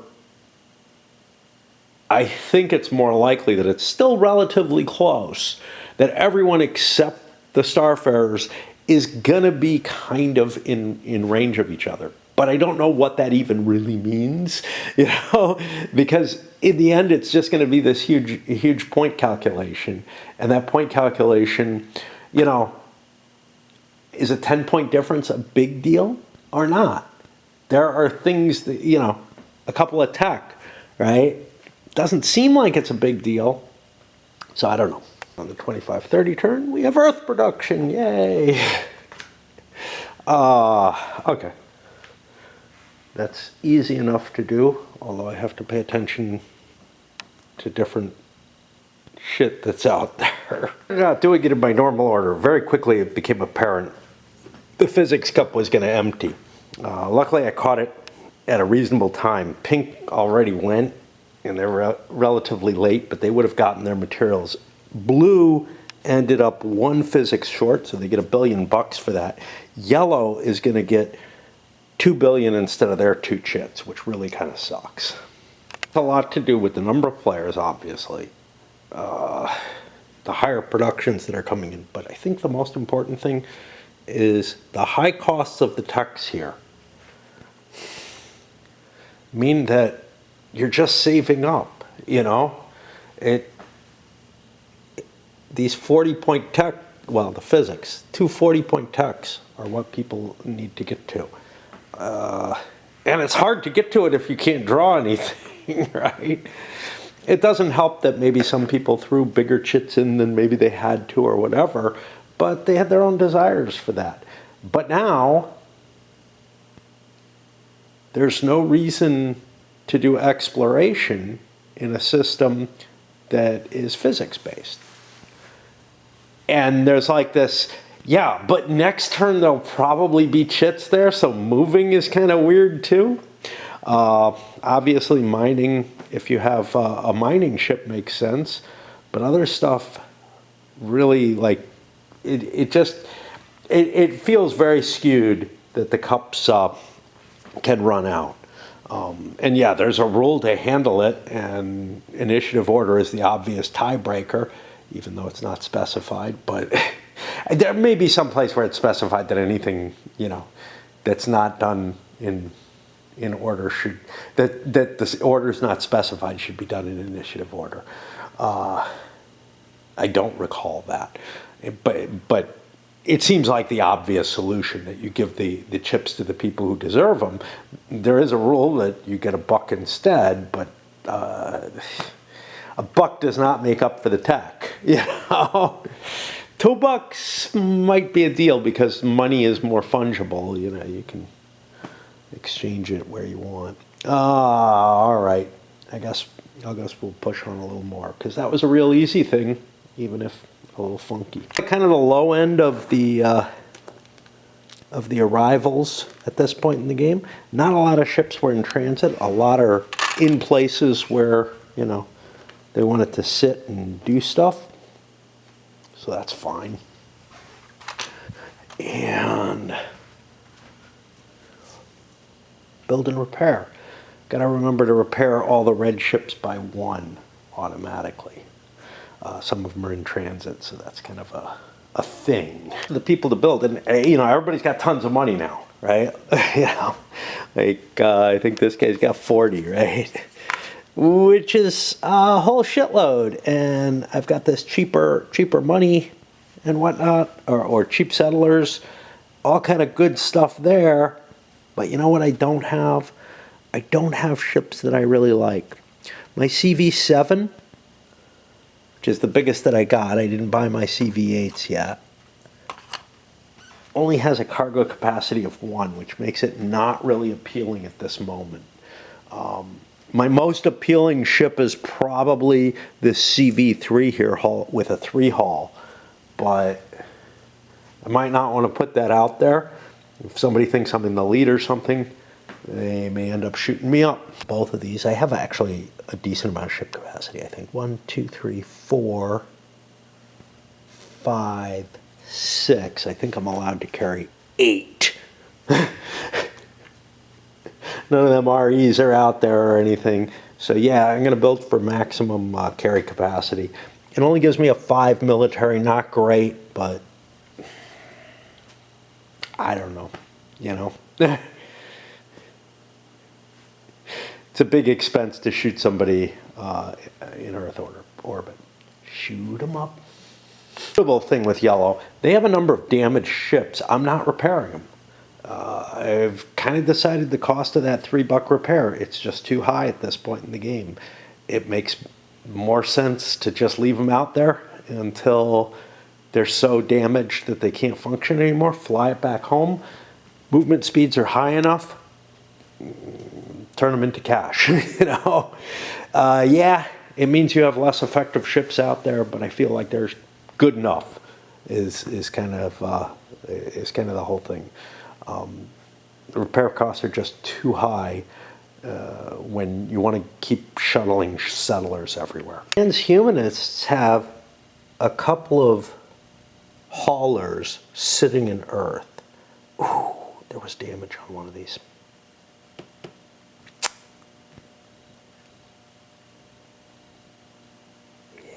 I scrapped this guy for cash, but he had damage on him. I don't remember how much. But I think my best move is to actually repair this shitty hauler. I have bigger, better ships, but they're really expensive. So like this CV7 is 17. My settlers cost 5, make it 4. So it would cost 37 to load that thing completely. That's about all the money that I have. And this one will cost me another dozen. I don't think I have 49 if I cash that in. If I do, I do it. But I think it had 2 points of damage on it. I think this guy had 2 points of damage. So if I want to keep him, I gotta pay those 2 points. This warship coming in that has no carry capacity, I may just dismantle that thing because the colonization feels so important compared to the exploration side of things. If I had really wanted to keep that alive, I would have flown it to here or something, not all the way back here. Best hauling capacity is to leave these two. So I paid $2 because I think he had 2 hits on him. Otherwise, why would he return? Yeah. Right? I don't know. With counters on them, I can't tell that these are 2 different colors very easily. I started counting it for this guy. I think I already counted it for the transhumans. I don't know. Interesting situation. I've got this ship flying in with fine art. In the combat segment, it could be destroyed with that fine art. So if I dismantle it, I lose that, right? I can't avoid, the danger of combat or whatever. So I kind of have to repair this and function with it, which may limit my choices. I do have 1 extra ship plus an RE that I could build with my cash. I don't know how much I'm really interested in building an RE. But if I have a decent sized base, I don't out here. I mean, I'm going to grow that. I could grow, I could build something out here to go explore over there or something, just for tech points. Rivers are also in an interesting position. Now, ship-wise, I think they have room for 1 more. 1, 2, 3. I already counted, but 4, 5, 6. I think that's it. Actually, I'm allowed 8. But I don't have a lot of cash. I have 30 billion on hand. I could build one of these CV7s for 17 and load it up. That brings it to 21. I don't have anything coming in. I don't have any, I'm not going to be getting any additional cash unless bases get drawn next turn or something. Here's what happens. If I can buy the crew 8 this turn, it's worth me holding off and not building a ship. But I only have 15 points. The crew 8 would cost 27. I don't have any other haulers though. Like I could buy something shitty like this and thus save some more money. I don't know. It's I want to get 18 Scorpii. That's all the way over here. Might be worth me schlepping some more guys. I have ships like this that maybe can go back and get turned into... See, the haulers, I don't want to waste my haulers, you know, even if it's just a CV3 hauler, it's still bigger than anything else I have, so it's not a bad shift there. Yeah. All right, I think I'll send this thing out with a dude, one of these guys, and I just wish I had more, more flexibility. Not two of the same damn big warship at CV7. Yeah, the constraints of the kinds of ships you have is really painful, and it feels like you should be able to build more of, the same exact ship if you wanted to. So like, look, I don't want to build this. I want to build one of these, which is cheaper, I'm sure. It's 12. This is 17, but I can't do it. And my selection of ships, it feels like, yeah, maybe there's some technological, I don't know, philosophical difference essentially that means that, I'm not going to build at a CV7 a hauler or something like that. Okay. But if I have the blueprints and everything, yeah, I should have that. You could argue it has to do with the whole size of the fleet and everything, but these guys aren't hauling. They're off exploring because that's where they are. It just feels like I should have more flexibility as to ships and everything. I want a lot more control of that kind of stuff. The original game had the same issue where, the different factions or different nations in that case have different focuses, foci, but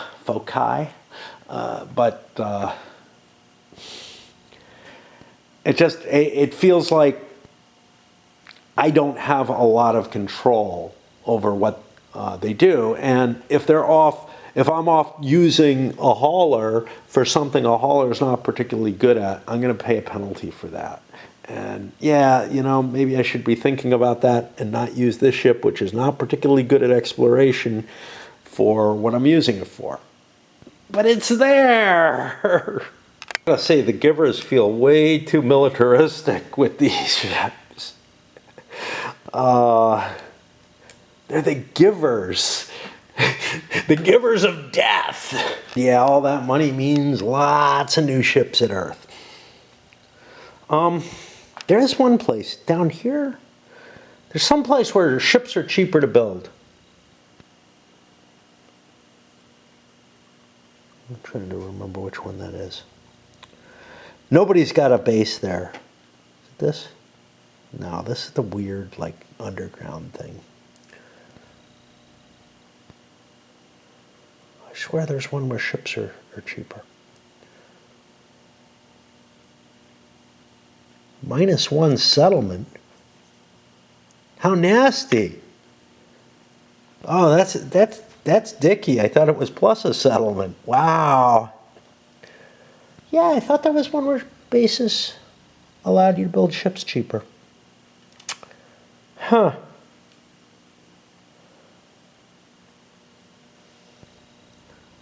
There it is. +1 machinery production ships built here cost $1 billion less. Okay. It's not a bad thing if you could build up a big settlement there. Now, you're not limited by this 8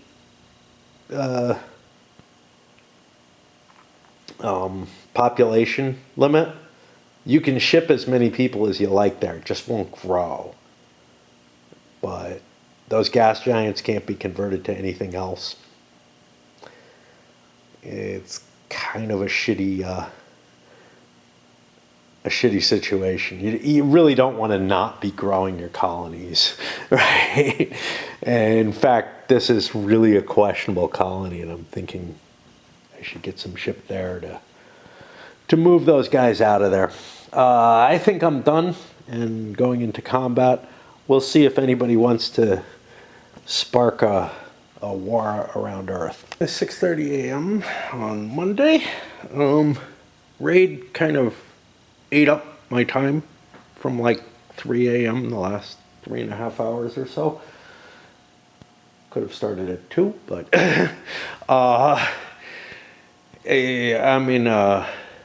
there's a tournament thing that I've got to complete in it, and it's just one of those things where, yeah, the reward is pretty good, and I have the resources that I should be able to take it. At least from what I can see. We'll see. We'll see if anybody comes up and jumps up to the top with me. But right now, I got like 3 times as many points as the next player, so. But still not enough to collect the big prize. I have my heat on right now. You know, it's getting into the 40s at night, and when I come up here, it's too cold. So I've got like, I almost always have my bedroom heat on at night. Even in the summer, it gets cold here. Although I try not to. There's basically a 30 to 35 degree drop in temperature overnight, and it's a little cooler up here in the hill than it is down in the town. So it's not like it gets real warm, especially late in the day. In the morning, I get a lot of sun, so the house kind of heats up then, but then it cools off when the heat of the day happens. Anyway, let's see where we can get. I'm kind of hoping to get combat and all the way down to movement done. Obviously, I got to do combat, but we'll see. Remember, when I get to the movement, there is no physics left, which might impact decisions to move. But on the other hand, if I move, you know, there might be a cost to that too. Consortium blew up a Syndicate RE. They already had a marker on them, which feels weird because they don't have any escalation. I don't know how that happened, but maybe they had a free attack. Yeah, that gets extended by a turn now. Whoever has utilized a free attack marker against the Syndicate as well. They just did a raid, grabbed a tech marker. You know, if you're set up to raid, you might as well do it when you have those. The only thing it does is it creates a casus bellum for the Syndicate for the next couple turns. Which, you know, you may not want to piss them off. They like to raid, but I don't see them near me in too many places. The fight here would be about equal. A couple of big ships hitting each other, probably not going to happen. Syndicate, the last of the players with combat capability, have a couple they want to take care of. First of all, they're going to blow this up, because I got a blue marker. Get rid of that, because that one's timed out. The pink one will time out too. It still gives a destruction bonus for them. But I'm just like, you know, you did something to me, screw you. I've got something I can kill without any ill effect, except that it generates one of these. And I think I also want to try to attack this. Now, this is a big ship. I'm unlikely to be able to blow it up. Whereas, well, mine's pretty big too. So it's 7-3.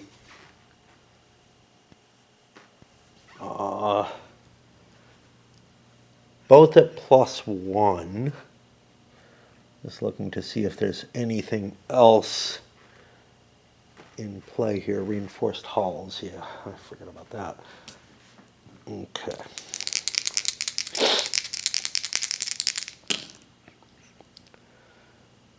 A 3 on 7 is only 1 hit. A 9 on 3, and make it a 10 on 3 is 2 hits. So that didn't go particularly well. It's okay. I can eat the damage, but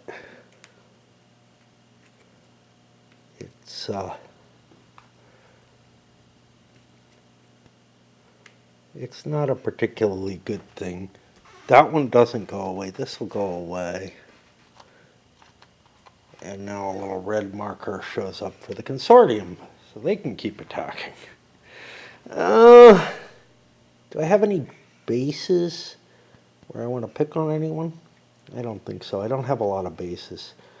They're pretty heavily congested where I do, for whatever reason, even though I'm somebody you want to stay away from. All right, and that'll put me to the trade side of things. Do I need to do this in order? I don't think so. I think I can do my normal. I don't think that there's anything that I'm in a race for. Let me check these titles.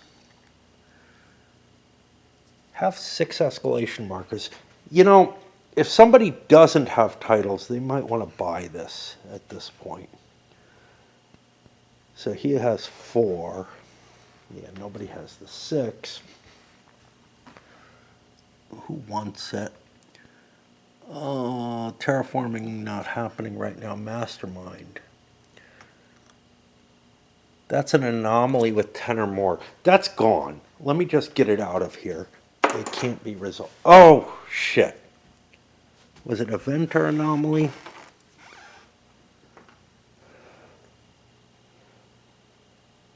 Yeah, an event could come up. All right. And this one is a 1-1 mining. Yeah.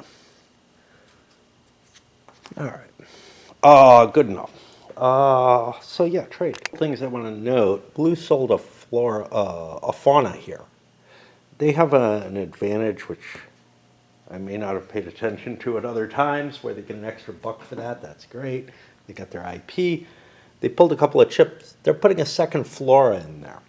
I think only one goes away. If like one person sells it, kills one of them, no matter how many they sell. And that means 2 people can sell flora there on the same turn or whatever. You know, it's just slightly, they really want it. There's no longer a title here. People who do not have a directive to sell stuff there are just dumping their goods to get money. This is kind of weird because my calculations were done without including the sale of like goods on Earth in them. So I may have bought the wrong ships or something. I don't know. The hell with it.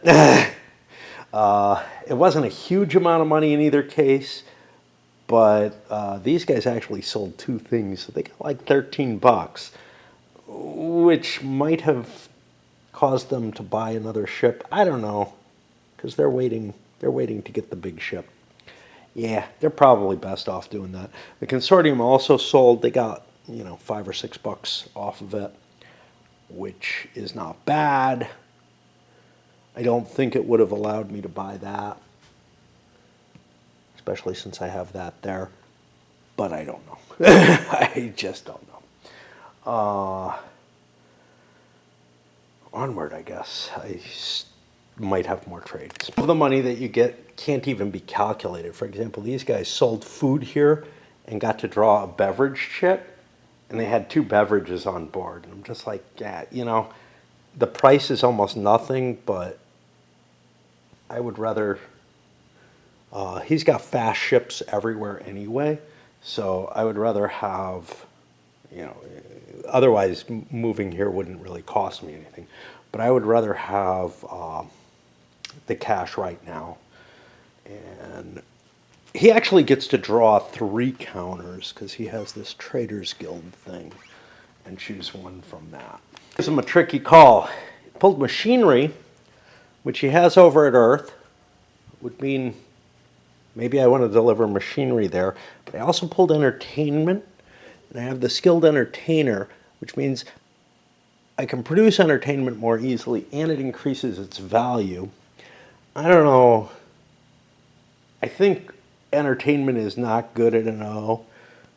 Take a quick look. Yeah, it's produced at MO. So it's not particularly good there, but Ks are good, so that would cancel out. What color am I? I'm yellow. Looking to see if he has any entertainment. Just because he can produce it doesn't mean that he drew it. I don't know. You know, machinery. There's some down here. This is not a bad place to populate. Wow. Was that allowed here? I don't know what L is. L is marginal. I think that is allowed. It's O, M, and something else. Maybe E's can't be there. I don't remember. This doesn't really give you a good picture of what it is.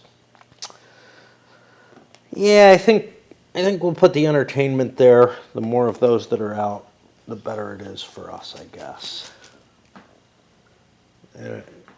If I need to deliver my machinery, I can deliver it here just as easily. And there's so much game state, it's hard to pay attention to that.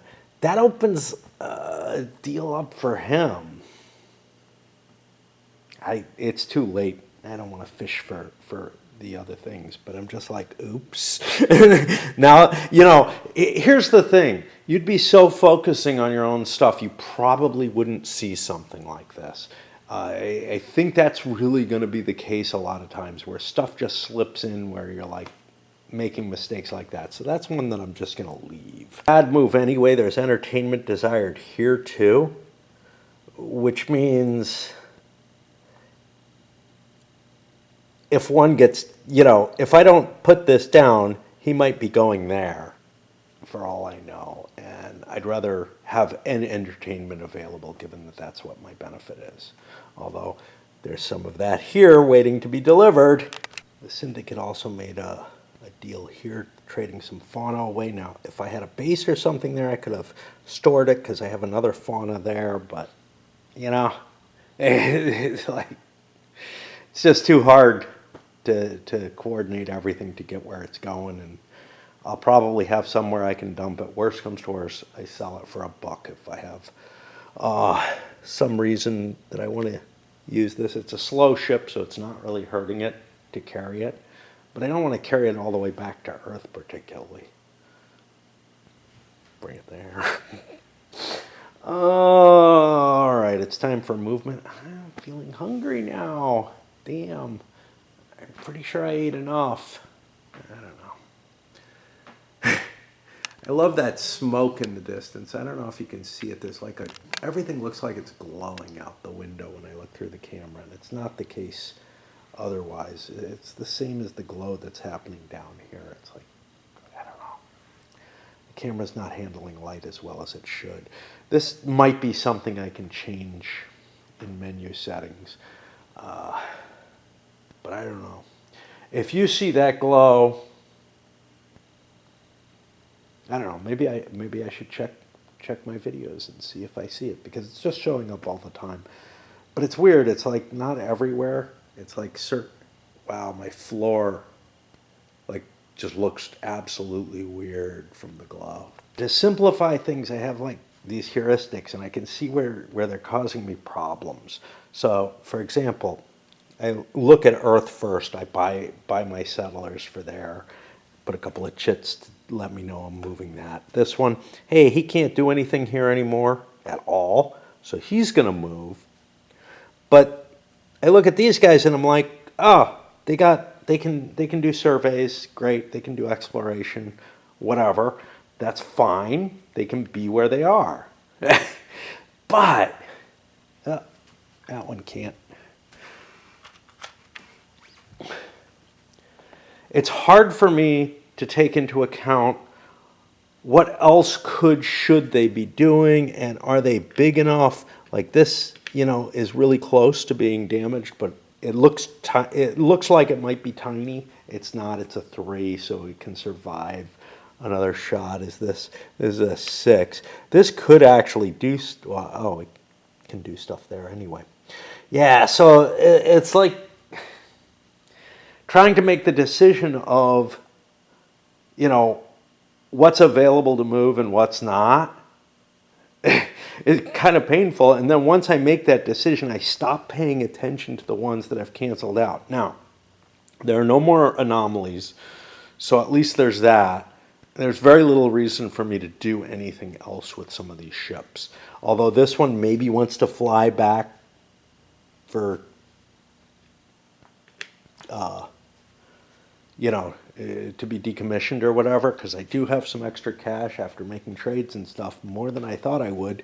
I was able to fill these up and everything's just perfect. Now I have to contemplate where these ships are going, because I'd love to get them far out. Dude. But my movement rate is still 1, and it might be 0.5 soon, so I kind of want to inch forward. And I also have to pay attention to how many bases I have and recount that regularly, because I don't have. It would be helpful if there was like a little track that counted how many bases you have, how many ships you have. That would be really helpful, I think, just because there's so much game state to keep track of. Of course, I'm not really good at keeping those tracks up to date. It would be another mechanical action to try to remind me of stuff. But yeah, I mean, I don't know how many bases I have and where they might be. And this would be easier if I was playing just by myself. I have 2, 3. I'm allowed something like 8. No, that can't be right. I'm allowed 6. Okay, some other new behavior. The consortium here, puzzling their thing out. They're stopping here as a way station because I haven't attacked shit. Next turn I'll be in there. I can do a raid. I'll just keep this war up with the syndicate. Yeah, they have an advantage, but as long as they're willing to keep attacking me, I'm willing to steal stuff from them, whatever that works out as. I've run out of somehow 5-point chits. There aren't a hell of a lot of them, I guess. I have one here. There's got to be more than one.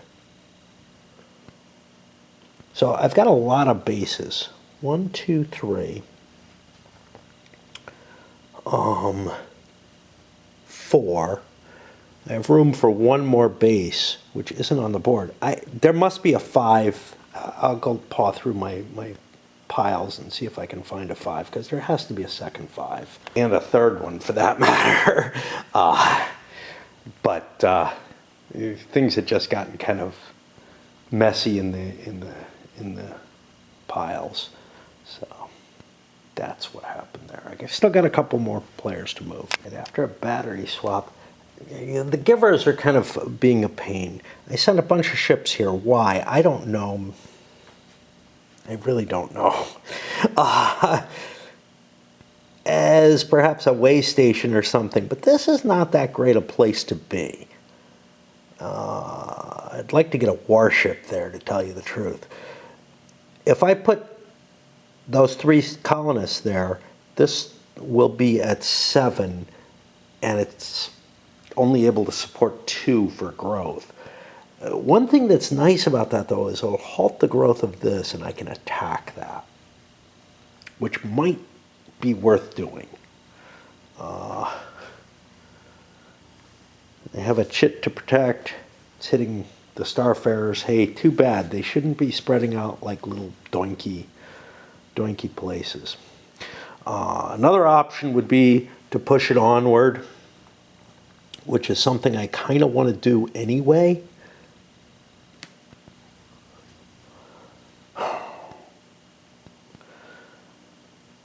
I mean, a 3-point colony is a nice size to send out as opposed to a 1-pointer. This wouldn't be a terrible place to be. That actually looks really nice. Let me see how many colonies I have, though. If one here, which I really ought to pick up and get out of there, except that's kind of nice. This is okay, too. I don't know. 1, 2, 3, 4 down in this area. 5, 6. Am I full? Yeah, that's all the bases I can have. So unless I'm going to pick up and leave from somewhere, and this is not a bad place to leave from, except that, like, it grows.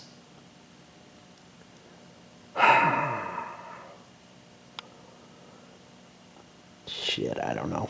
I need room for another base. Yeah, I think I'll drop the 7 there and try to wipe that out. Screwing up with the Givers movement, they're the one player without a ×1 multiplier. They're still running a ×2. And, you know, ships like this are hauling stuff, not fast anyway. That ship not fast. This one's hauling stuff. So they're going at waypoints hoping maybe they'll be able to buy. That tech should be pretty cheap by this point. 1, 2, 3, 4, 5, 6 is 18 off. It's 12. I'll be able to afford that. Really need to get that up there because a ×2 multiplier is really horrible at this point in the game. I've got a lot of ships that haven't been moving, which is part of why it hasn't probably hurt me, but I may have also cheated at some point, thinking this guy maybe with his piles of entertainment. I don't know when that went out, but whatever. Meanwhile, I'm trying to figure out the Syndicate's movement. Shit. The Givers is one of the people with the wormholes. But they're really hard to use. You need the bases. Like, if I want to move one of these, I can move it closer to Earth, but Earth doesn't count as a base, so you can't wormhole in or out of Earth. Which means you got to pay that big movement to at least get one space. I might be better off not going here, but going here so I can wormhole. This guy, I don't know where he came from. He came from here. He could actually also wormhole into here because he came from that base. This guy came from this base. I don't think I have fauna for sale. Oh yeah, I do. I can go up to this base and trade the fauna that I have there. Further from Earth. Yeah, I don't think that's worth it because I'm further from Earth then. All right. So the wormholes kind of help, even if I'm doing weird shit movement-wise to take advantage of them. I would really like to pick up one of my bases and clear it out and get one further out here at some point, but I don't know quite how to go about that. Like, I need something that's really able to haul stuff. And, you know, I could shift a lot of stuff to another base and then leave, I guess. I don't know. And the wormholes will make it easier, but damn, it's getting hard. Okay, I'm still trying to figure out the damn Syndicate, but I'm getting distracted by other stuff. I think I figured out all my movement. I don't know. It's such a pain in the ass at this point. Like, this is one of the hardest portions of the game. That's going to get me to exploration, but I'm too tired. I have my other game to catch up my daily activity on. Beginning to worry that I'm not going to get up in time to it's a tight squeeze, which is why counters get knocked out.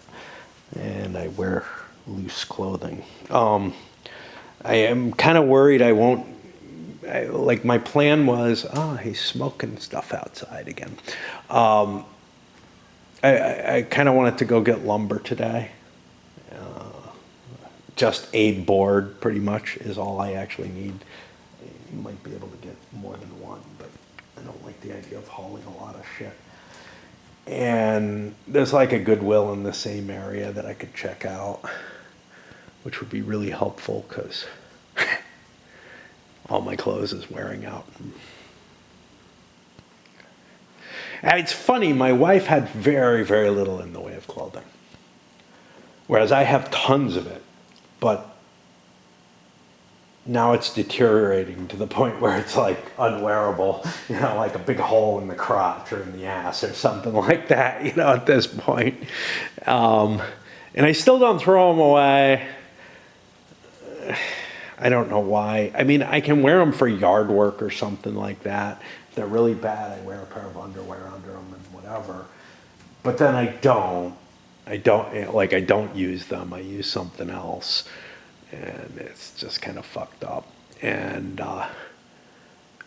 then I've got a bunch of stuff that just doesn't fit me anymore. And the problem is, it's the stuff that like that almost fit that's getting damaged. So if I lose some weight, I'm down to like the things that fit me now and stuff that won't fit.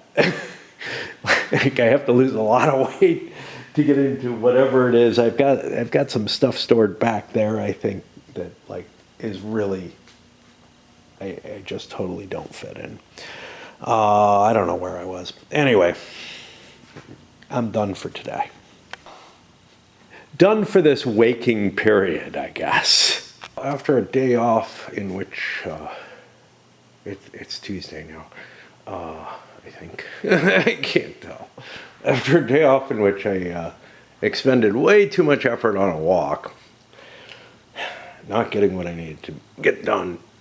Today's going to be kind of iffy in terms of playing too, because I got somebody coming over to look at the porch, but I don't know. Honestly, what can be done about, the main problem is me and not being able to get wood, but yeah, and I'm badly chafed and everything, but let's hit the exploration. There's a video where I explain it. My face is red. Most of the walking around here is tree lined, so I don't get sunburned. You know, most of the places I go are in the shade and everything. Yesterday I was just out, for what turned out to be close to a 25-mile hike. Some of it with wood on my back. Like the majority, honestly. And with the sun beating down on me full the whole time. And I just ended up burning. Did my first exploration and I just realized, destroying an RE, that I didn't take into account something I was supposed to during my movement phase, which was the physics cup is fucking empty. And I'm going to go to each of the physics planets and see if anybody wants to abandon them. It's an iffy choice. So they can still survey the planet. They can still conceivably, well, no, they can't get that. They won't get any tech, but they can get some cash, which might be better and wait around and dump more chits in the cup. To do with the sequence of play, you get your tech chits either in the economic phase or in the exploration phase. Usually the cup isn't going to run out in the exploration phase, but the huge amount that Earth production created drained the cup to the point where there's nothing left. And the base production can do the same thing. in terms of the exploration phase, yeah, it's possible you might push it. But this late in the game, there's a lot of chits out there. So it's really, really a problem. Let me resolve this, look at all the places where physics is being explored, and make a decision if somebody wanted to move. I think in every choice, in every place where I had the option, I left the physics places. The reason being, I can't guarantee that that cup's going to be in healthy shape next turn either. If people are hoarding their physics counters, they may continue hoarding them. You know, they really may. We may see some big expenditures, but it may not be enough to make up for the exploration. A lot of ships return to Earth for one reason or another, to repair, decommission, whatever. And then some others shifted out to engineering or biospaces because the fast rate of movement, especially, you know, with fast ships or with the starfarers who've got the fast speed on everything, they could just spend one turn to get to some place within 2 hexes of them that they're guaranteed to be able to, well, mostly guaranteed to be able to get resources out of. And most of these ships weren't able to do mining or research, actually. That one could have mined. This one couldn't, you know. And I just made the decision, let's just ship out. If I could have done the mining, or research for that matter, because the planets won't necessarily have physics on them. They might have, there's a good chance they had something else. It might have been worth sticking around, but I'm just, it's too hard to make decisions, like, it's too hard to take everything into account in this game, so you end up with these heuristics that, like, make you make suboptimal decisions. Anyway, back to exploration. The complexity of that decision making is a big part of what is making this game feel like it's stuck around too long. It's just like, yeah, I can't take it all into my head. And it was the same thing that happened with the GMT game that I harsh on a few times. I don't feel like this kind of problem really hit me as hard, even though I feel like the first Stellar Horizons may have stuck around too long. I don't feel like the complexity of the decision-making got this bad. And High Frontier, complex as the game is, you don't have hordes and hordes of ships everywhere. Now, that's part of what I don't like about it. You know, I feel like, and with some of the expansions, you do start getting a few more, but it's not much. Like, you have freighters and stuff like that, but it's really a limited number of ships that you have on the board. Even the exploration, which is generally a fairly easy mechanical type of aspect to the game, I'm just feeling so battered playing it. This has to do with being away for over a day, and also the walk and whatnot. It really kind of fucked me up in a lot of ways. That I don't really notice, but like my mind is just, it's like it is the day after dancing. You know, it shut down mainly in the same sort of way that that the music and the lights and all that exercise shut me down on dancing. Well, this was a different kind of shutdown, which was just kind of like, I'm just walking, I'm just being. I no longer am a thinking, hurting creature. So this was resolved. There may have been another planetary check. There was at least one more somewhere else. But nothing too exciting. And I just don't have the energy to develop. Wow. Yeah, my brain is not working right anymore to develop the tech at this point. So I'm going to break and try to get ready for my visitor. A day of far too much effort physically to get to play this, and enough time again that I had to catch up on Raid and my other game. So let's do the develop tech. But on the good news, we're my friend came over and we replaced not only the one step, but actually, I think 6 of them. And also the railing that had taken a bite out of it. That railing was in particularly bad shape. And yeah, so got a lot done. Did more physical labor than I'm used to. Let's get to the developed tech and see what I can get. True Path. Not a lot of tech was available. They ended up being the last person to buy the advanced genetic manipulation that lets them get genetics 3 cards. And not that they have the tech to buy it. Everything else was too expensive. I have this desert species, which isn't bad.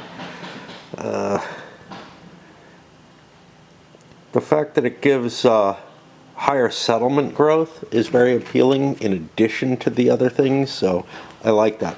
These others, hey look, you know, a level 1 fleet tech. I have a couple of level 1s. This is particularly expensive for very little value. And then this big fleet logistics. Seemed like a good idea at one point, but honestly, I'm finding money is a bigger restraint right now, or constraint, than the number of ships that I can have, and that I'm better off, you know, bringing my shittier ships in and trying to get bigger haulers in to get the settlement. Of importance for them, they might have wanted to go this way. They could have afforded that. Well, they got to get both to get cloning anyway. But cloning's not very valuable for them. It's $5 billion to build additional settlers in situ, as opposed to my base cost, which is only $3 billion. I've got sort of the cheap base cost. So definitely not that major a goal for them. And, you know, it's a big 40-point thing. It's not worth it for the IP or whatever to be the first person in there. I don't think that's a huge consideration any longer, although some people, some of the players seem to still be reflecting on it. Of importance, I didn't throw a lot of chits in. This was a minimal $5 purchase. They threw a couple of greens in. None of the all-important physics. We'll see if other people put the physics in. This is of some value, some importance for them, because they're actually not sitting on any physics that they're exploring. And so, yeah, I mean, they've got no particular interest in that. They're actually not sitting on bio either that they're exploring that I'm aware of. Well, there's this one. So putting more chits in made sense, just in case. Because I go so late in the turn order, I might be able to get a chit where I wouldn't otherwise. Lots of words for no effect. Let's keep going. Well, I actually took a pass. They have the points to be able to buy things. I wasn't that thrilled with my cards. This Transcend Biology, yeah, maybe it's a cool card, but I'm like 13 away from it. Ignore population limits for growth. That's pretty big. But Seesaw Migration, not so cool. And I don't have a lot of bases or population on the board, so and the fleet logistics, same reasons that he didn't want it, that the True Path didn't want it. It seemed like flushing my cards was a good option, because there was nothing that I terribly wanted to buy right now. Things are kind of expensive. I'm not going to get the IP off anything. Let it go. Of some importance for the Starfarers, unless the game goes a long time, and that might be a reason for the Transcend Biology, because there's guys doing the roofing across the street. That's all the noise.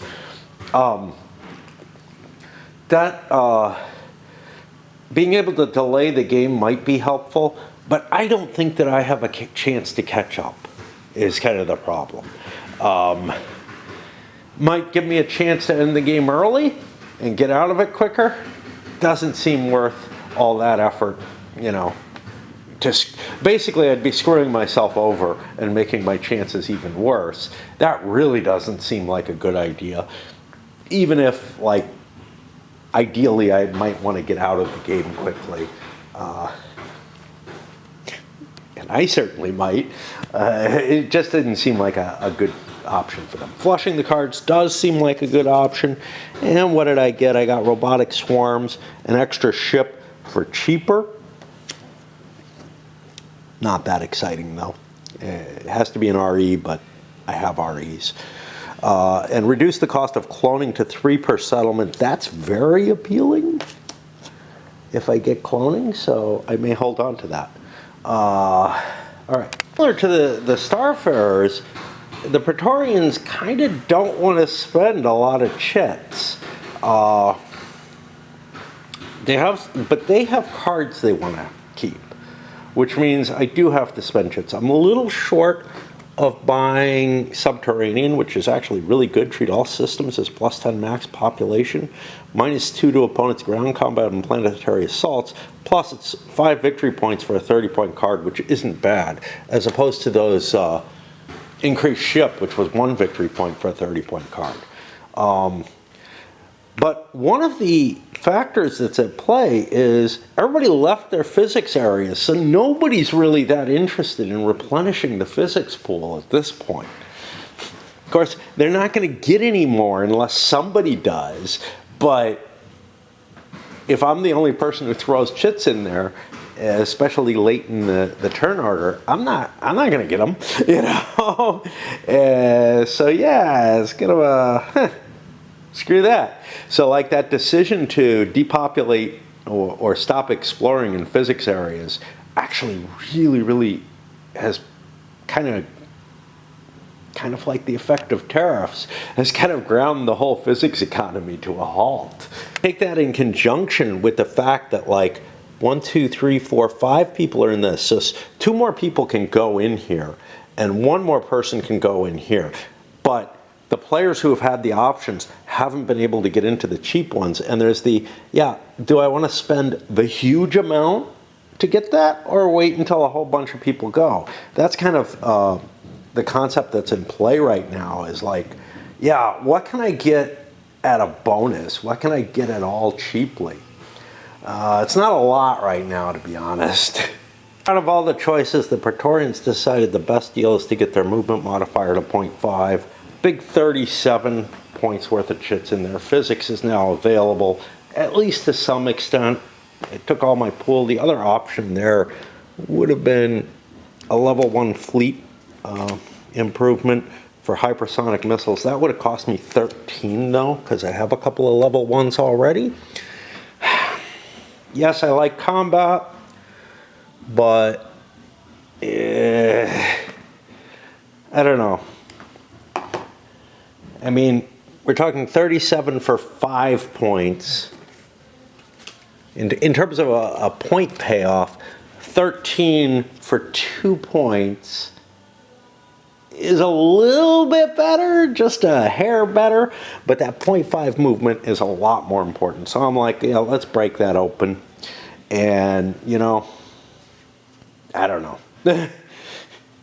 Maybe start investing in initiative to try to make sure that I get to, you know, because with that 0.5 movement, you have a lot of capacity to like start intercepting people, even if they have the same movement as you, as long as you're going early in the turn order. Card dumped by the transhumanists again, you know, costs are kind of high. This is going down. Yeah, maybe I'll buy it next turn. You know, I have the points for it. I wasn't terribly thrilled with my cards. I had 1 good genetic that I couldn't afford. So I decided to pull a bunch of class 3s, honestly, and 1 class 2 genetic.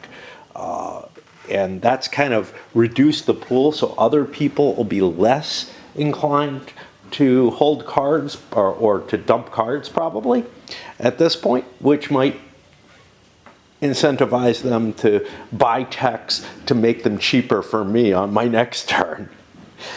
You know, weird kind of thinking going on here. Interesting for the consortium as well, they didn't want to spend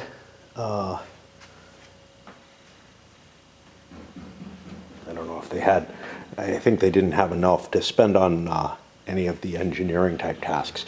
But they bought this cheap thing It worked out to be 10 for them, so that's because so many people have picked it up already. But they're in an interesting position because no real reason to dump cards, although this is not one that I particularly want. But I'm short a card already, so I get to draw another card. Now, I don't have a lot of biotech. Let's take a level 2 anyway. Further depleting the line, increased body size. We have reduced body size. We're actually not allowed to buy this, but we are allowed to hold it for what that's worth. We might take a pass next turn, but we figured, you know, with the pool of cards being so crappy, we might as well get our 5 victory points here, get ourselves in a position where we can get the CV movement if we have enough physics for it, which we might. We have a lot of points. Whoever's in a similar situation made the same choice. Now, for them, all they got out of it was a level 1 genetics card, but now there's no more genetics cards. It's just like, yeah, the cards are so depleted, they're becoming sort of a non-factor, just like the anomalies became absolutely useless, you know, by running out. Again, this is the number of players. There's no way you would have this many cards out with a lower number of players. So, and the manipulation around the cards would be different at that point. And another, similarly, the card pool is doing this, an odd choice for the Syndicate, who had to, who bought, they had no cards in hand. So dumping cards wouldn't help. They'll get a draw anyway. But they chose to buy this. It's a little cheap. They recognize that, you know, elsewhere maybe they'll get a reduction in price. I don't, here maybe. Not that I had the physics for it. With no genetic cards left, I got 2 fleet cards because I get an extra card in hand for each thing.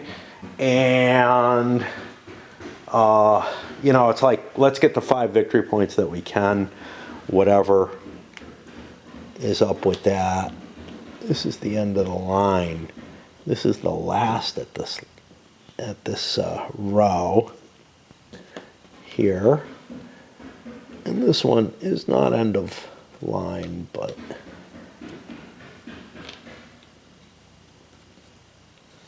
it is now fully filled as well.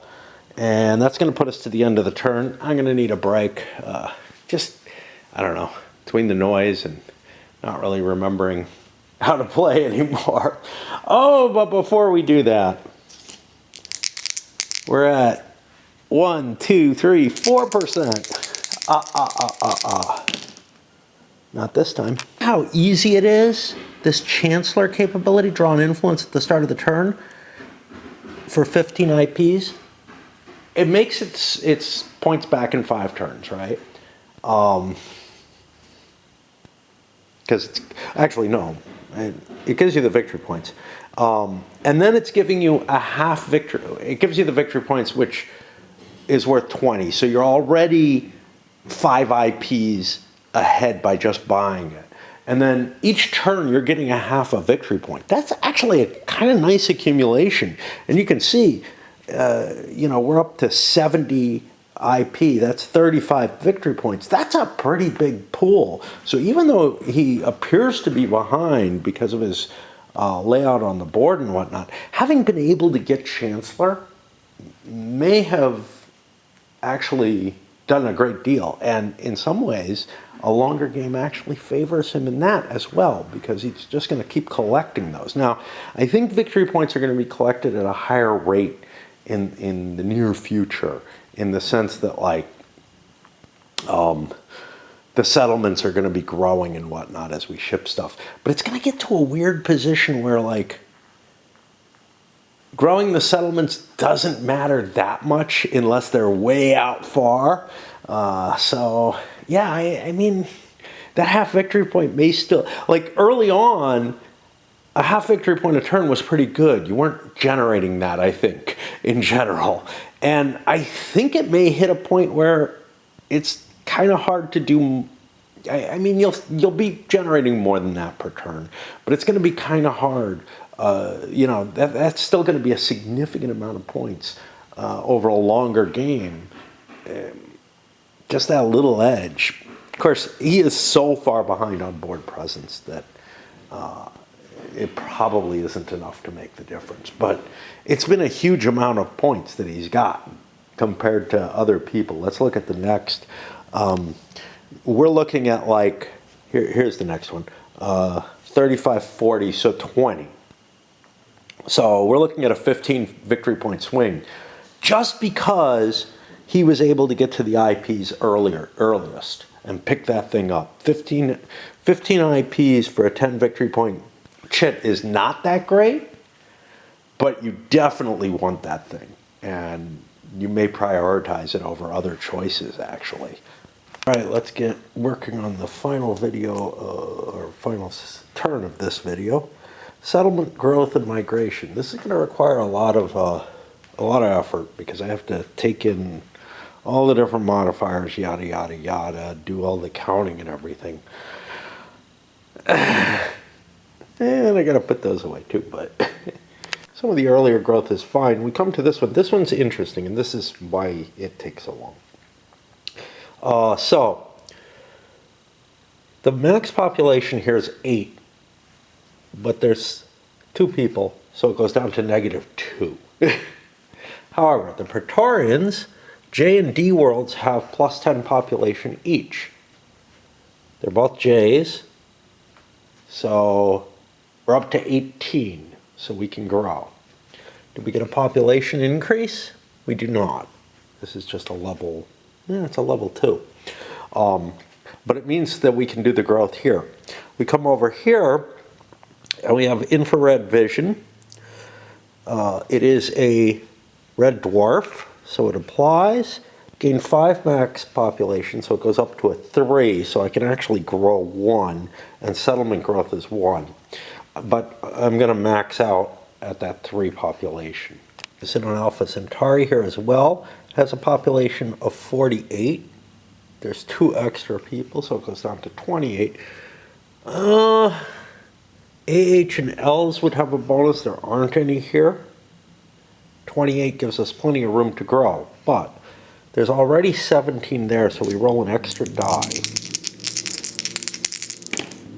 This is under 7, so we get 2 population there. And this is under 35, so it goes up to 3 additional population, bringing us to a 20. A lot of those inner bases are getting quite large, not just the 20, but we got a couple 18s here. The complexity, though, of assessing the state means that each hex I hit, I have to go look at that player individually. It might actually make more sense to do it on a per player basis at this point because of the amount of state, but I'm going to keep going the way I'm going for this one. Outer edges, though, the population isn't growing all that quickly because it's not as big yet. That increases it. And also, you know, places like here, look, this guy's already over the nominal population max, which would be 4. He got blocked by it. But I have the advantage of treat all systems as +10 maximum population for the reduced body size. That's why I took that. It's a negative in a lot of other ways. The increased body size, much, much more painful, right? So yeah, I mean, I can expand there. And this becomes as we start to fill our base limits, and we're up there with some of these factions, it becomes really kind of desirable to arrange to ship out of some place and further on. Everybody's got the unlimited range now, so there's no real reason, you know, to have these stepping stones, or at least a lot less reason to have stepping stones than there was. Whew. I'm kind of fatigued, but I want to push further anyhow. The effect of all those physics markers running out and people running away from physics places meant that there, especially with the faster ships now, meant that there were a lot of arrivals. And a lot of them at Earth, Alpha Centauri, but then also all over the place. Lots of little arrivals happening. You know, as exploration becomes less and less of a thing in the game, we're going to see more and more ship movement because people are going to be focusing on transferring settlements or settlers instead of just sitting out in space and, you know, accumulating tech markers and whatnot. Sure, you can use the research ships and the mining ships to get you goods where you need them, but got to think about, you know, and balance everything out. There's just so much to balance in this game. Oh, so what am I doing? Am I going to do the build and repair ships? Yeah, let's push it on. Ship, somebody decommissioned something to get a little extra cash on Earth. I think the consortium did. But it was a pure warship, whatever it was. So it couldn't have been them.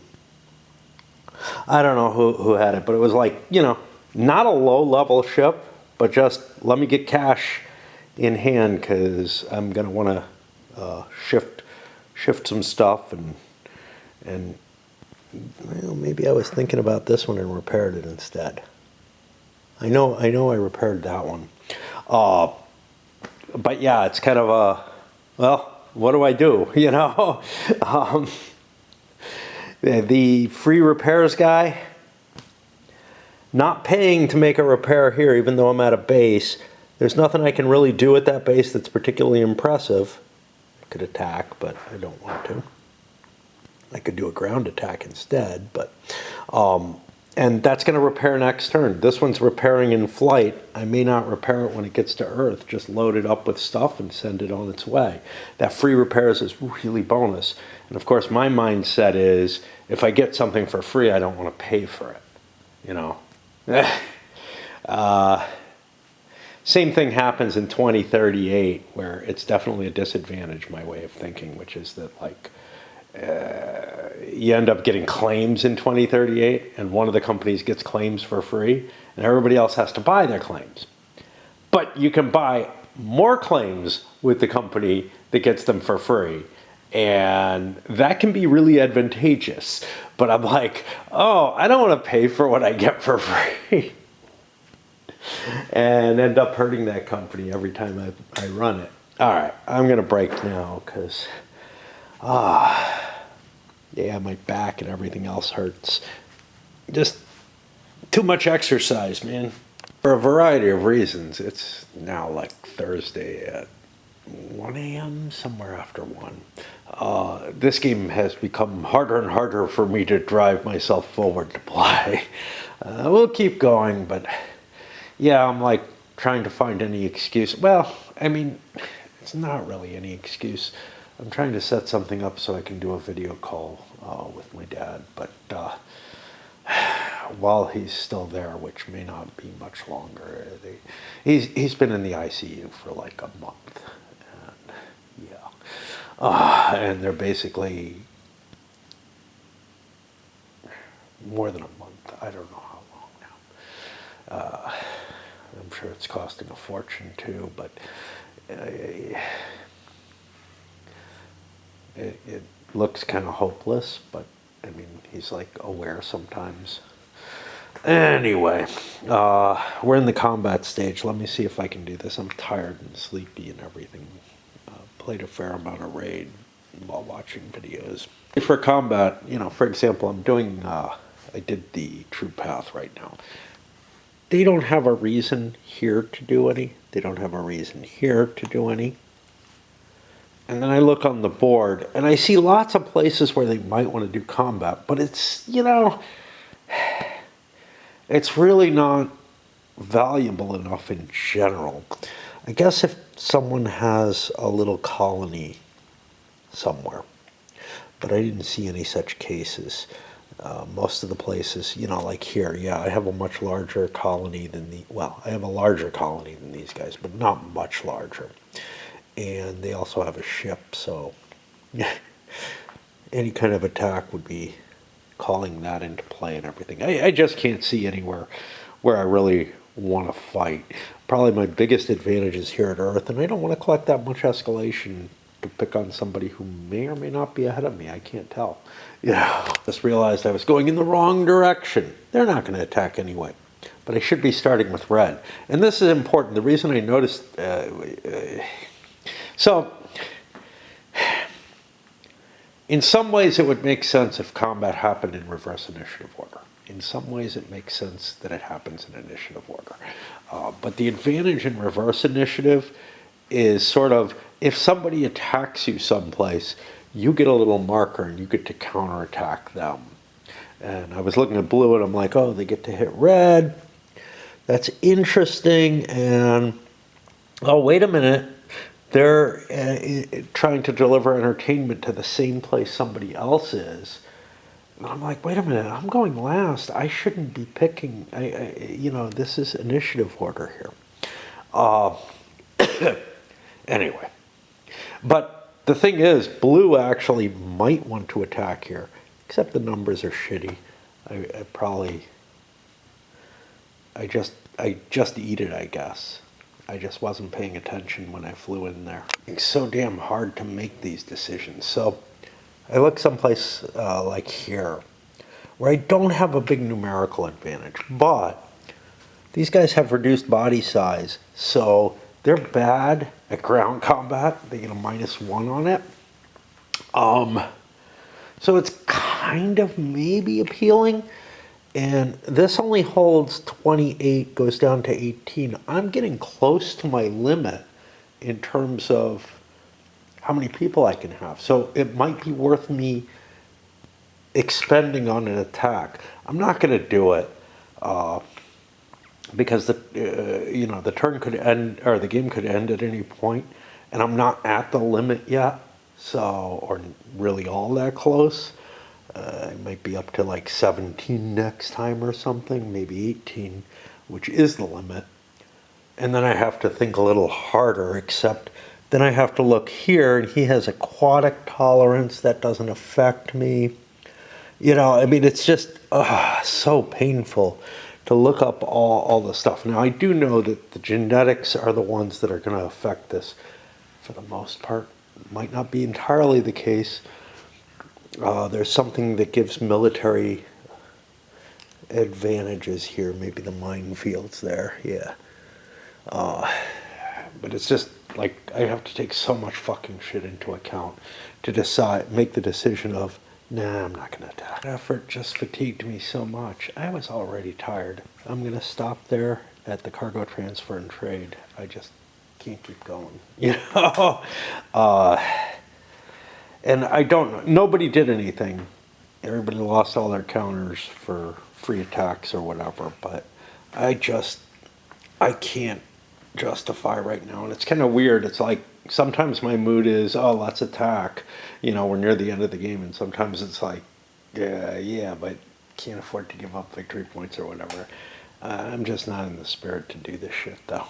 Maybe the amount of activity I had in the last couple days, some of it's my emotional state and whatnot as well is linked to that, but it's like, I meant more negative things, but yeah, I'm just sort of in this, the only thing I can do is keep juicing myself with my e-heroin, and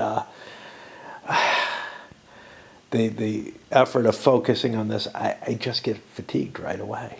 Slept significantly later than I expected. Losing weight though. And let's get started on this. I want to at least get this video out before Friday.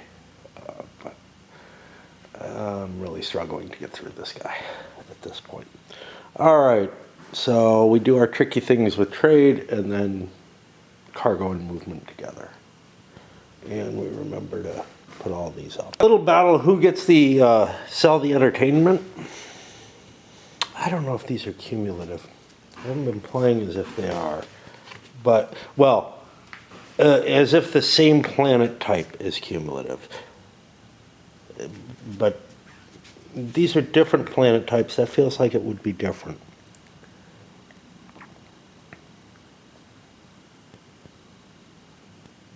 Oh, it's per world, per listed world, which might mean duplicates of worlds will increase the demand or decrease the demand.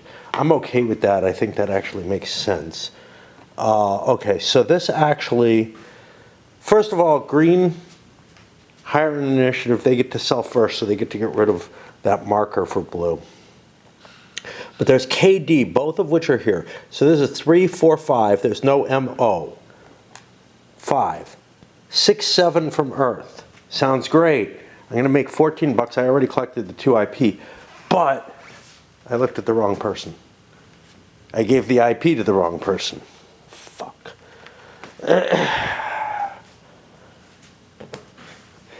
Yeah, I'm having a color skip between green and yellow somehow. I'm not sure why. But anyway. Yeah, I thought the Master Entertainers, but these are not them. So 14 it is. About that is that's a real amount of money. Being able to haul 14 bucks worth of goods somewhere is maybe not a whole ship, but it's a good chunk of change. It's what a good planet produces or whatever. I have a potential problem. I had to land this guy to do that. Otherwise, I would be paying a couple bucks to him. Sending him entertainers. He's the skilled entertainers. Great. Let's look at my bases. Because I don't particularly want to be there, but I have 1, 2, 3. Saving a couple of bucks is worth something.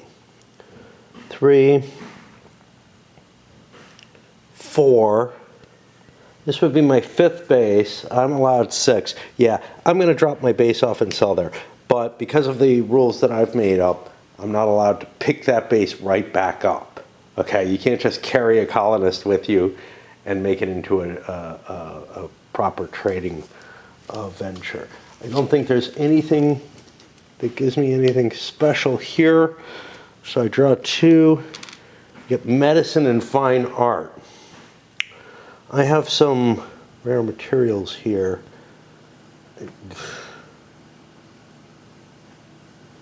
I don't know. See, I really don't like this because now my base is there, but I can't even do mining. Shit.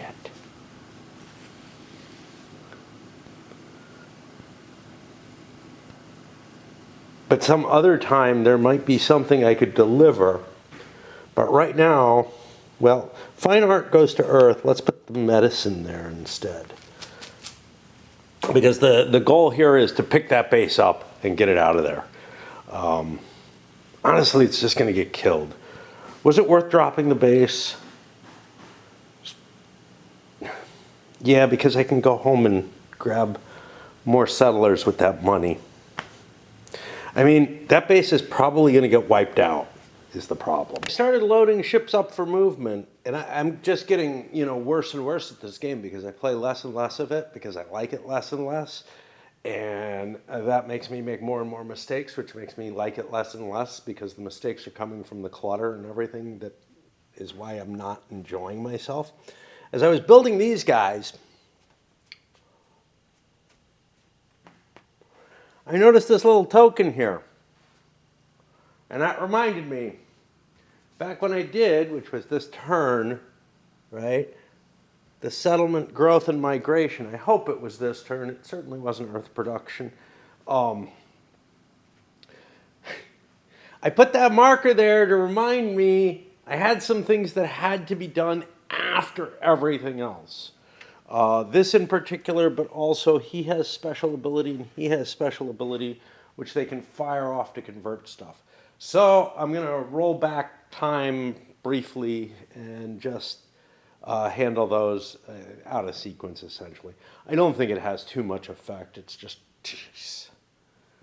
Part of what it means is I have to hunt down the place where this would matter the most. Wherever that is. And that's kind of hard to tell.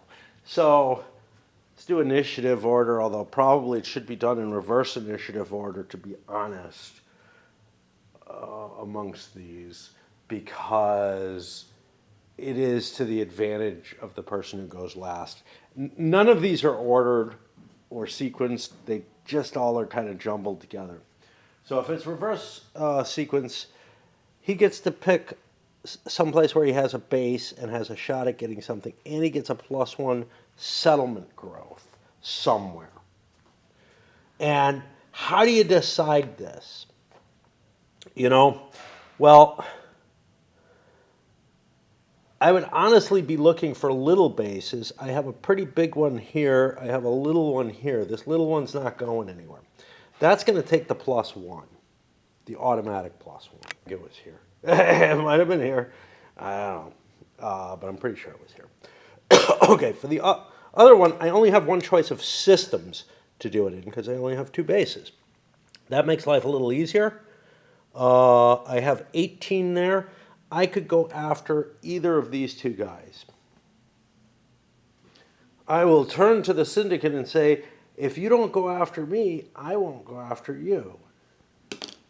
And the syndicate agrees to that. So now I need a 1 through 4 to take it from the transhumanists. And I don't get it. And that puts me to the syndicate, who has a 3 or less, but their planets are here, here, here. And the one I'm most worried about, and here, the one I'm most worried about is actually this one over here. So I'm going to go for the consortium there. I need a 1 through 3 to succeed. It's not as good. Okay, so neither of those went. So basically, the only effect was the increase of this by 1. And now, I jump back to where I was, which was yellow's turn to try to figure out where the fuck their ships are going. And they got complexity here. Like, I'm hauling way too many people here. But we know they don't have many bases. And I'd like to get their bases further out, but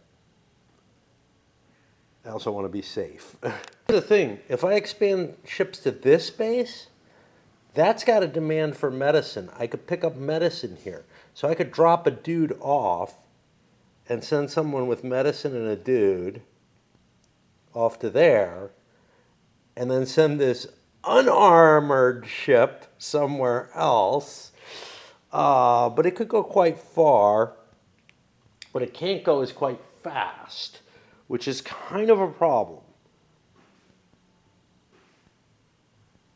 So we may just want to inch our way down this way as we work together, or maybe I could coordinate with something like these. But these are exploring, you know, I mean, it's just, and now I got another load of guys coming out here. They are much more free to go wherever the fuck they want. But it turns out this is me too. This looks more like the tan than the yellow, just because of the shadowing and everything. The other yellows are out, you know, where I can see them more visibly. But that is actually me. And we have actually kind of similar shapes on the flag too, to the extent that, yeah, the pieces are becoming really difficult to distinguish, and especially the smaller pieces. Well, that's interesting, because this also demands medicine. Net effect is we're doing all one-turn jumps, because one-turn jumps make sense, right? They give you the most flexibility. And if I'm going into my own port, possibility of dropping people, yeah, I might push them further down.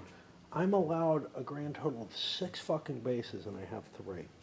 I sent this guy out to explore because he's a fast ship, because all his ships are fast. But also, yeah, I'm just pumping guys down here. I'm leaving these guys to explore again. It's hard to decide, especially with this big 4-pointer. I could haul another pile of dudes out, but I don't have a pile of dudes worth of money. I would have a pile of dudes worth of money if I dropped people off here, grabbed the fine art, and went back to Earth. Maybe. I don't know how big a pile. I would have $5-6 more.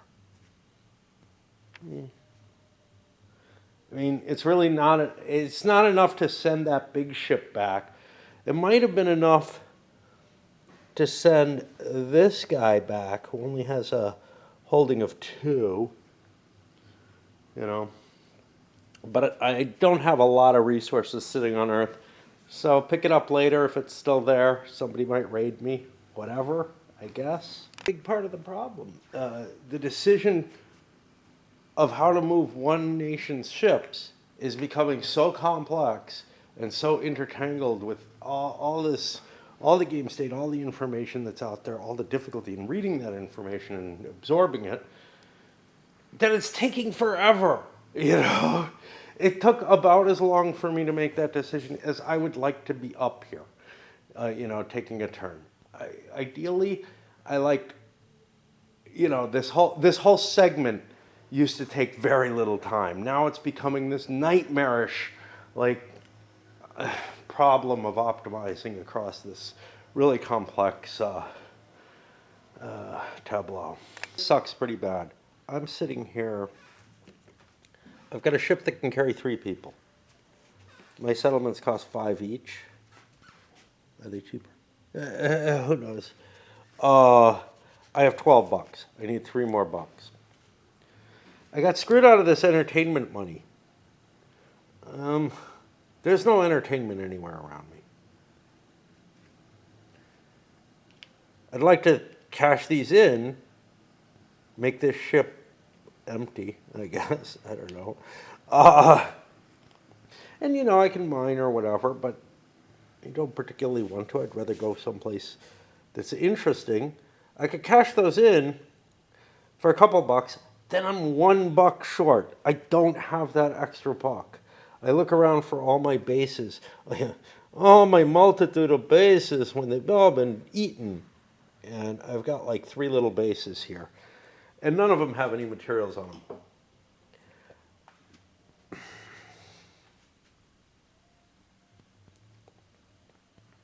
I don't know if it's worth cashing in.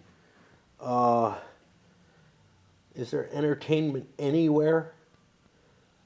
I don't see a desire for entertainment. There's one way up there.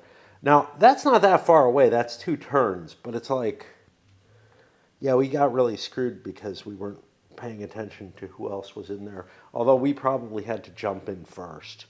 And paying attention to where anybody could get stuff. Man, that's almost impossible.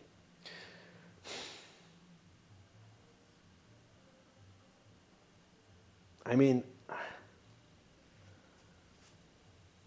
I could find entertainment, right? Like it could just show up near me. So I might as well haul it if I'm not. And what's worse, I don't have anything on Earth that I could trade out with 2 colonists. Praetorians, I don't know why they're here. Do I have any trade goods en route? Nothing worth talking about. I didn't repair them. They probably could have repaired here if they did. So their actual movement to Earth was iffy. But hey, something could have shown up at Earth, so it's okay. But I think at the time when ship repairs and whatnot were happening, I would have repaired those 2, because I'm going to send them far, far away. I don't have anywhere near the money to do anything with them.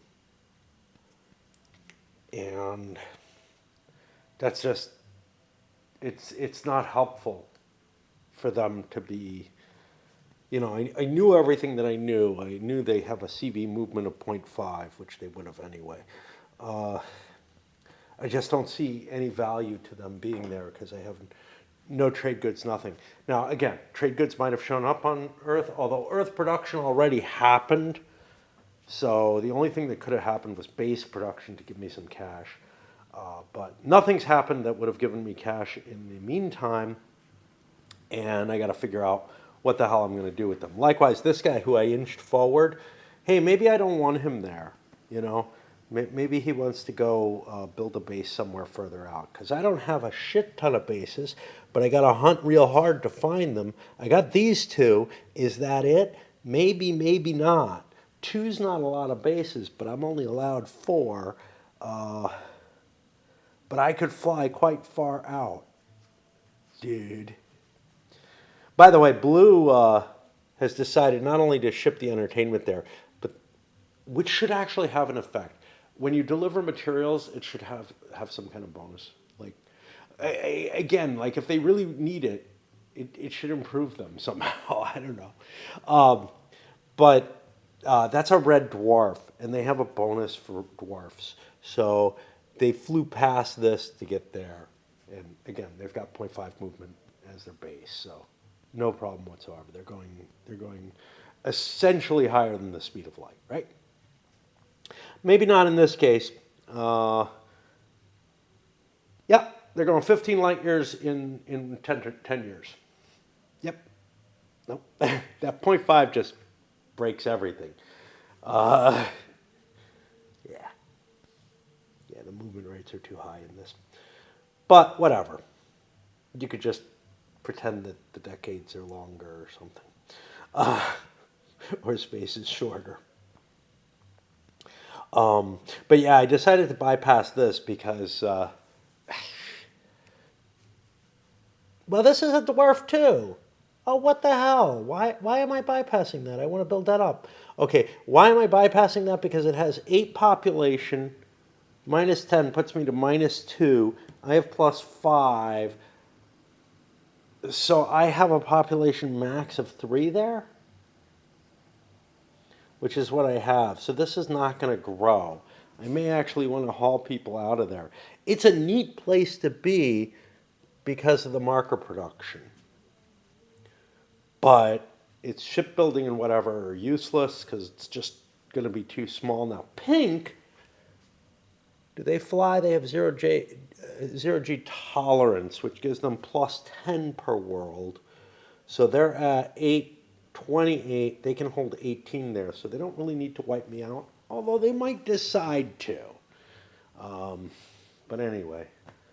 Yeah, I'm trying to figure out pink now. Okay, great.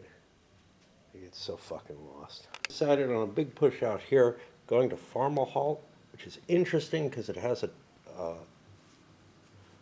bonus here. It's got a J world, which is good for me. It's got an O world, which adds to population. It's not fully explored. I just sent everything there, including the colonists, because there's room. There's planets already there. Great. You saw with the decision to go populate a place that had a J world, each group has its own preferences for worlds, and I'm kind of trying to bake that into my decisions wherever possible. It's a minor choice, but it increases, the amount of population you can grow there without having to ship people off, stuff like that. So the transhumanists have, forget about this, have arid tolerance, AHL, are good. So this is a good place for me to be, great, whatever. But this is a decent place for me to be. Now, the problem with AHL is that they're not particularly attractive. Marginal, arid, and volcanic. Volcanic is nice. It has a good money production on it. But they don't have high population, so they're targets for terraforming. And I may not be able to keep them as that kind of world, but maybe I can get some growth, and then if population increases, I can grow some more or whatever. Because all I'm getting is the max population. This is not at all a big deal. As an alternative, I might continue on to here, but there's a lot of nasties there, a lot of crocodile nasties, which I kind of don't want to deal with. How is this? This has 2 A's. So there's 2 factors in play. One is I'd like to go further out. And one is I'd like to be on places that make me happy. This actually has a lot that makes me happy. But there's someone already here. There's 2 someones already there. Does have a couple of marker productions. What am I going to get off of it? I get plus 10. So 21 24 population minus 2 would bring me down to a 4. That's not good. And I'm much smaller than this, so, somebody may decide to whack me. Ugh. But see, the problem with this is it does not have and will not have any anomalies. The anomalies are gone. We know everything, and there's nothing of interest and nothing we can gain additional money from or anything as we go further from Earth. The universe becomes far too boring. Yeah, and the thing is, some of these, you might find the same thing and be able to get the same advantage off of it, right? But no, there's one of each anomaly or whatever. There's not repeats among them. So, although there's repeats among the effects, like a biology marker or whatever. Oh, geez.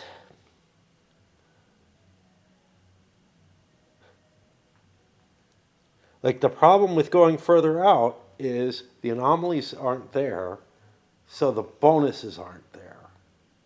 And I very much would like the bonuses. But I think I just press into here as my best option. I don't know. Would this make sense as a way station? What did I say the total was? 11, 14, 24, 4. I would have room to grow one guy. But growth happened already. Production hasn't, and this would give me a couple of markers. I could always pick them up on the way somewhere. Factor that I should have kept in mind, I have a fair amount of cash. I have some materials there. Dumping people off somewhere like here and heading back to Earth might not have been a bad choice, but I only have 5 bases I'm allowed. And I mean, it just all tangles up. I think I only have 2 on the board. They're both huge. Anyway, what I've chosen to do is to sort of limp my way forward 1 hex at a time and force this decision on myself every fucking turn where I'm going to look and agonize.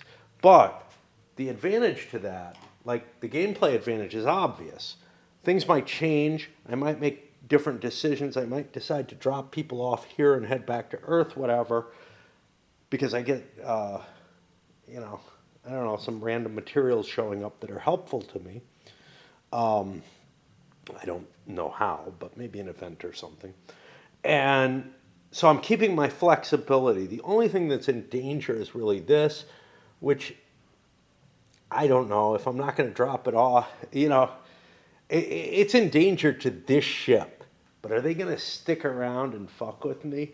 I don't know. And none of my ships are fast because they're calling freight.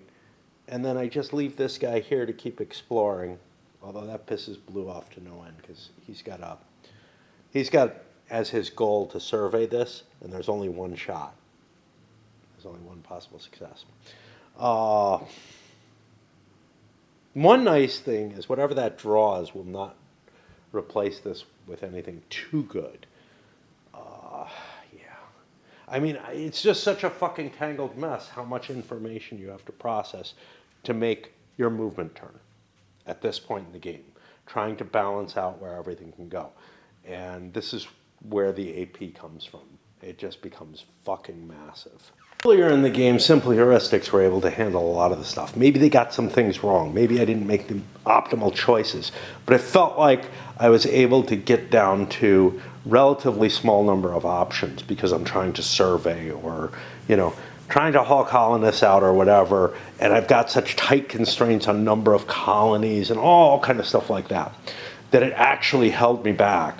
But now I'm having to assess all that information, which has become harder to deal with, in addition to a much, much more complex terrain, essentially, that's reachable. One of the things is with the higher speeds and everything, the unlimited range, I can go anywhere, so I've got to consider everywhere. Consortium, I take a look. Oh, look, I've got a ship here. I could build some stuff for them. Is this them? Yeah, this is them too. I could build some colonists for them for $5. But next turn, I have 8 points of production of carrying capacity coming in. I'm not sure I want to buy this right now. I have a decent amount of cash on hand, but not not enough to pay for all of that, right? Do I have anything cheaper? So I have like 14 bucks on hand. I could sell a goods. That would allow me to get 3 colonists. I'm actually thinking about hauling goods with this ship. In order to make a little bit of extra cash, get an IP, whatever, I'm having trouble, I'm not going to have enough cash to deal with these guys. And what's up with somebody like this? Yeah, does he want to go back? Does he want to populate? Well, now we have to count our colonies. Oh, Jesus, I have a lot of fucking ships. Oh, no, these aren't me. This isn't me. What the fuck? Why didn't this guy go somewhere? All right, he already went. Right? Oh, now I can't pay attention. No, this is me. Yeah, the yellow, brown, really hard. And then, yeah, where am I going with this anyway? What's going on with this? Is this the world I want to be at? I already have some colonists there. I have 8, 14. I can only hold 4. I can only grow at 4. Well, make it 14. That helps. I'm little. I produce fine art anywhere. That's really helpful. Do I have J and D? I have a D, so that's 5 more. So I'm up to a 19 population I can grow there. I'm going to be the big boy here. So I think I want to push forward. Pushing forward means J's and D's. But nothing's explored further out. Like this isn't appealing. This, I can't slide in there. So I think I want to drop that off and maybe go exploring. Here we're at the situation where I moved out here. I don't think I wanted to populate this. This is not appealing for me to populate particularly. It's very, very crowded. It's going to have a low population. It's got a lot of people who would beat me up. So I think I'm just here as a way station, which means I have to decide these guys again. But I couldn't decide last turn, which is why they're where they are. Well, it's not the only reason, because keeping the flexibility is a good idea anyhow. Oh, but these guys have a lot of residual bases back here. 1, 2, 3.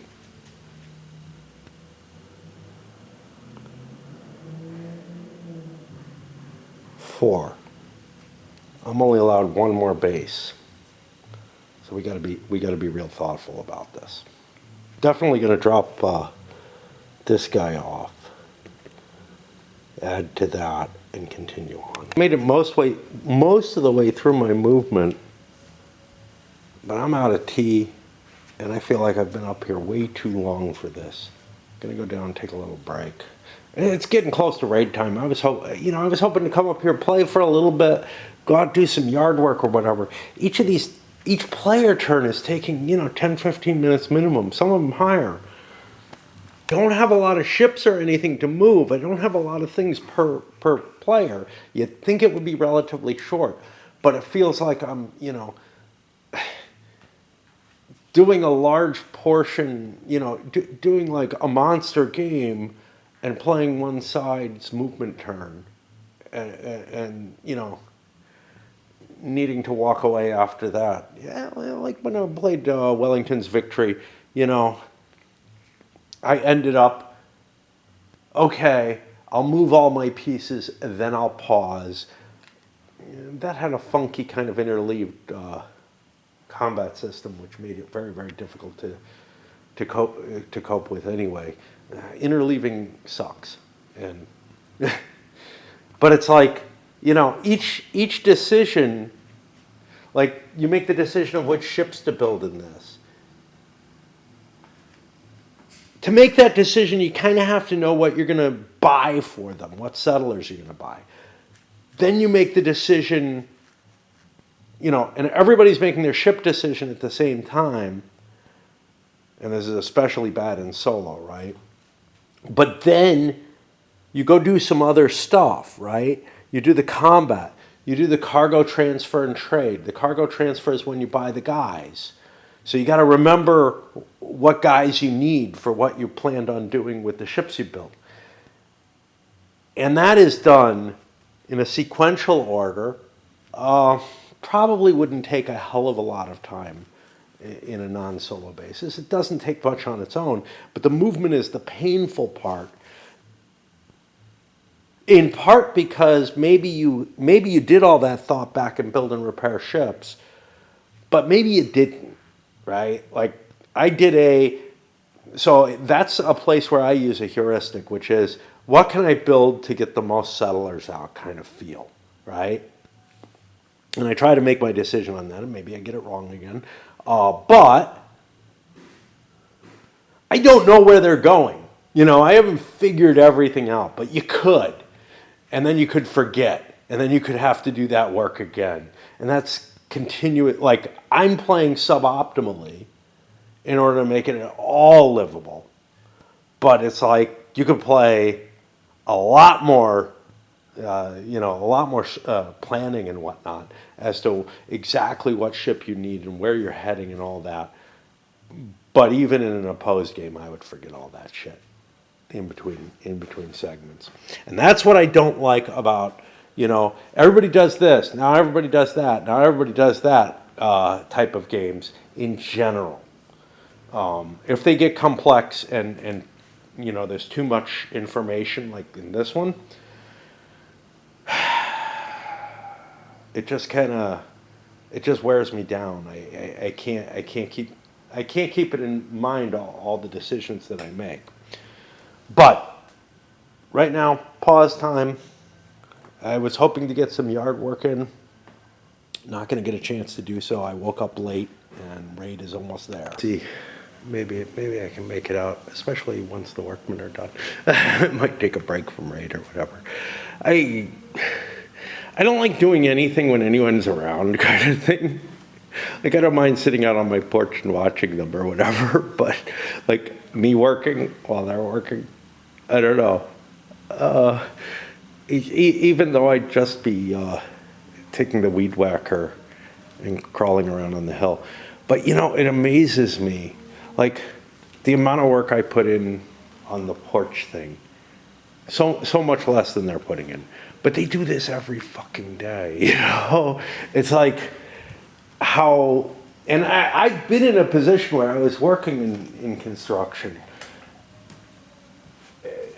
but I sort of can't conceive of like that level of activity on a regular basis.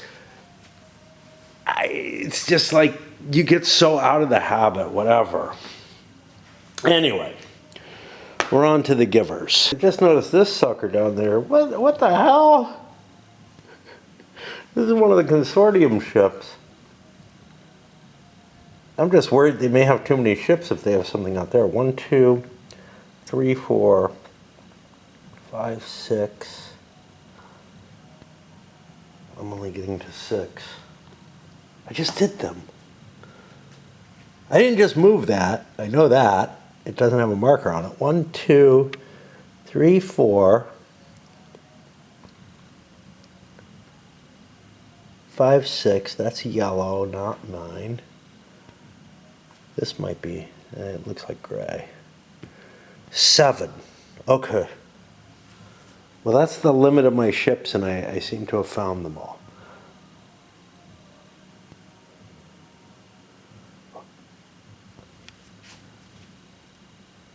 I'm just getting confused because I feel like these guys who are inching forward had something to do with this that's inching forward. This isn't them.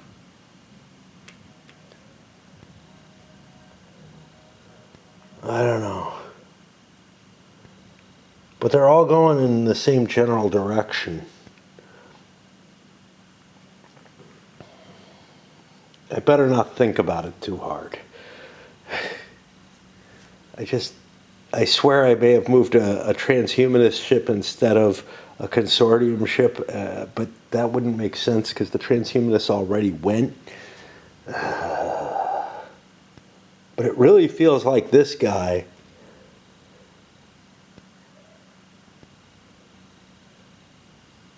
It feels like I moved him as if he was consortium. But he's going the right way, so I guess it's okay. I guess it's okay. What is he like? He likes arid tolerance. Yeah, he kind of was thinking about which one of those to hit. I don't know. Oh, fuck. Let me try to find my way back to what I'm trying to do.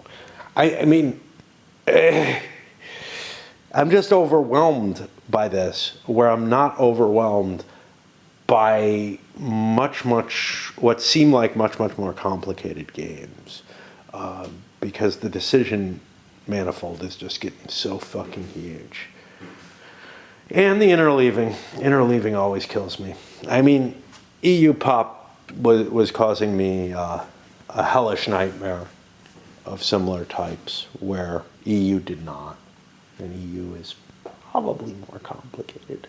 Position with the Givers, they have a couple damaged ships with a base. I think I'm going to repair those now. They didn't make a lot of money off trade, so this option would have been there, and I just don't see any reason why they wouldn't repair those, except that I wasn't paying much attention. I looked and said, oh, I can't build ships. Great, okay. And I'm not sure why I made that decision. When I have 30 billion, maybe I have too many ships. I'm allowed 8. That's 3. This is still astounding me. 4. 5. I got no idea why I didn't build a ship for them. Maybe I try counting again. 3, 4, 5, 6, 7. Yeah, I had room for another ship. I certainly had money. You know what it may have been? I haven't hit CV8 yet, and these guys don't carry, so I might be looking at shifting someone like that over and picking up a bunch of settlers, because I got plenty of ships. What I don't have, and that's something to think about. Like, do I have small ships kicking around like this guy? This guy's not small. He's got a 12 military.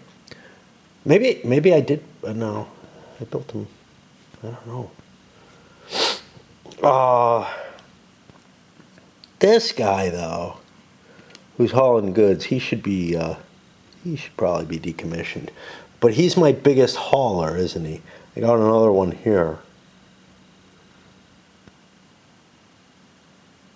I don't know what he's up to. Maybe he just sold some goods.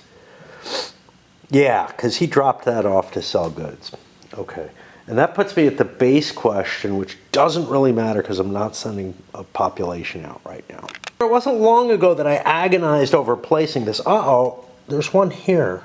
Now I got to count and make sure I could do what I did. 1, 2, 3, 4, 5, 6, 7 I'm coming to. We're at 8. I thought I was at limit. 1, 2, 3, 4, 5, 6, 7. Interesting. I'm allowed a lot of bases. I wasn't allowed to do it. Bases is 6. I'm allowed a lot of ships. Okay, so I'm hauling this for some reason, and I had to pay $1 per thing, and I think this is where I sold 2 to the True Path. Where some of that money came from, but I would have had enough to repair these 2 ships, so I'm going to do that. Again, you know, I just can't interleave all the different things that I have to pay attention to in this kind of pulse system. It's too hard. I'm going to make mistakes everywhere, as we've seen. With this, I mean, maybe I didn't notice this planet. 1, 2, 3, 4, 5, 6. Yeah. I am at my maximum bases right now. I don't know what this guy thinks he's doing flying around there, but he really ought to drop that off somewhere. So this one doesn't want to go here. Those guys are going home. I realized, wait a minute, I'm sending something here. I can pick up the fine art and bring that home. I want to survey Scorpii. Yeah, that's going to be really fucking hard. This ship, unfortunately, is not a fast ship.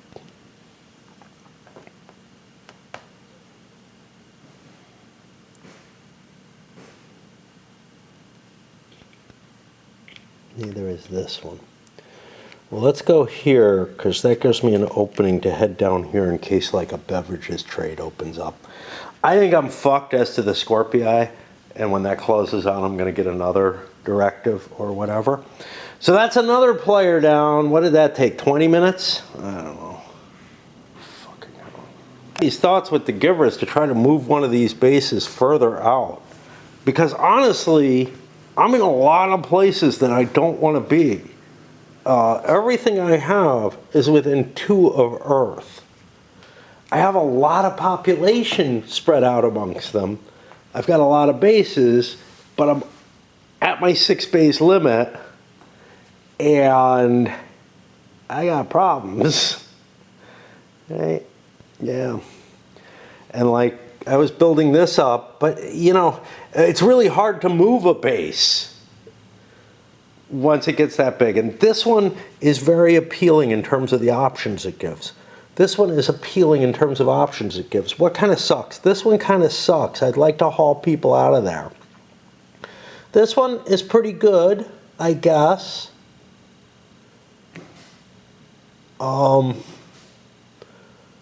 This one is pretty good. These two are the most iffy, but I don't have an extra slot.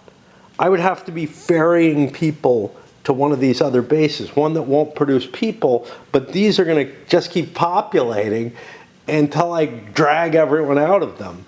You know, I remember when this was like a 6 or something, part of it is my growth is massive. I have this Eager Migrants, I have this Pioneers, which is also a little bit cheaper. But I can't just store settlers on Earth by buying them cheaper. Yeah, ouchies. I don't know. I believe that I had a super easy decision to make. I had a rare earths and an ore, or rare materials and an ore, sitting over here. I could pick them up, just drive them over here to Earth, and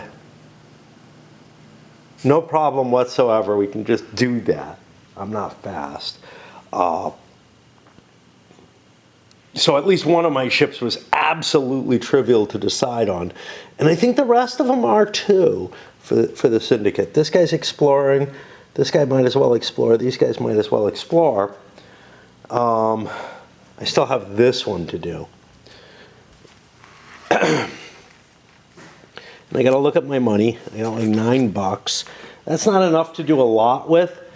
And I got a couple of ships coming into Earth. So he probably wants to go off and explore too, or else settle somewhere else. Now my settlements, I am at this little chain of 1, 2, 3, 4 settlements. I'm allowed 2 more, which is somewhat appealing, but I'm kind of afraid of where to go with those 2 more. Do I have advantages? I do, don't I? I'm the flyers. That's J and E worlds are especially good. And, you know, we didn't know that we were going to have these flyers until now. So this is not an appealing settlement. This is, I'm a little scared, but I have a hell of a big ship. So I think I may inch my way towards there, but it's going to look stupid because I'm going to move from here to there. Oh, wait, there's food. No, I'm going to haul that food, man. Always haul stuff, I think, because money, I'm going to need more money for these. That'll finish that up. That'll get me to the exploration, and I'm done. But by moving here, taking a colonist there, here's the thing. I'm not... See, this is a nice place. Everything's a nice place. This is not, is it? J's are good for me. Fuck. J or E world.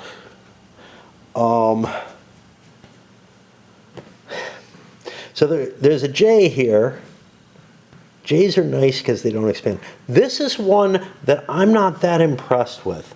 All it has is a physics marker production.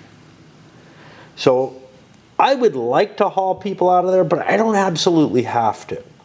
But I might haul people out of here, right? This has a J world. It's a 16. I add 10 on J's. No, I add 30. So, good God, flying's amazing. Yeah, it's going to be hard to break out further out. I was thinking about trying to get into here, but you know, oh, this is iffy, but it has 2 tokens. 2 tokens is nice. But I may use this as a waypoint that I pick people up from and, you know, drive out to somewhere else. Because that 30 extra population on a gas giant is awesome. All right, that puts us at exploration. I'm done. I'm gonna take a dump and go see if I can whack some weeds. Here we are sometime after midnight on Friday morning, I guess. I got a couple more hours before I have to do some raid. I took a little bit of a nap. I did some yard work. Got most of my hill done.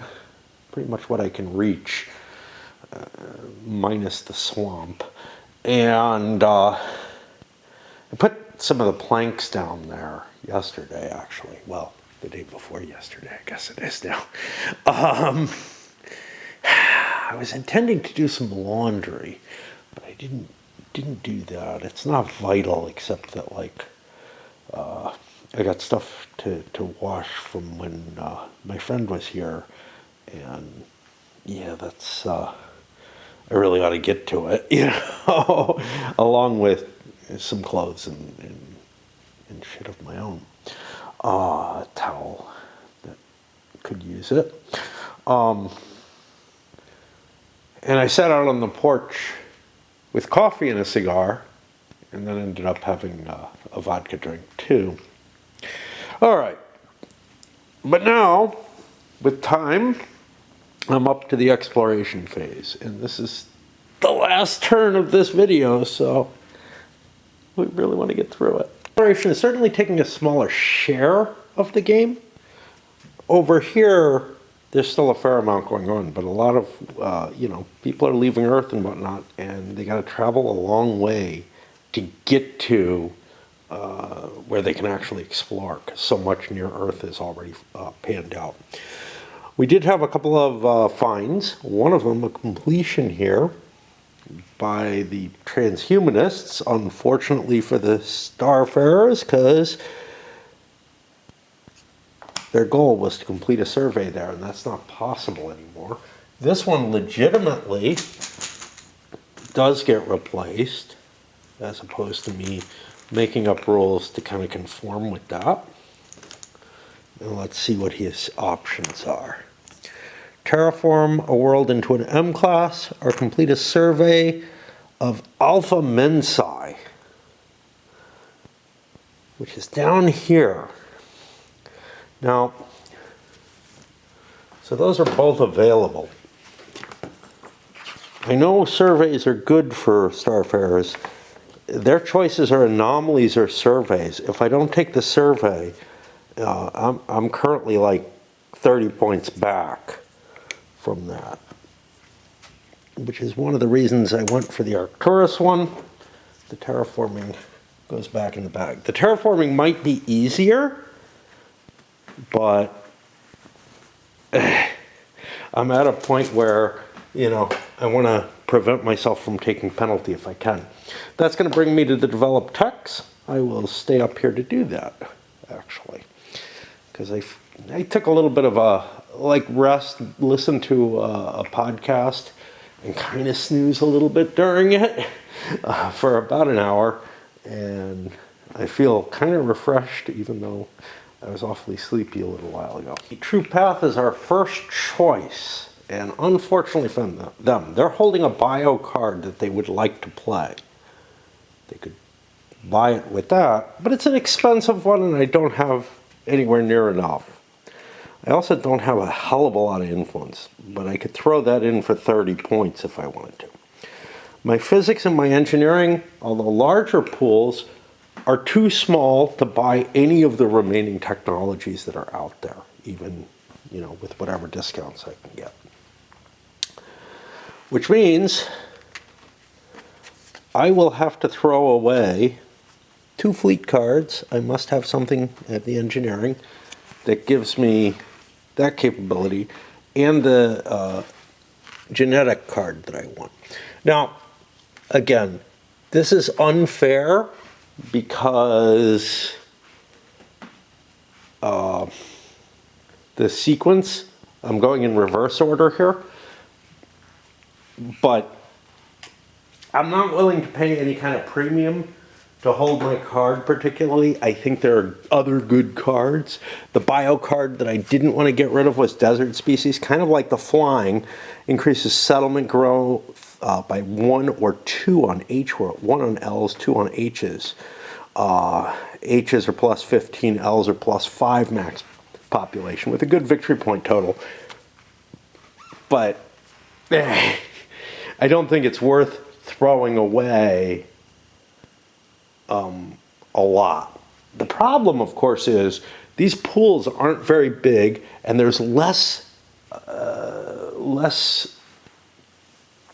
research points coming in each turn because, again, the exploration has become a minor part of the game comparatively. Maybe even less than it was, except maybe at the very beginning when you didn't have much at all. By the way, I started this game slower, or more slowly than you should. You're supposed to start with a bunch of ships out at locations and everything, or arriving at locations. I missed that piece. So this game is actually, that was a little jarring. Sorry for the transition, whatever. What happened was my camera said it was out of space. So I took it down to load everything onto the computer, and I got kind of a formatting error type thing, and now I have no idea. Well, I have some idea. I just drew cards for yellow, and I think that's all I did. I had something I was trying to say there. Definitely yellow, the true path here, had the first option to get cards. But one of the problems is, as people are hoarding these technologies, and the technologies are slower to arrive, the tech chips, it is going to be harder. Like, I was thinking, wow, the tech has been increasing at large amounts. Yeah, but with less surveys going on and the like, almost entirely surveys, less research kits are getting pulled, except for during base production and Earth production. We just had the Earth production, base production's still in there, but also there's not a lot here, and it may have something to do, you may not be able to get chits if everybody's hoarding, something I already talked about. I'm hoping that I've got a solution that will prevent this from being a mess, because the camera starts renumbering after you clear out all the data. And I don't know. We'll see. All right, onward. I don't think that I filled the memory card, but the memory card may have some damage to it because, there was an option to scan and fix, and I just scanned and it said, yeah, I can get everything off there. I remember what it was I wanted to mention, unless I mentioned it already. The chits coming out of the cup, at least for biology especially, have been smaller because people looked and they're like, well, I'm not surveying that, especially physics in particular there, but and threw smaller numbered chits in, which makes the chance of actually a successful survey to go down. All the technology's improved and whatnot.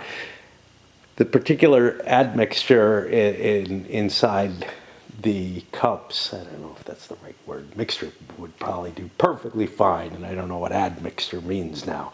But it felt like I should say that. Is such that, and I usually just go with whatever feels right. Even if I can't parse it completely. It ends up much, much lower numbers, so a lesser proportion are coming out that are... people were also throwing lots of chits in so that they would get something if they were late in the turn order, right? So, anyway, blue, interesting position. I have enough technology to buy Cyborg Species, which isn't worth a lot for a 30-point card. It's worth the same as the tech that I'm throwing in. So that's not particularly appealing, and I can't get the effect of it until I get cloning.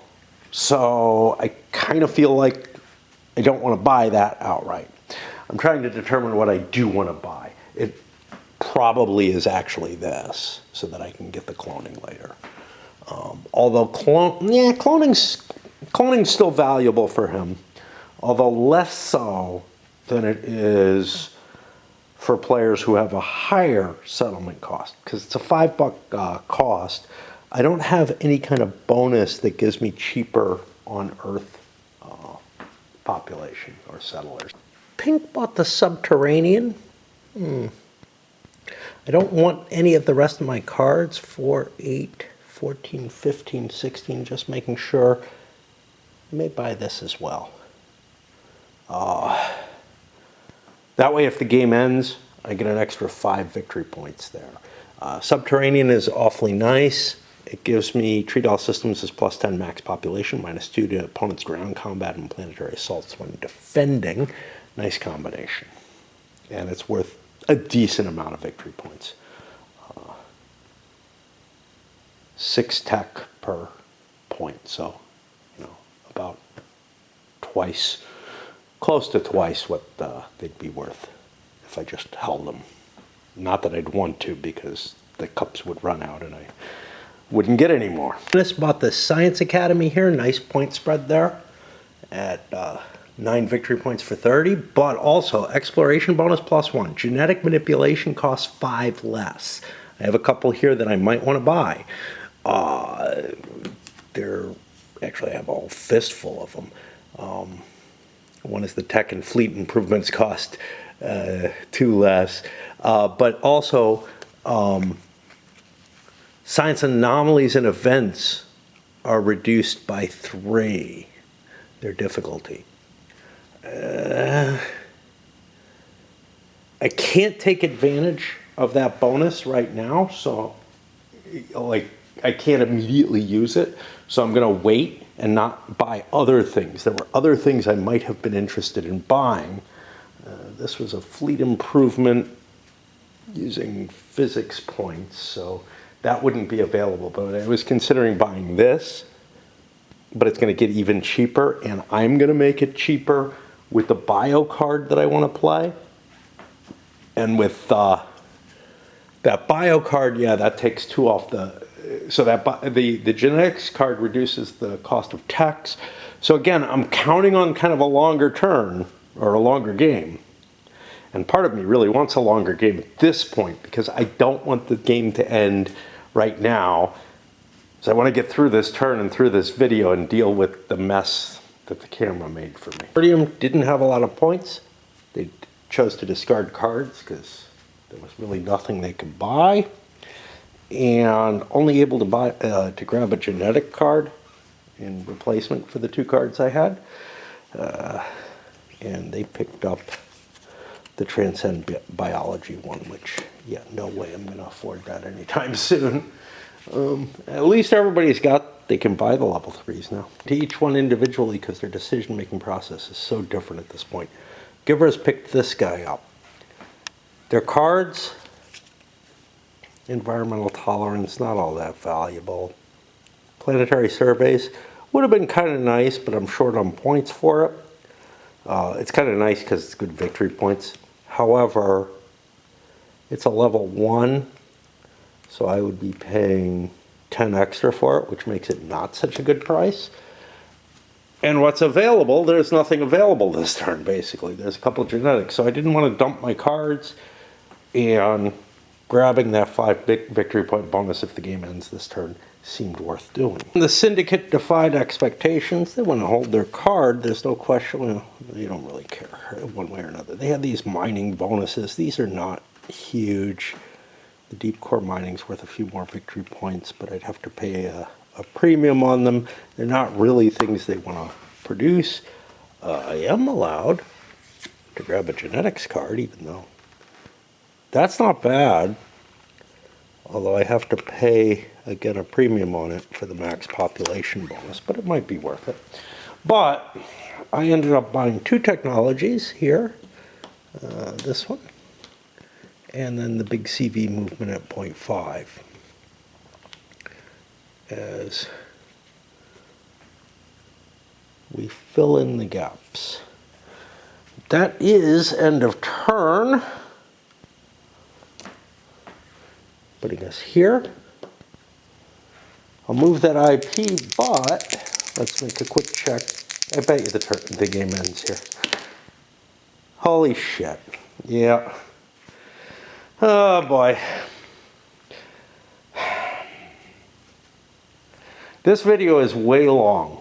I'm going to do a pure wrap video where I do the scoring and the wrap up. I just knew it was going to end because it's the worst. You're like, it's really inconvenient for me for it to end right now. But yeah, we're done. Who won? No idea. Who didn't win? The Starfarers. I'm almost certain of that. But I will work out. It should be a fairly short video, and I'll talk a little bit about what strategies worked, what didn't, once I start seeing the scores. So, you know, it won't be incredibly short. Nothing I do is incredibly short anymore. So up this goes, and fingers crossed that we end up with a coherent video out of this.